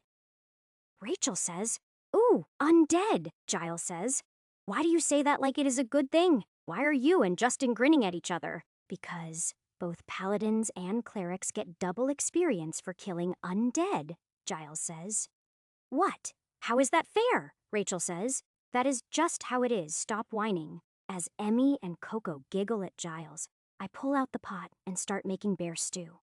It will take a few hours to cook, but it is too late to leave today, so we may as well just enjoy the rest of the day. Even though it was only 4 days we all missed and worried about Emmy, so this is a good time to relax. Rachel, are you done healing the idiot and his horse? Rachel laughs and says, yes, I am. Giles says, who are you calling an idiot? You. Now everyone, let's sit down and talk this out. Then we will vote. Everyone gathers around the fire as Emmy tells us everything that has happened since she left us. It is an incredible tale and everyone is completely absorbed by it. Even Giles stays silent throughout the story. Giles says, when she made you do exercises, did you get any stat-ups? Emmy says, yes. Giles says without skill-ups. Emmy says yes. Why? While Giles is grumbling, I explain to Emmy what we found out in our theories. She is understandably upset about the king, but totally willing to join us in exercising every morning. We have talked so long that the stew is done, so I serve it out and we all eat our fill before we continue the discussion. So, what does everyone think? Giles says. It is suicide. We can't fight hundreds or thousands of undead. Rachel says, I think if we are smart we can do it. I am in. Emmy says, it will be tough, but I think it will be worth it. I am in. Coco says in. Looks like you are outvoted, Giles. I am in. Giles says, great. I hope someone survives to put that on your tombstone. Rachel says, don't worry. If we die, we will most likely become undead anyway. Emmy says, if death were certain, Mother Wolf would not have told me about the place. So now that it has been decided, Emmy, where are the ruins? Emmy says, west and a little north from here. Can you guide us there? Emmy says, I should be able to. Mother Wolf gave me directions. Okay, then we will leave in the morning. Giles says, oh, yay, rushing off to our deaths. Rachel smacks him in the head again, causing everyone else to laugh. It is good that we are all back together. I just hope Giles isn't right. It is a big risk, but there should be amazing rewards if we can pull it off. The next morning after breakfast, we pack up and head west through the forest. We see mana beasts several times, including a couple of fang bears, but as soon as they see Silveria, they turn and run. Must be their instincts telling them that she is an opponent they don't want to face. Emmy, you said Silveria and her mother are both sacred beasts. Emmy says, yes, Justin. Why? Well, I am just curious. What is a sacred beast? Emmy says, according to Mother Wolf, they are mana beasts that have become sentient and evolved. Giles says, is that why the beasts keep running away? Because she is evolved? Emmy says, those weaker than her will avoid her. It also means those stronger than her might seek her out to gain her strength. So, she might attract stronger beasts. Emmy says, yes, it is possible. Just then, as if to highlight her words, a fierce growl echoes through the woods around us. We all stop and look around to find the source of the growl. It is another fang bear. Yet this one is different. It is half again bigger than the others we have seen. It also has black fur, with many scar marks. Chapter 114. Under the plains. Ashes povey I fall and tumble for a few seconds before coming to a sudden stop as I hit a rock. Once my dizziness passes, I slowly pull myself to my feet. I don't seem to be seriously injured, just a few dozen bruises. As I look around, I realize I am in a small cave. Other than the tunnel I fell out of, there is only one other exit, a door. Not just any door, a large double door that seems to be made of stone. There are carvings all over the door, but to me it just looks troublesome, so I turn back to where I fell in. With my strength, I should be able to just climb back out without a problem. If I could reach it, as I am heading for the tunnel, I run into an invisible wall. Feeling along the wall, it completely blocks me from reaching the side of the cave where the tunnel is. Yet I had to have passed through it when I fell in here. A one-way wall? It must be magic. So I sit down and enter meditation to take a look. The spell is very complex, and looking at it through meditation, I can see it extends far beyond the walls of the cave. I spend an hour trying to find a way to unravel the spell, but there is a barrier that stops me from touching the mana. It is like looking at a puzzle through a glass window. I can stare all I want, but I can't touch it. All my attempts to contact Drog or Ruby have failed. I can still sense Drog, but that is it. The barrier blocks communication completely. I am trapped all alone. I realize this is the first time I have been alone since I found Ruby, and I don't like it much. Having no other options, I get up and walk over to the door and start examining the carvings looking for clues. There are no words on the door, only pictures. Pictures that tell the story of a powerful being. None of it makes much sense to me until I get to the end of the story. The being is killed by demons. Could this story be about a god who died? I remember Krenosha saying that the rest of her pantheon died fighting the demons. Now I wish I had asked her more about it when I had the chance. Does that mean this door leads to the crypt of a god? Well, it is not like I have a choice thanks to the barrier, so I push the doors open. Behind the door is a short hallway and then another door. This door has writing on it. The writing on the door is in the language of the ancient empire, so I can read it after a minute study. First trial, strength. Okay, so behind the door is a trial. I should be okay on strength. But what is the point of this place? I push open the doors and step into a large room.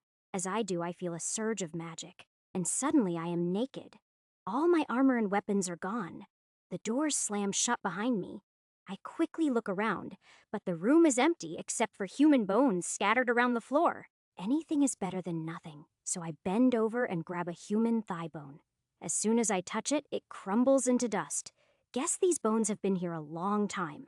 Just as I am wondering what to do, another figure appears in the room. It is large and green. It is at least 9 feet tall and heavily muscled. But like me, it is unarmed. So unarmed combat against a really strong monster. Those poor humans never stood a chance. The ogre suddenly strides towards me and swings a punch at my face. I grab its hand and stop its swing cold. This thing is about 3 times as strong as a human, but I am quite a bit stronger. A quick tug on his fist causes the ogre to stumble towards me, right into an uppercut to the gut. The ogre stumbles and is stunned for a second. But why am I still fighting like a human? I open my hand and flex to extend my claws. Then I swipe across the ogre's chest. The slashes bleed. The blood is blue, and for some reason it smells delicious. When I kill this thing, will it disappear or will I be able to eat it? Guess I will find out soon. Time to get serious. The ogre straightens up and links his hands together above his head. He is going for a powerful smash. It is a powerful move, but slow. I swipe both hands across his stomach as he rears back to strike. He folds around the pain.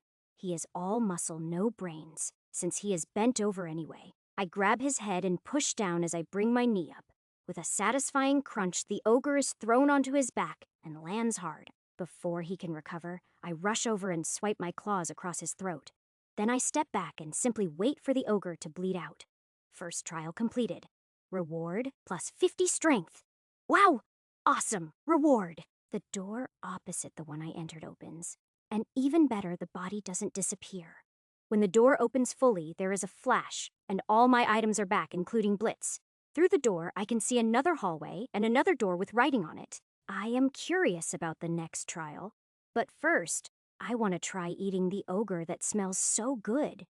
So I pull wood from my pouch and make a small fire. Then I start frying up some ogre steaks. The smell of the meat cooking has me drooling, but I force myself to be patient and cook it properly. Dinding, congratulations! Skill cooking has progressed to level 7. Cooking level 7, int plus 7, you can cook good food. Haven't seen that level up for ages. Maybe it leveled up because this is a rare ingredient. Anyway, let's see how it tastes. As I take my first big bite, my eyes widen. The taste is better than I had hoped. My taste buds are in heaven. Now I wish there had been 2 or 3 ogres. I wonder where I can find them in the outside world. I eat 3 large steaks before my hunger is satisfied. Then I butcher the ogre and put the rest of the meat into my pouch. I am about to head to the next door when I notice Drog hasn't moved. They must be waiting for me to return. They have no idea I am trapped yet. Well, I should hurry so they don't get found by the soldiers while waiting for me. So I get up and walk to the next door and read the writing on it. Second trial? Courage. Chapter 115. Courage, huh? Well, this should be interesting. Just how many trials are there, I wonder? I guess it doesn't matter. I just need to clear them as fast as possible and get back to the others.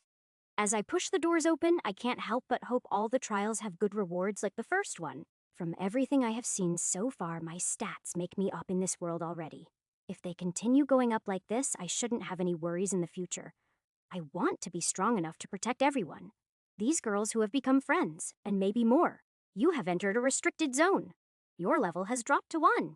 Well, I can see that being hard for others, but I don't have any levels to begin with. This trial might just be a cakewalk after all. The fact that is configured to reduce levels, though, why would that be? Krenosha told me that my system was my soul adapting to the new world.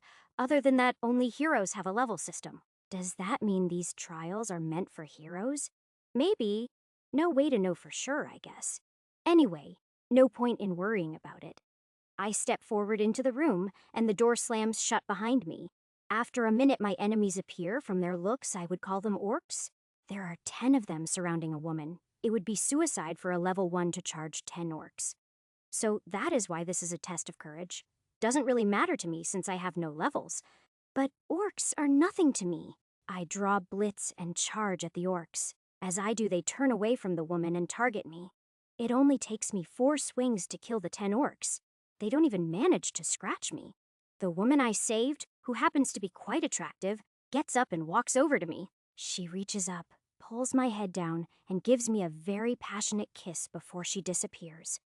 I am really glad Ruby and Miria weren't here to see that. Second trial complete. Reward Aura of Courage, first clear bonus, plus 10 wisdom. Aura of Courage passive all allies within 100 feet get plus 20 versus fear. Well, that will be useful for everyone else. Again, not a bad reward. Now I am starting to hope that there are more trials. The doors opposite from where I came in swing open, silently revealing another short hallway, and a third door with writing on it. I calmly leave the room and walk over to read the title of the next trial. Third trial, Endurance.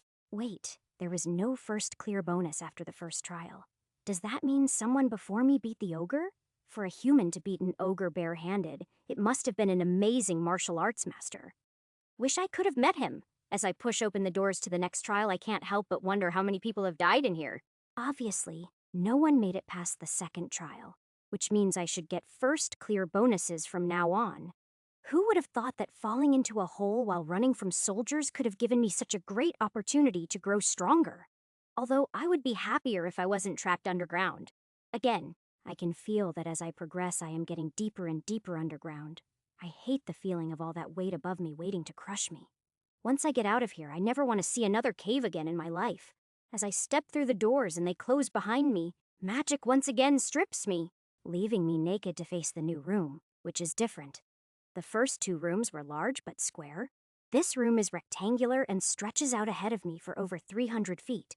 The fact that the room is the length of a football field is slightly worrying, especially since the trial is called Endurance. With my first step, I find out the purpose of the trial. 2 invisible blades strike me from either side. It doesn't do much damage, but it causes extreme pain, even with my pain resist at level 6. With each step I am hit again, it is a gauntlet of pain. After taking my 10th step, it suddenly becomes harder. My body feels heavier as if the gravity has increased. With my strength, the extra weight isn't too bad, but if it keeps increasing, I might be in trouble. My normal stride is fairly long.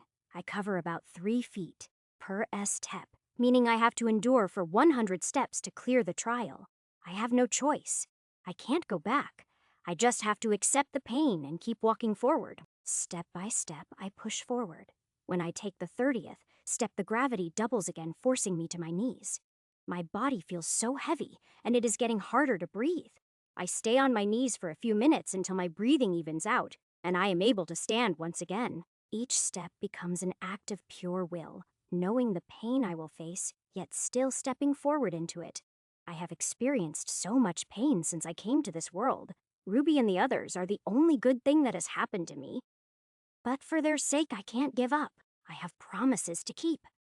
Hiding congratulations. Skill pain resist has progressed to level 7. Pain resist level 7. You feel 70% less pain. Physical damage reduced by 7%. I was wondering if that would level up. It helps a little bit. With the level up, I am able to push on and make it to the 75th step. Just 25 more to go, but it won't be that easy. The slices until now were one from each side, per step. But now they start hitting me constantly. Even though each one only does a little damage, it starts adding up fast now. That the hits are constant. 10 steps later, my health hits the halfway point. 15 steps to go. If I stop now, I am dead for sure. I think of Ruby and Miria in particular as I force myself to step, and step again. 13 steps to go. The agony is constant now, and my mind is starting to wander. Everything fades away until all I know is pain and numbers. 12, 11, 10, 9, 8, 7, 6, 5, 4, 3, 2, 1. HP 2011 divided by 1,576. As I take the last step, the slices stop and the extra gravity disappears. But I don't even notice. The pain lasts for several more minutes. Enough that in my state I think it will never fade. When it finally fades, all I know is that something cold is pressing against me, and then the darkness takes me. Chapter 116. When I wake up, I find myself lying on the stone floor, in front of the now open doors.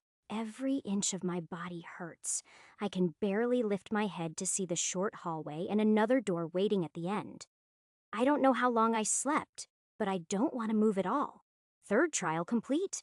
Reward plus 50 endurance. First clear bonus plus 100 horsepower.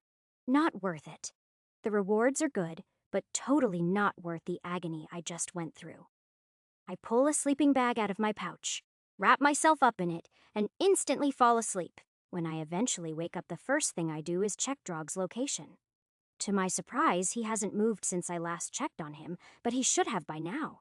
Even if it was to search for me, since he can sense me just as I can sense him. No, wait, it couldn't be. I focus intensely to check his position exactly and compare it to the last time I checked. He has moved a few feet. The unbreakable barrier, does it have a time effect as well? I focus completely on Drog, and am rewarded several minutes later when he moves the tiniest bit. It is definitely a time field. I would guess it is about 20 minutes to 1. That is a relief. That means it is still night outside, and everyone isn't in danger because of me. Now I can focus on clearing the trials without rushing, which is good since I need to meditate for almost 20 hours just to restore my health. Although, before I do that, I want to satisfy my curiosity, so I get up and walk over to the new door to read the inscription. Fourth trial, agility. That most likely means lots of dodging, which I am pretty good at.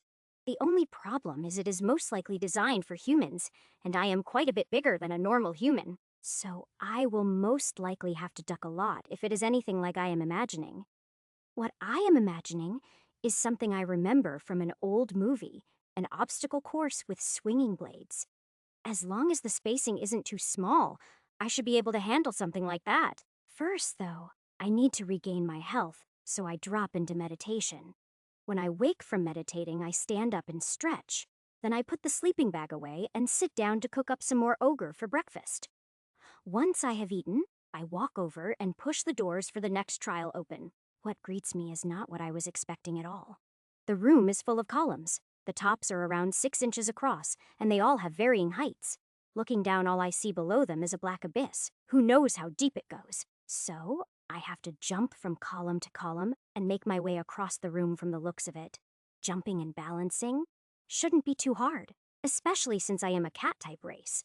So I step out onto the nearest column. As soon as I am on it, the door slams closed behind me. Balancing on one foot on the column is easy. I don't even have to think about it. I step from column to column, not even needing to jump. This is going to be the easiest challenge yet. When I get halfway through the room, the lights suddenly dim. Guess it won't be so easy after all. Then I start to feel a strange presence, strange yet familiar. Then, as two beings appear on the far side of the room, I remember where I have felt this feeling before. Shadow demons. I grin as they start moving across the columns towards me. I can feel them, so they must be real, meaning I can feast thanks to this trial. I plant my feet on 2 columns so I am stable, and wait for the shadow demons to come to me. As they come close enough, I grab each of them by the head and lift them into the air. My arms are longer, so all they can do to me is scratch at my arms, which doesn't even hurt. Once I have a firm grip on both of them, I picture the soulscape in my mind. Create soulscape. As I had hoped, they are both dragged into the soulscape with me. Now there is no escape for them. I pull the one I am holding in my left hand closer and take a huge bite out of his shoulder. As I chew and swallow, the taste of chocolate fills my mouth, and I want to cry in pleasure. Core upgrade progress, 20% plus 10 DP. Delicious and useful. I love shadow demons. I greedily take another bite out of the silently screaming shadow demon. This is worth all the pain I went through in the last trial. Even though there are two of them, I still force myself to slow down and enjoy every bite. I don't feel bad about torturing the shadow demon. It is a demon after all. Besides, here in the soulscape time passes differently, so I can take my time and enjoy the taste. Core upgrade progress, 30% plus 10 DP core upgrade progress, 40% plus 10 DP after the first demon is gone. I take a break before starting on the second. Even though I am eating it and enjoying the taste, I am not feeling full. I just want this to last as long as possible. The second demon is going crazy after watching me eat its companion, but it is not strong enough to break my grip. For a minute, I stop and think about forcing it into a contract like I did with Drog. While I am sure it would prove somewhat useful, I decide against it. It isn't as strong as Drog, so it isn't worth it. Besides, being stronger is a better plan, so I resume my meal. Core upgrade progress, 50% plus 10 DP core upgrade progress, 60% plus 10 DP core upgrade progress, 70% plus 10 DP core upgrade progress, 80% plus 10 DP core upgrade progress, 83%, so close. If only there was another, I would have ranked up. Maybe as I move through the room, another will show up. And Soulscape, as I regain my senses, a little ash drifting around, is the only sign of the two shadow demons.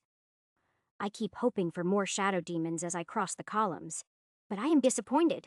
I easily reach the far side of the room and the doors open for me. Fourth trial complete. Reward plus 50 agility. First, clear bonus plus 10 shadow resist. Chapter 117. Once again, I am faced with a short hallway leading to another set of doors.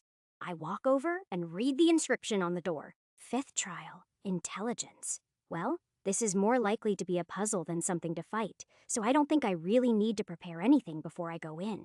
So, I push open the doors and walk into the room beyond. The room is square this time, and there are a lot of different colored cubes floating in the middle of the room. As soon as I step further into the room for a better look, the doors slam closed behind me.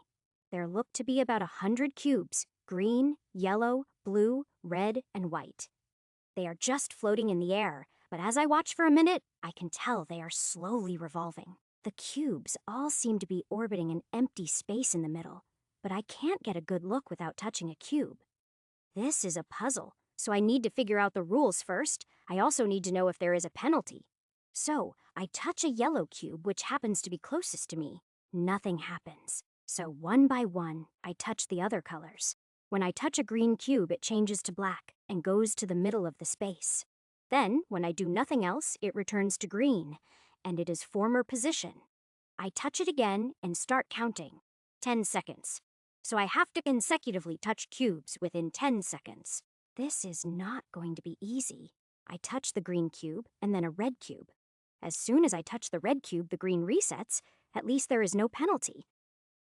I try all the colors after green, but none of them work, so I try touching a second green cube. The second cube turns black and moves to the middle, so I have to touch all the green cubes without touching any other color. It makes sense now. I have to hit all the colors in the proper order to complete the puzzle. It takes me a few tries to even get all the green without hitting another color, or letting 10 seconds pass. I end up having to figure out the proper order to hit all the green cubes so I don't run out of time. Then I have to repeat it over and over until I figure out that yellow is next. By the time I figure out the second color in the sequence, I am mentally exhausted. Moving to a corner of the room, I pull out my silk hammock and try to attack it to the walls. But no matter what I try, I can't drive a spike into the wall. Giving up, I lay the hammock on the floor and use it as a bed and go to sleep. My dreams are haunted by color-changing cubes that keep trying to eat me. When I wake up, I am stiff from sleeping on the floor and not very well rested due to my dreams. I normally don't dream, so I am guessing that this is part of the test. It is not only testing intelligence, but also mental strength. The longer it takes to pass the trial, the more stress I will be under. After eating breakfast, I immediately start figuring out the sequence to hit all the yellow cubes without letting 10 seconds pass between them. It takes me a few tries to succeed in hitting all the yellow cubes, but by now, the green I can do easily. I get really lucky in that the first color I try after getting all the yellow is red, which proves to be correct. The problem I run into is when the last yellow cube is turned to black, the remaining cubes speed up in orbiting the center. Not only do they speed up, but they are all moving at different speeds. This makes hitting all the red cubes much harder since I can't touch any of the blue or white cubes. This would probably be easier if I was human, but I am quite a bit bigger, so the spacing between cubes is tight for me. After failing 4 times to get all the red cubes, I decide to take a break and eat some lunch. As I eat, I watch the cubes. Even when they speed up, they still follow the same paths as they do right now. I have to memorize the orbits of all the red, blue, and white cubes and figure out the gaps to move through. I should assume that after getting all the red cubes, it will somehow get harder again. I keep trying over and over throughout the rest of the day, but by the time I am exhausted, I still haven't managed to hit all the red cubes. Instead of sleeping, I meditate through the night to avoid the dreams, so in the morning, I feel much better. Being rested after breakfast, I am finally able to hit all the red cubes. Unfortunately, I choose wrong, so now I know the last 2 colors are blue then white. And with all the red cubes gone, it should be easier to hit the blue cubes. 6 hours and over 50 tries later, I managed to hit all the blue cubes. After the blue cubes are gone and only white cubes remain, it is pretty easy to hit the white cubes. I just let them come to me. Once I hit all the white cubes, they turn black and join the rest of the cubes, forming a giant cube. As it sits there and rotates, I notice something odd. It is a perfect cube, except it is missing the corner pieces. 10 seconds after hitting the last white cube, all the cubes reset to the beginning. What did I miss? How did I miss something?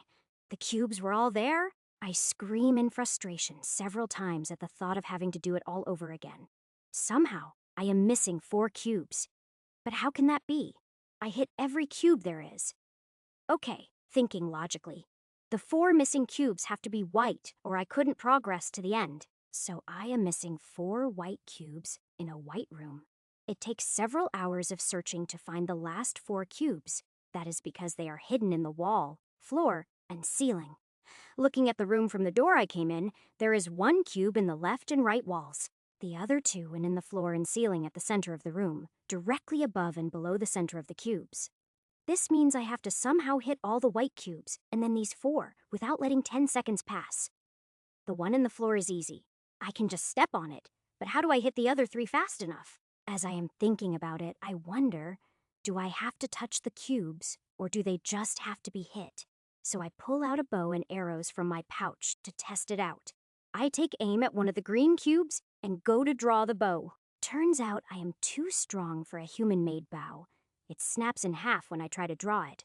In frustration, I throw the arrow and just happen to hit a green cube, which turns black and moves to the center. So I can shoot them with arrows. I just need a better bow. Good thing I already have one started. So I pull out my tools and the bow I was working on for Maria, and I get to work. It takes me the rest of the day and into the next before I can finish the bow. Dinah, congratulations! Skill Scrimshaw has progressed to level 10? Scrimshaw level 10? AGI plus 10 int plus 5. You can carve bone into many items. Oh, it can be upgraded.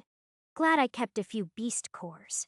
So I pull an average beast core out of the pouch and use it to evolve the skill. Tiding, congratulations! Skill Scrimshaw has evolved into Expert Scrimshaw. Expert Scrimshaw level 11 AGI plus 12 int plus 6, you can craft expert level bone items. Well, that was handy, and I even have 2 more beast cores left. I can probably make a much better bow now. Maybe I will do that after I get out of here. Anyway, now I can test it out and make sure it will work. Then I won out of this damn trial. Chapter 118. First things first, I need to practice with the bow. I don't want to get all the way to the end only to miss at a crucial moment. So I start practicing by shooting at the green cubes. My first few shots miss completely. After a few minutes, I finally start to get the hang of shooting a bow and hit one of the green cubes. Bowding, congratulations. You have acquired the Combat Skill Bow Basics. Bow Basics level. 1 AGI plus 2. You are 5% more accurate with bows. All the other basic skills added damage, but bow adds accuracy. Well, that will help, but maybe I should raise it a few levels just to be safe. I decide it is a good idea, and I also need a break from dealing with the cubes. So I spend the rest of the day practicing archery and manage to raise it another 2 levels. Bow Basics level. 3 AGI plus 6, you are 15% more accurate with bows. Hopefully that will be enough. I guess I will find out tomorrow. So again, I meditate through the night to avoid dreams and eat breakfast as soon as I wake up. Then, it is time to give it a try. First, I put the bow and 3 arrows under the cubes. It should be right beside me when I finish all the floating cubes. Then I can hit the one in the floor with my foot as I pick it up. Time to give it a try. First, I hit all the green cubes. I've done it so many times.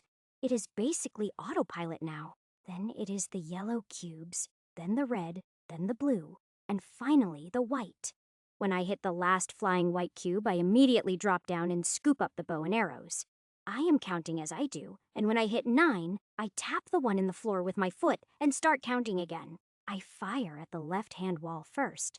That way, if I miss, I should still have time to hit the one in the ceiling and buy myself another 10 seconds. It doesn't miss, so I instantly turn the other way as I knock another arrow and fire at the right wall. I watch the arrow's flight as I count. And again, I hit the cube. Just one left. I knock my last arrow, draw as I aim at the cube above me, and loose. Bullseye! I did it. As the last cube turns black and joins the main cube, I jump for joy. As the last cube falls into place, there is a flash. The cube disappears and the doors out swing open. 5th trial complete. Reward, plus 50 intelligence. First, clear bonus, plus 10 agility. Well, I guess agility makes sense after all the ducking and weaving to hit those damn cubes. I quickly gather up my arrows and hammock and put them in my pouch and then rush to the next door to read it and see what is next. 6th trial, wisdom. Oh, I've never really been a wise person. This could be really difficult for me, but I don't have much choice. It is either clear all of the trials or die. I just hope it is like the intelligence trial and doesn't have penalties so I can make multiple attempts. Well, guess I should get on with it. I give the doors a push and wait to see what is in store for me. The room that becomes visible is much smaller than any of the others, and it has 2 normal-sized doors. There is writing above each door, but it is too far away to read. So I step into the room, and as usual, the doors slam shut behind me. Once in the room, I find out that there is writing on the floor before the doors. So, I translate all the writing, and then I have to make a choice. What is it better to have? Courage, compassion, so I have to choose one and then open the door under the word. So courage or compassion? For a warrior, it is courage, but for a priest, it is compassion. One isn't better than the other. It depends on the person and circumstances. So is it asking which one I am? I am not a wise man, and I know it. So I go with my instincts and open the door for courage. Nothing happens. So I walk through the door and find myself in the same room again. Did I choose wrong? There was no penalty, and nothing attacked me. So why am I here again? Wait, the writing is different. It isn't the same room. Which is stronger? Head heart, this one is easy. The heart is stronger. If the head was stronger, people wouldn't constantly make fools of themselves over emotions. So I open the door beneath heart and walk through. Again, I see the exact same room with 2 doors and new writing. Which is better to have? Power knowledge, I immediately choose knowledge, open the door, and walk through. Again and again, I find a question. Pick an answer and walk through a door. This goes on for 3 hours and over 100 questions before something is finally different, which is unnecessary. Life-death, this room is a little different. After seeing the same room over 100 times, it is easy to notice a change. The distance between the 2 doors is greater than in the other rooms. It seems this room is a trick, because neither is unnecessary, so I walk to the wall between the 2 doors. When I push at the blank wall, it swings open. It was the double door that ends the trial. I guess I win. Faced with another short hallway, I quickly step through. Sixth trial complete. Reward plus 50 wisdom, first clear bonus, plus 25 DP. Chapter 119. Well, I've completed 6 trials so far. I would feel better if I knew how many I had left to go. Before checking the next door, I sit down for a bit and have something to eat. Then I walk over and translate the words on the door. 7th trial? Heart? Heart! What does it mean by heart? That doesn't really fit with the theme of the other trials so far. Maybe this is the last trial. If so, it is probably the hardest. The only thing I can think of for heart is having the heart to face something horrible. Now I am not sure I want to do this, but I have no choice. This is horrible already. I reluctantly push the doors open, but I wait to step through, hoping I can get a hint first.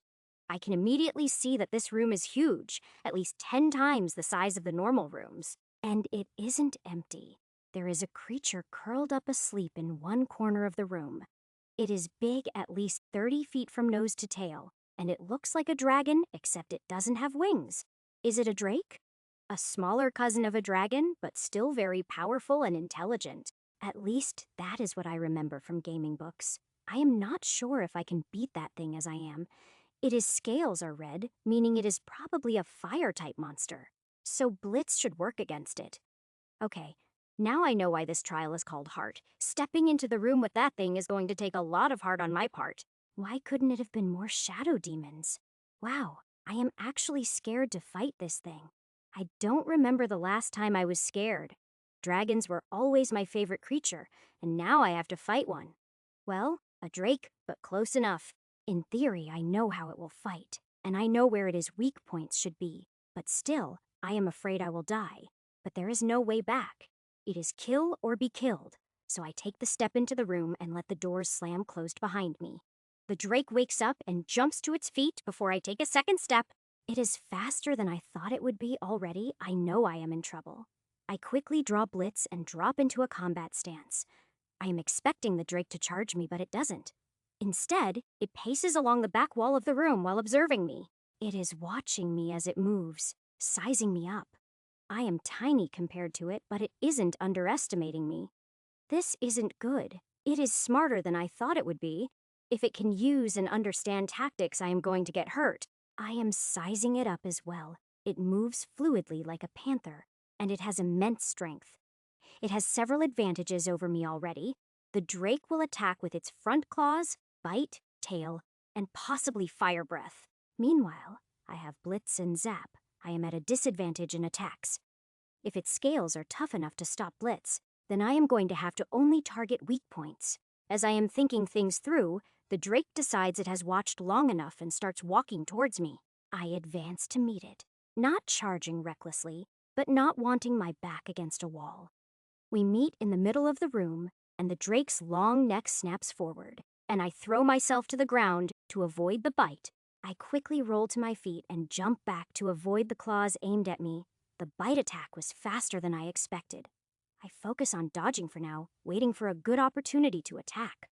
This is not going to be a quick fight. Impatience right now would only get me killed. My chance comes when I move far enough to its side that the drake tries to hit me with a tail sweep. As I am jumping over the tail, I swing Blitz and hit the drake above its back legs. As I had feared, Blitz only scratches the scales and doesn't do any real damage. Completing the tail sweep brings the drake around to face me again. As it brings up one of its front legs to claw at me, I drop low and stab Blitz into the exposed joint. Blitz sinks in deeply as the claws pass inches above my head. First blood goes to me. I quickly pull Blitz free and drop into a sideways roll to avoid the bite coming from above me. The crash as the drake's head hits the floor shakes the entire room. The power this thing possesses is unbelievable. If I get hit by that, I will be in serious trouble. So I focus on dodging and only attack when I see a chance at a weak spot, mainly the joints of the legs. That means it is going to be a long, drawn-out fight, a test of endurance. The problem now is I am using a lot more energy to dodge than the drake is using to attack. Everything is fine right now because I am faster. But once I get tired and slow down, I won't last long.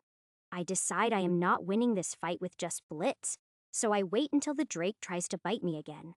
This time, when it tries to bite me, I don't dodge as far away. Instead, I reach back and touch at his head. Zap! DP 400 divided by 410, the drive ache roars in pain, which tells me it was effective as I dance back away from a claw attack. Zap does damage equal to my intelligence, which is currently 124. That isn't bad for only costing 10 demonic power. So, if I use all my demonic power for Zap, I can deal a little over 4,000 damage. The main problem there is touching the Drake 40 times. It will be more cautious of me now that it knows I have another attack. I also don't know how much health the Drake has, so I don't know if 4,000 will be enough. The Drake suddenly rears up and then slams back down onto the ground, shaking the entire room.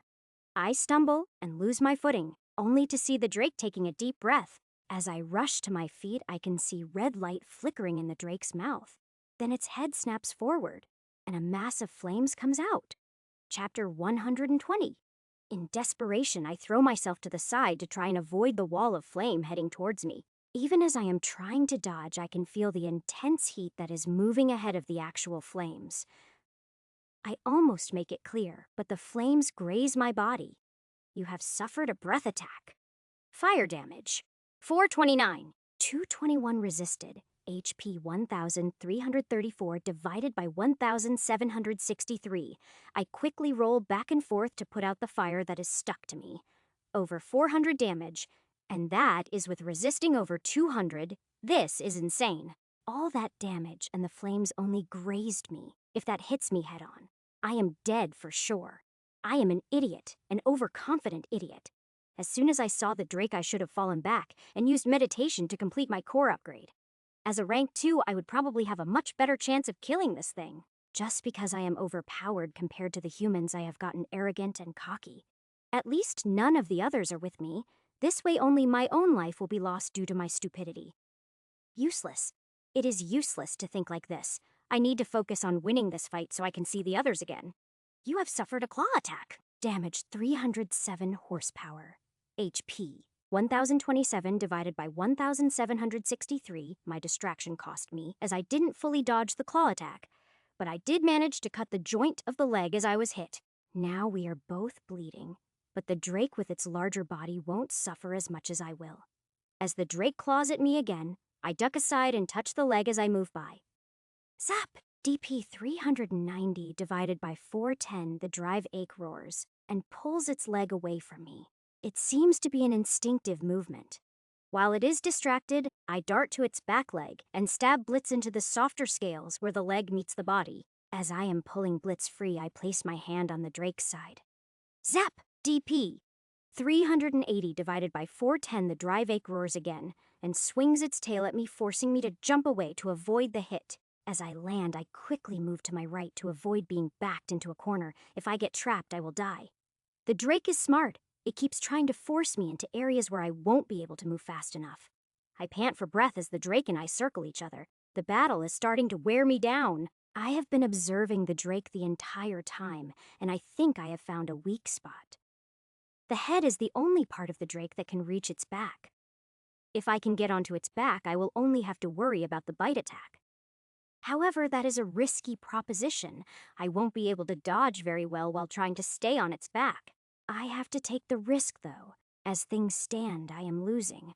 As I dodge attacks, I start maneuvering to one side of the Drake to tempt it into a tail sweep. After a minute, the tail sweep comes and I jump. The Drake has learned, and halfway through it reverses the direction of the sweep. If I had been just jumping over the tail like normal, I would have been hit by the reversal. Instead, it gave me the perfect opportunity to jump onto the Drake's back. As I run up the Drake's back, its head turns around to look at me, and I brace to dodge the bite attack. The Drake surprises me again. Instead of trying to bite at me, it drops to the floor and rolls over. I find myself running across the Drake's body, trying to stay on top, just like running on a rolling log to not fall into the water. The Drake rolls over completely, but I manage to stay on top of it. But it doesn't stop. It keeps rolling. I quickly realize it is going to roll into the wall to shake me off or crush me if I lose my footing. Not liking either option, I plant my feet for half a second and jump as hard as I can.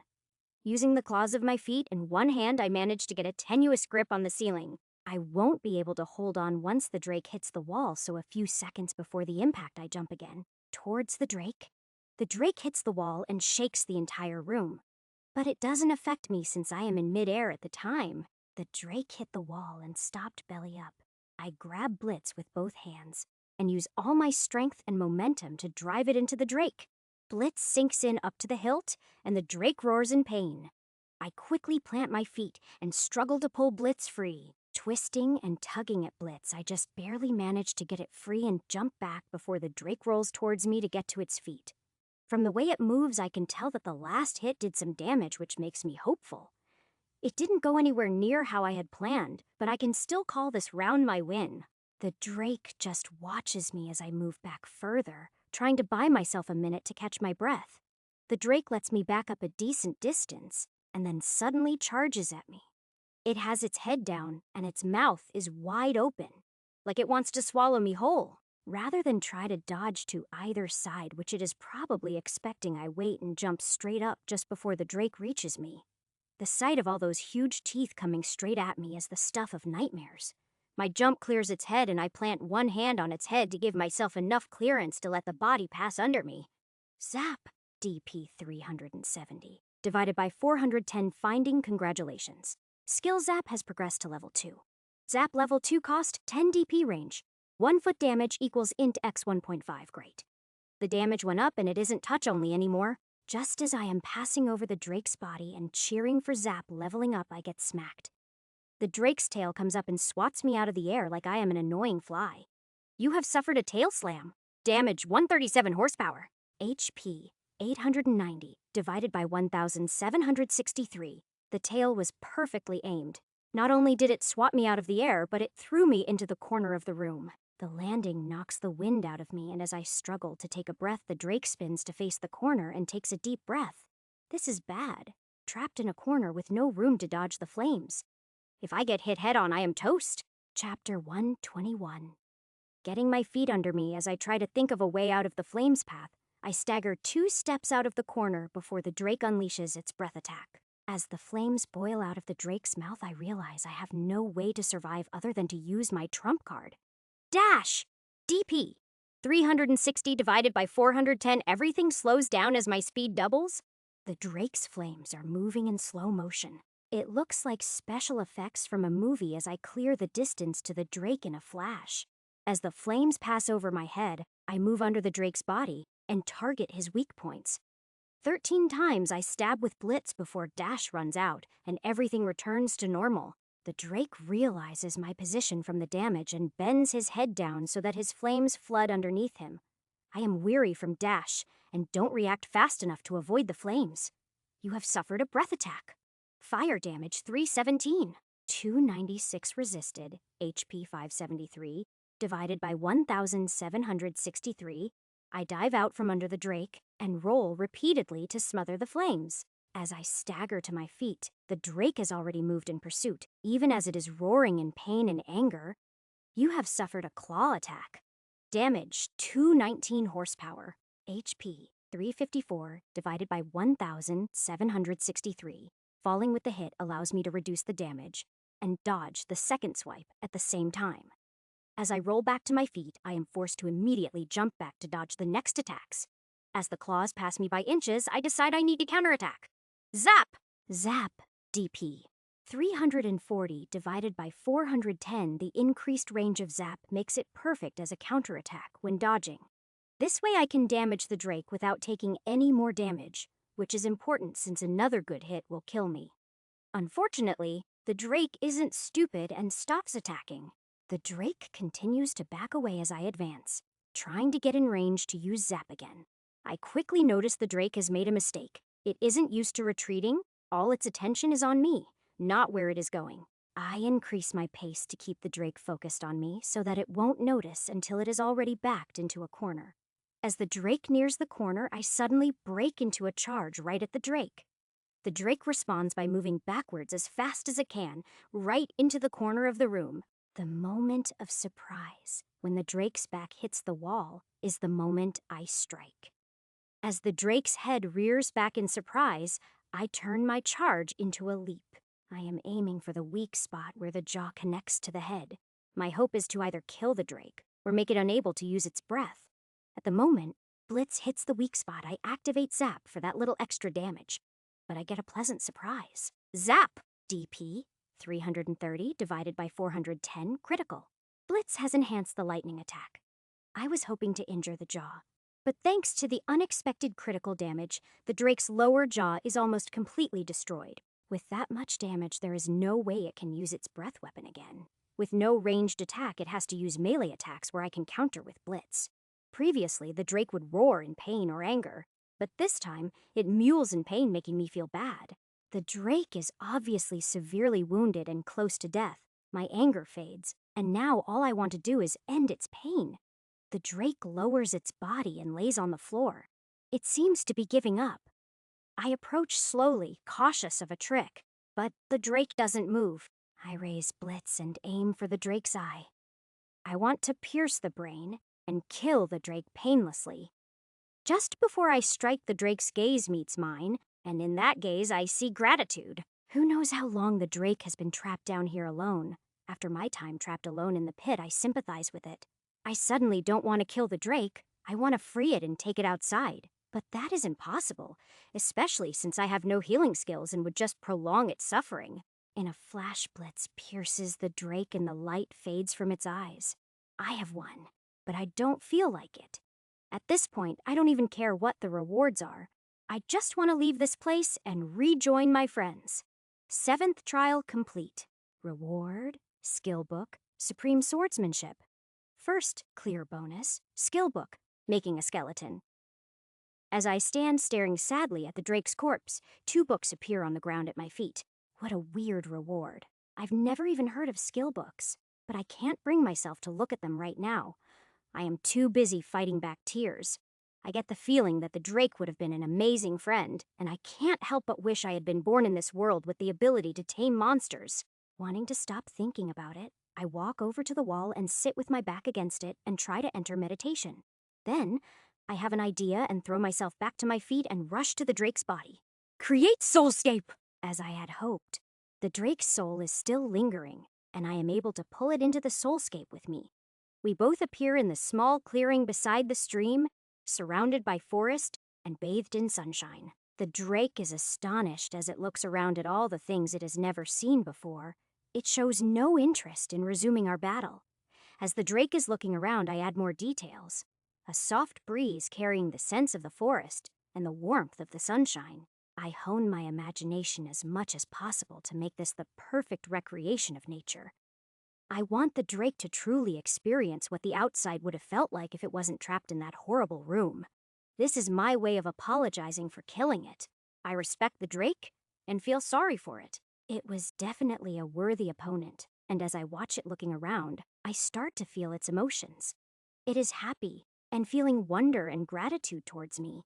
What are you waiting for? Go! Explore. Enjoy. The Drake turns his head and looks at me for a minute. Then he seems to grasp my meaning and walks away into the forest. I can easily maintain the soulscape for a long time. I want to let the Drake roam and explore to its heart's content. I lay back on the grass and relax. I may as well enjoy myself while waiting for the Drake to return. Chapter 122.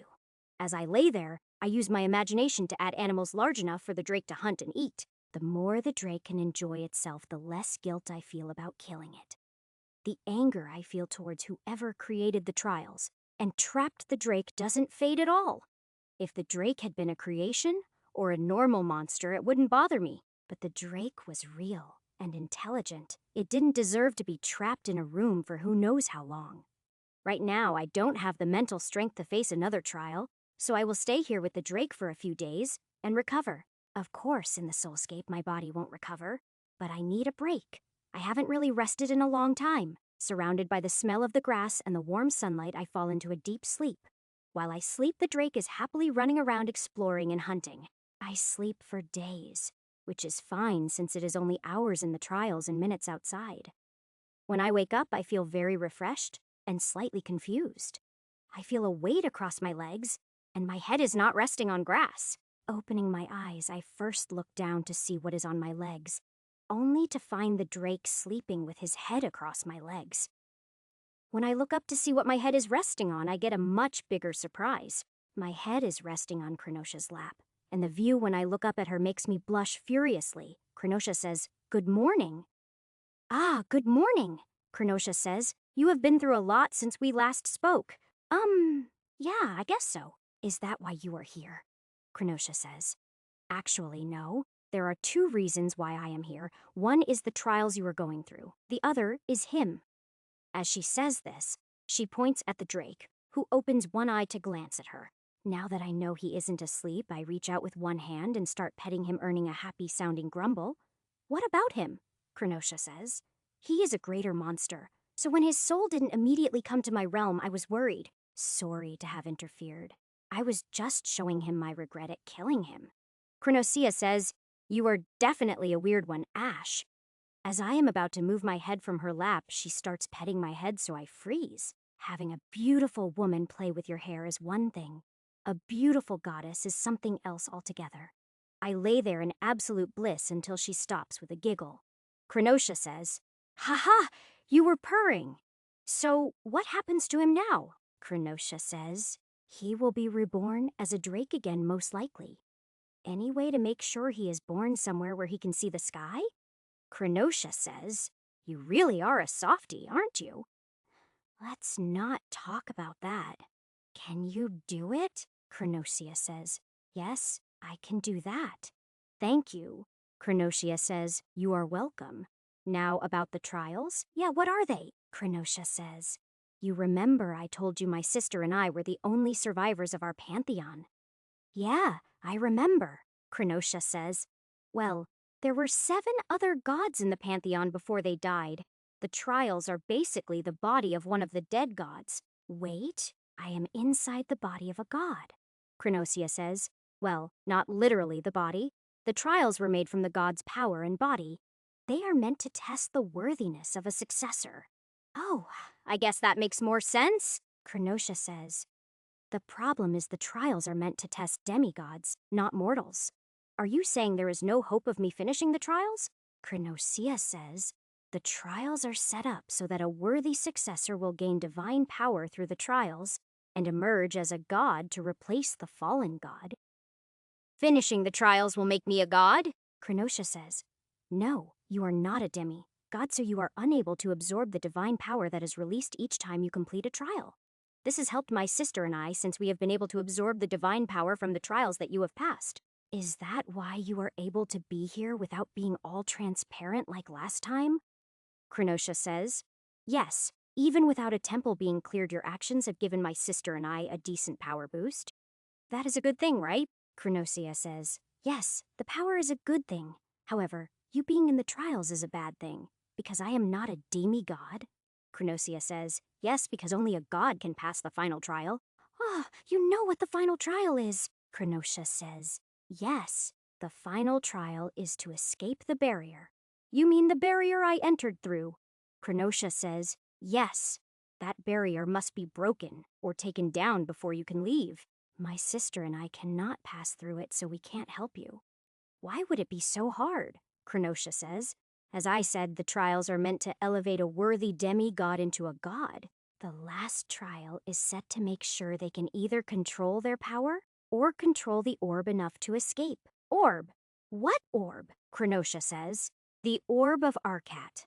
If you opened your eyes right now, you would be able to see it through the open doors of the room you are in." "Could I use the orb to pass the final trial?" Krenosha says. "Number, unfortunately, it takes divine power to operate the orb. Even my sister, as she currently is, could not operate it. If all the temples were cleared, she might be able to. But even then, it would take her a few decades to figure it out." "So, my only option is to somehow break the barrier," Krenosha says. "Yes. While I won't say it is impossible, considering the amount of impossible things you have done already, it is very unlikely. I am sorry, but you are most likely going to die down there." Chapter 123. Well, don't give up on me completely. I may figure something out. Krenosha says, "I truly hope you do. If any mortal can do it, it would be you, Ash. I will certainly try. But in case I can't, can you get a message to the others?" Krenosha says, "I can't because I don't have any followers with them, but Saronia could." "Oh, right. Have you regained enough power from the trials that both of you could enter here? After all, I promised to reunite you two. Cronotia says, I am not sure, but it is worth a shot. Saronia, I invite you into my soulscape. Saronia arrives with a burst of golden light. She looks like she is going to rush to her sister, but stops when she sees me with my head still in Cronosia's lap. Instead of approaching, she bursts out laughing. Her laughter has the sound of many bells in it and gives me a warm feeling just from hearing it. Cronotia says, What are you laughing at, sister? Saronia says, If any of your followers saw you now, your reputation would be completely destroyed. Some goddess of death you are, sitting there playing with a man's hair. Cronotia says, I can't help myself. His fur is really soft. Saronia says, Really? Saronia walks over and kneels next to her sister and starts petting my head. Now I have two goddesses petting me. Even if I am trapped and die in the trials, it is worth it. The two sisters hug each other with one arm without stopping the petting. Cronosia says, It is really good to see you again, sister. Saronia says, Yes, it has been far too long. Thank you for this, Ash. You are very welcome, Saronia says. So, what can I do for you? Has my sister told you my request yet? Request? Cronotia says. I hadn't gotten to that yet. Saronia says, First, tell me what I can do for you, Ash. Then we can discuss my request. I was hoping you could get a message to my friends. Saronia says, Oh, that is easy.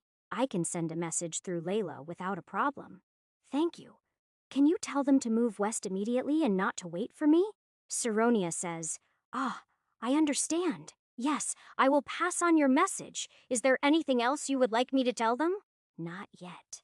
I don't want to worry them until I know for sure I can't escape. Although, I am worried about Ruby since she can't recover without the medallion. Saronia says, I will pass on the message and I might be able to help Ruby.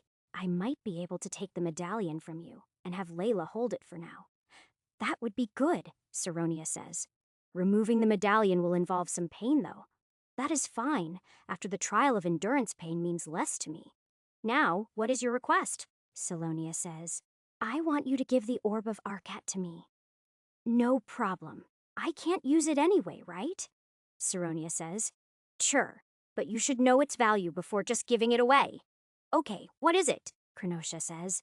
Arkat was the god who created the level system for humans.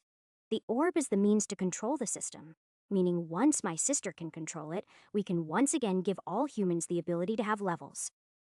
Saronia says, for the humans of the continent to survive, they need the power of the level system. So not just heroes, but all humans will have levels, Saronia says. Exactly. Cronotia said it would take you decades to figure it out. Won't the invasion be over by then? Saronia says hopefully. Yes! However, even if the invasion fails, the demons won't just give up and go back to hell. Ah, I see. As goddesses, you are looking further ahead than just this invasion. Cronotia says, well, we are trying to. Saronia says, we want to live. Without human followers, we will cease to exist. So protecting the humans is in our own best interest. Cronotia says, besides, we want to rebuild our pantheon. Humans who advance far enough in the system can become demigods, Saronia says. Eventually, we would like the humans to become strong enough to reclaim the main continent and banish all the demons back to hell. Those are some long-reaching goals. I will give you the orb, and I will do everything I can to escape the trials and help the two of you, Cronosia says. Thank you, Ash, Saronia says. Such a good boy. They both lean over and hug me, since they were kneeling above my head that puts them hugging my chest. Considering my current view, I quickly start trying to think about anything else. Cronotia says, fuzzy. Saronia says, so soft. Can't breathe. Saronia says, oh, sorry. Cronotia says, you were enjoying it. I quickly sit up as soon as they release me so that they can't see my face. The two sisters are worse than Ruby and Miria. How did I end up getting teased by two beautiful goddesses? I am going to roam around for a bit with this guy. You two should spend some time together since it has been so long, Cronotia says. Thank you again, Ash. The Drake seems eager as he gets to his feet and allows me to stand up. As I head into the forest, he keeps pace with me, easily staying by my side. The direction doesn't matter here. I just walk until I am sure we are a good distance away from the sisters. Hey, do you want me to create some enemies for us to fight together? The drake nods his head, so I start to imagine a couple of ogres. Then I remember how hard it was to fight the drake and make it 4 ogres. Even with 4 of them, the ogres don't give us much of a fight, but I find fighting with the drake instead of against him to be really fun. He also seems to really enjoy the taste of the ogres. We wander around together, fighting and hunting for a few days before we return to the clearing. The goddesses are sitting on chairs and drinking tea while they talk. Both of them seem really happy. It makes me glad that I was able to reunite them. Chapter 124. Krenosha says, "Are you done wandering around?" That depends. If you want, we can go wander around longer. Saronia says no. We have had plenty of time to catch up. Thank you, Ash. Krenosia says, yay. Unfortunately, I need to get back to the underworld. Things get insane pretty quickly when I am not there. Saronia says, yes, we must both return to our obligations. I understand. I should get on with figuring out how to beat the final trial. The time has come. So I turn to the drake, and when he lowers his head, I hug it fiercely. I know he is already dead, but I feel like I am losing a friend all the same. Saronia says, the drake wants me to give you a message. He says, thank you. He doesn't regret his death at all. This time with you has been the best of his life. I can't help it and start crying as I cling to the drake. He lays down and gently wraps his claws around me, his way of hugging me back. Saronia says, he also wants you to make use of his body in any way you can. He doesn't want it to rot away in that horrible room. He would rather it become a part of you.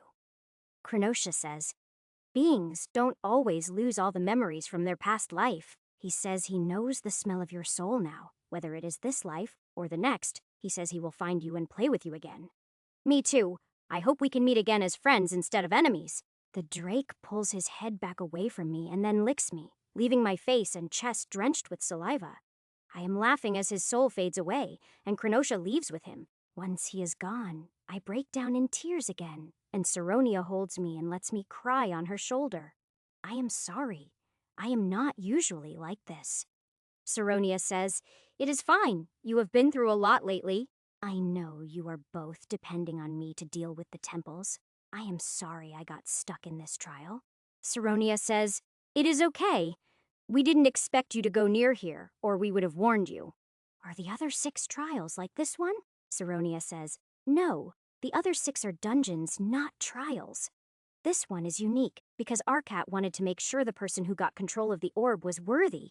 Dungeons? Saronia says yes. When a god dies, they leave behind an artifact. A dungeon is created by their power, and the artifact attracts monsters to guard it. So, there wouldn't be any divine power for the 2 of you if I cleared one of the dungeons? Saronia says. All the divine power would be contained in the artifact. If you gave one of us the artifact, we could gain power from it. Or, we could save it to help with raising a new god.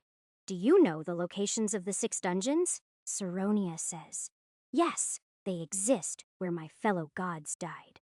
I will never forget the locations. Ah, sorry. If I end up close to one of the dungeons, let me know and I will retrieve the artifact for you. Saronia says, you are taking the job of restoring our powers very seriously. That is because after meeting the 2 of you, I have come to like you, and I believe that you 2 gaining power will be good for the human race. Saronia says, and it has nothing to do with the fact that the more powerful we are, the more we can help you? No. I appreciate the fact that the 2 of you are willing to help me when you can, but I don't expect it or count on it. Saronia says, it is only natural to help you as much as we can. After all, we are the ones who put you in this position. You don't have to because of that. In fact, I am grateful to you both. Even if it is a short life, I would much rather be here than my old world. Saronia says, thank you, Ash. That makes me feel less guilty about this whole situation. Anyway, I should start working on how to beat the last trial. Can you tell me what I need to know to give you the orb? Saronia says, of course. I listen carefully to Saronia's instructions and bid her a fond farewell. Then I end the soulscape and open my eyes only to instantly close them again. The reason is the room is full with a bright light that I wasn't expecting. Slowly, letting my eyes adjust to the light, I get up and walk over to the open door. Beyond the door is a small room where normally a corridor would be. In the center of the room is the source of the light. The orb is radiating a bright white light as it floats above a pedestal in the middle of the room.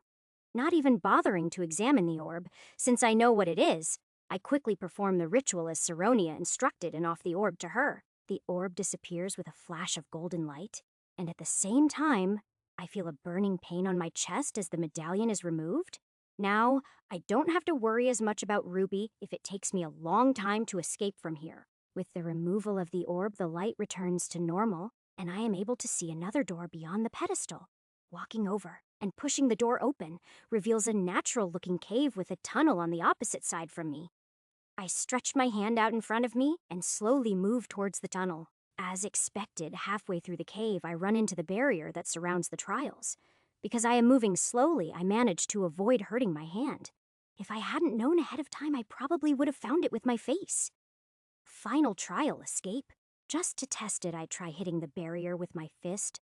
I know with my strength I can do some decent damage with a punch. However, the only damage I end up doing is to my own hand. Since I have plenty of time, I leave the barrier alone for now and head back to the Drake's room to rest up and deal with his body. Before I rest for a few days to heal up, I need to butcher the Drake and put the meat in my pouch so it doesn't go bad. I would feel pretty bad about this part if the Drake hadn't asked me to make use of his body.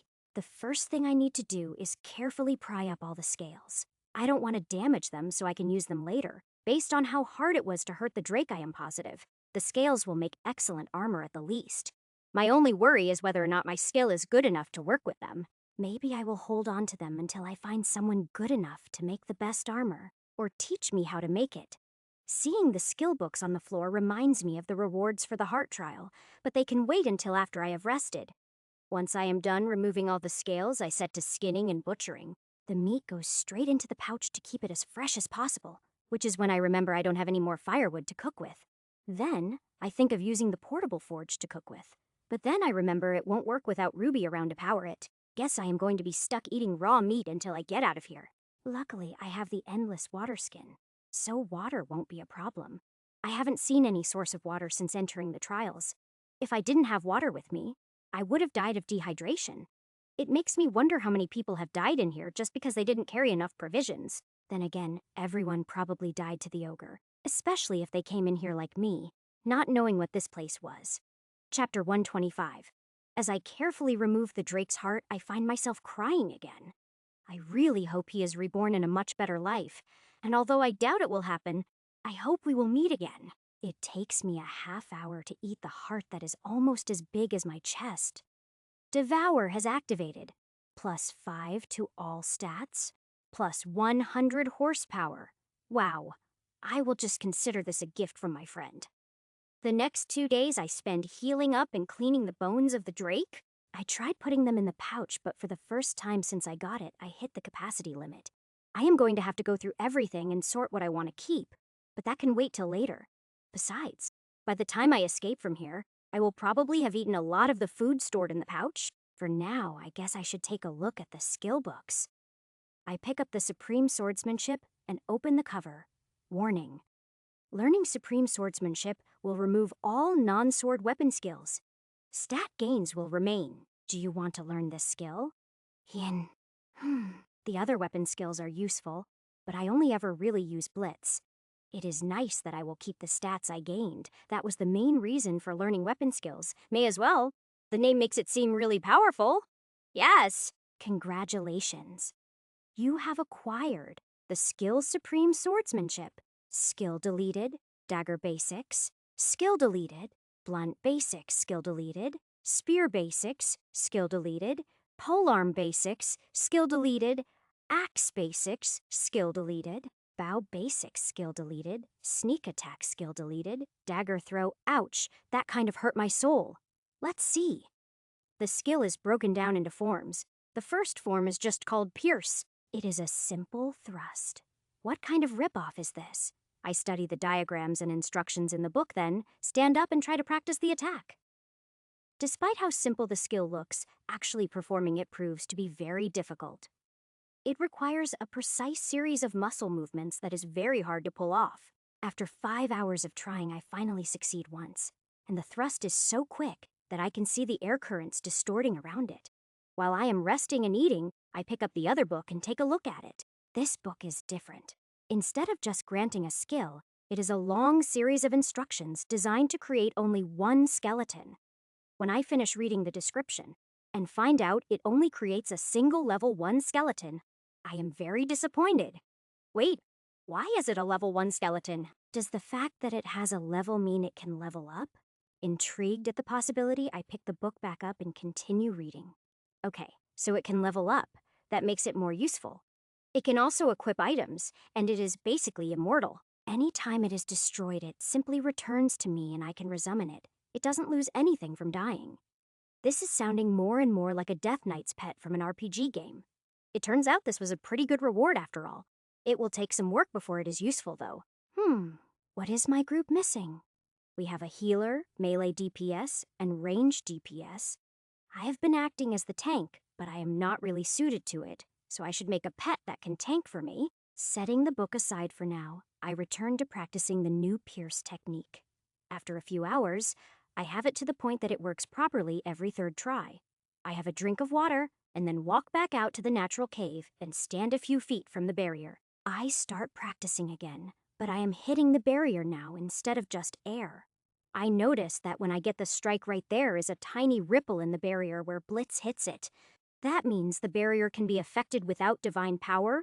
There is hope. Hiding congratulations! Skill Sword Basics has progressed to level 6. Sword Basics level 6. STR plus 6, you do 30% extra damage with swords. Haven't seen that level up since I was trapped underground last time. Is it because I am learning a technique instead of just flailing around? It is hard to be sure, but it looks like the ripple in the barrier is just the tiniest bit bigger after the skill leveled up. Maybe with enough work, I can get to the point of cutting through the barrier. That might take years, but wouldn't it only be a few weeks outside? Swordsmanship alone won't be enough. But against the Drake, I was able to use Zap with a sword strike, and it was super effective. So, if I level up my sword techniques and Zap, that should be my best bet. If I also raise my rank to increase my overall power, I think I will actually stand a chance of beating this trial. The main drawback of this method is going to be time. It will take a long time to perfect the swordsmanship. I go through my pouch to check on my food supply. Between the bird things, the fang bears, the ogre, and the Drake plus other random stuff I have collected, I calculate I have about 2 years worth of food. That is just eating everything raw. If I can figure out a way to cook it, I can make it last a bit longer. I wonder if there is a way to use Zap to cook. Out of the next 2,000 tries using Pierce, only 1 in 4 fail. This means I am getting fairly close to being proficient with the attack, although that isn't even close to mastering it.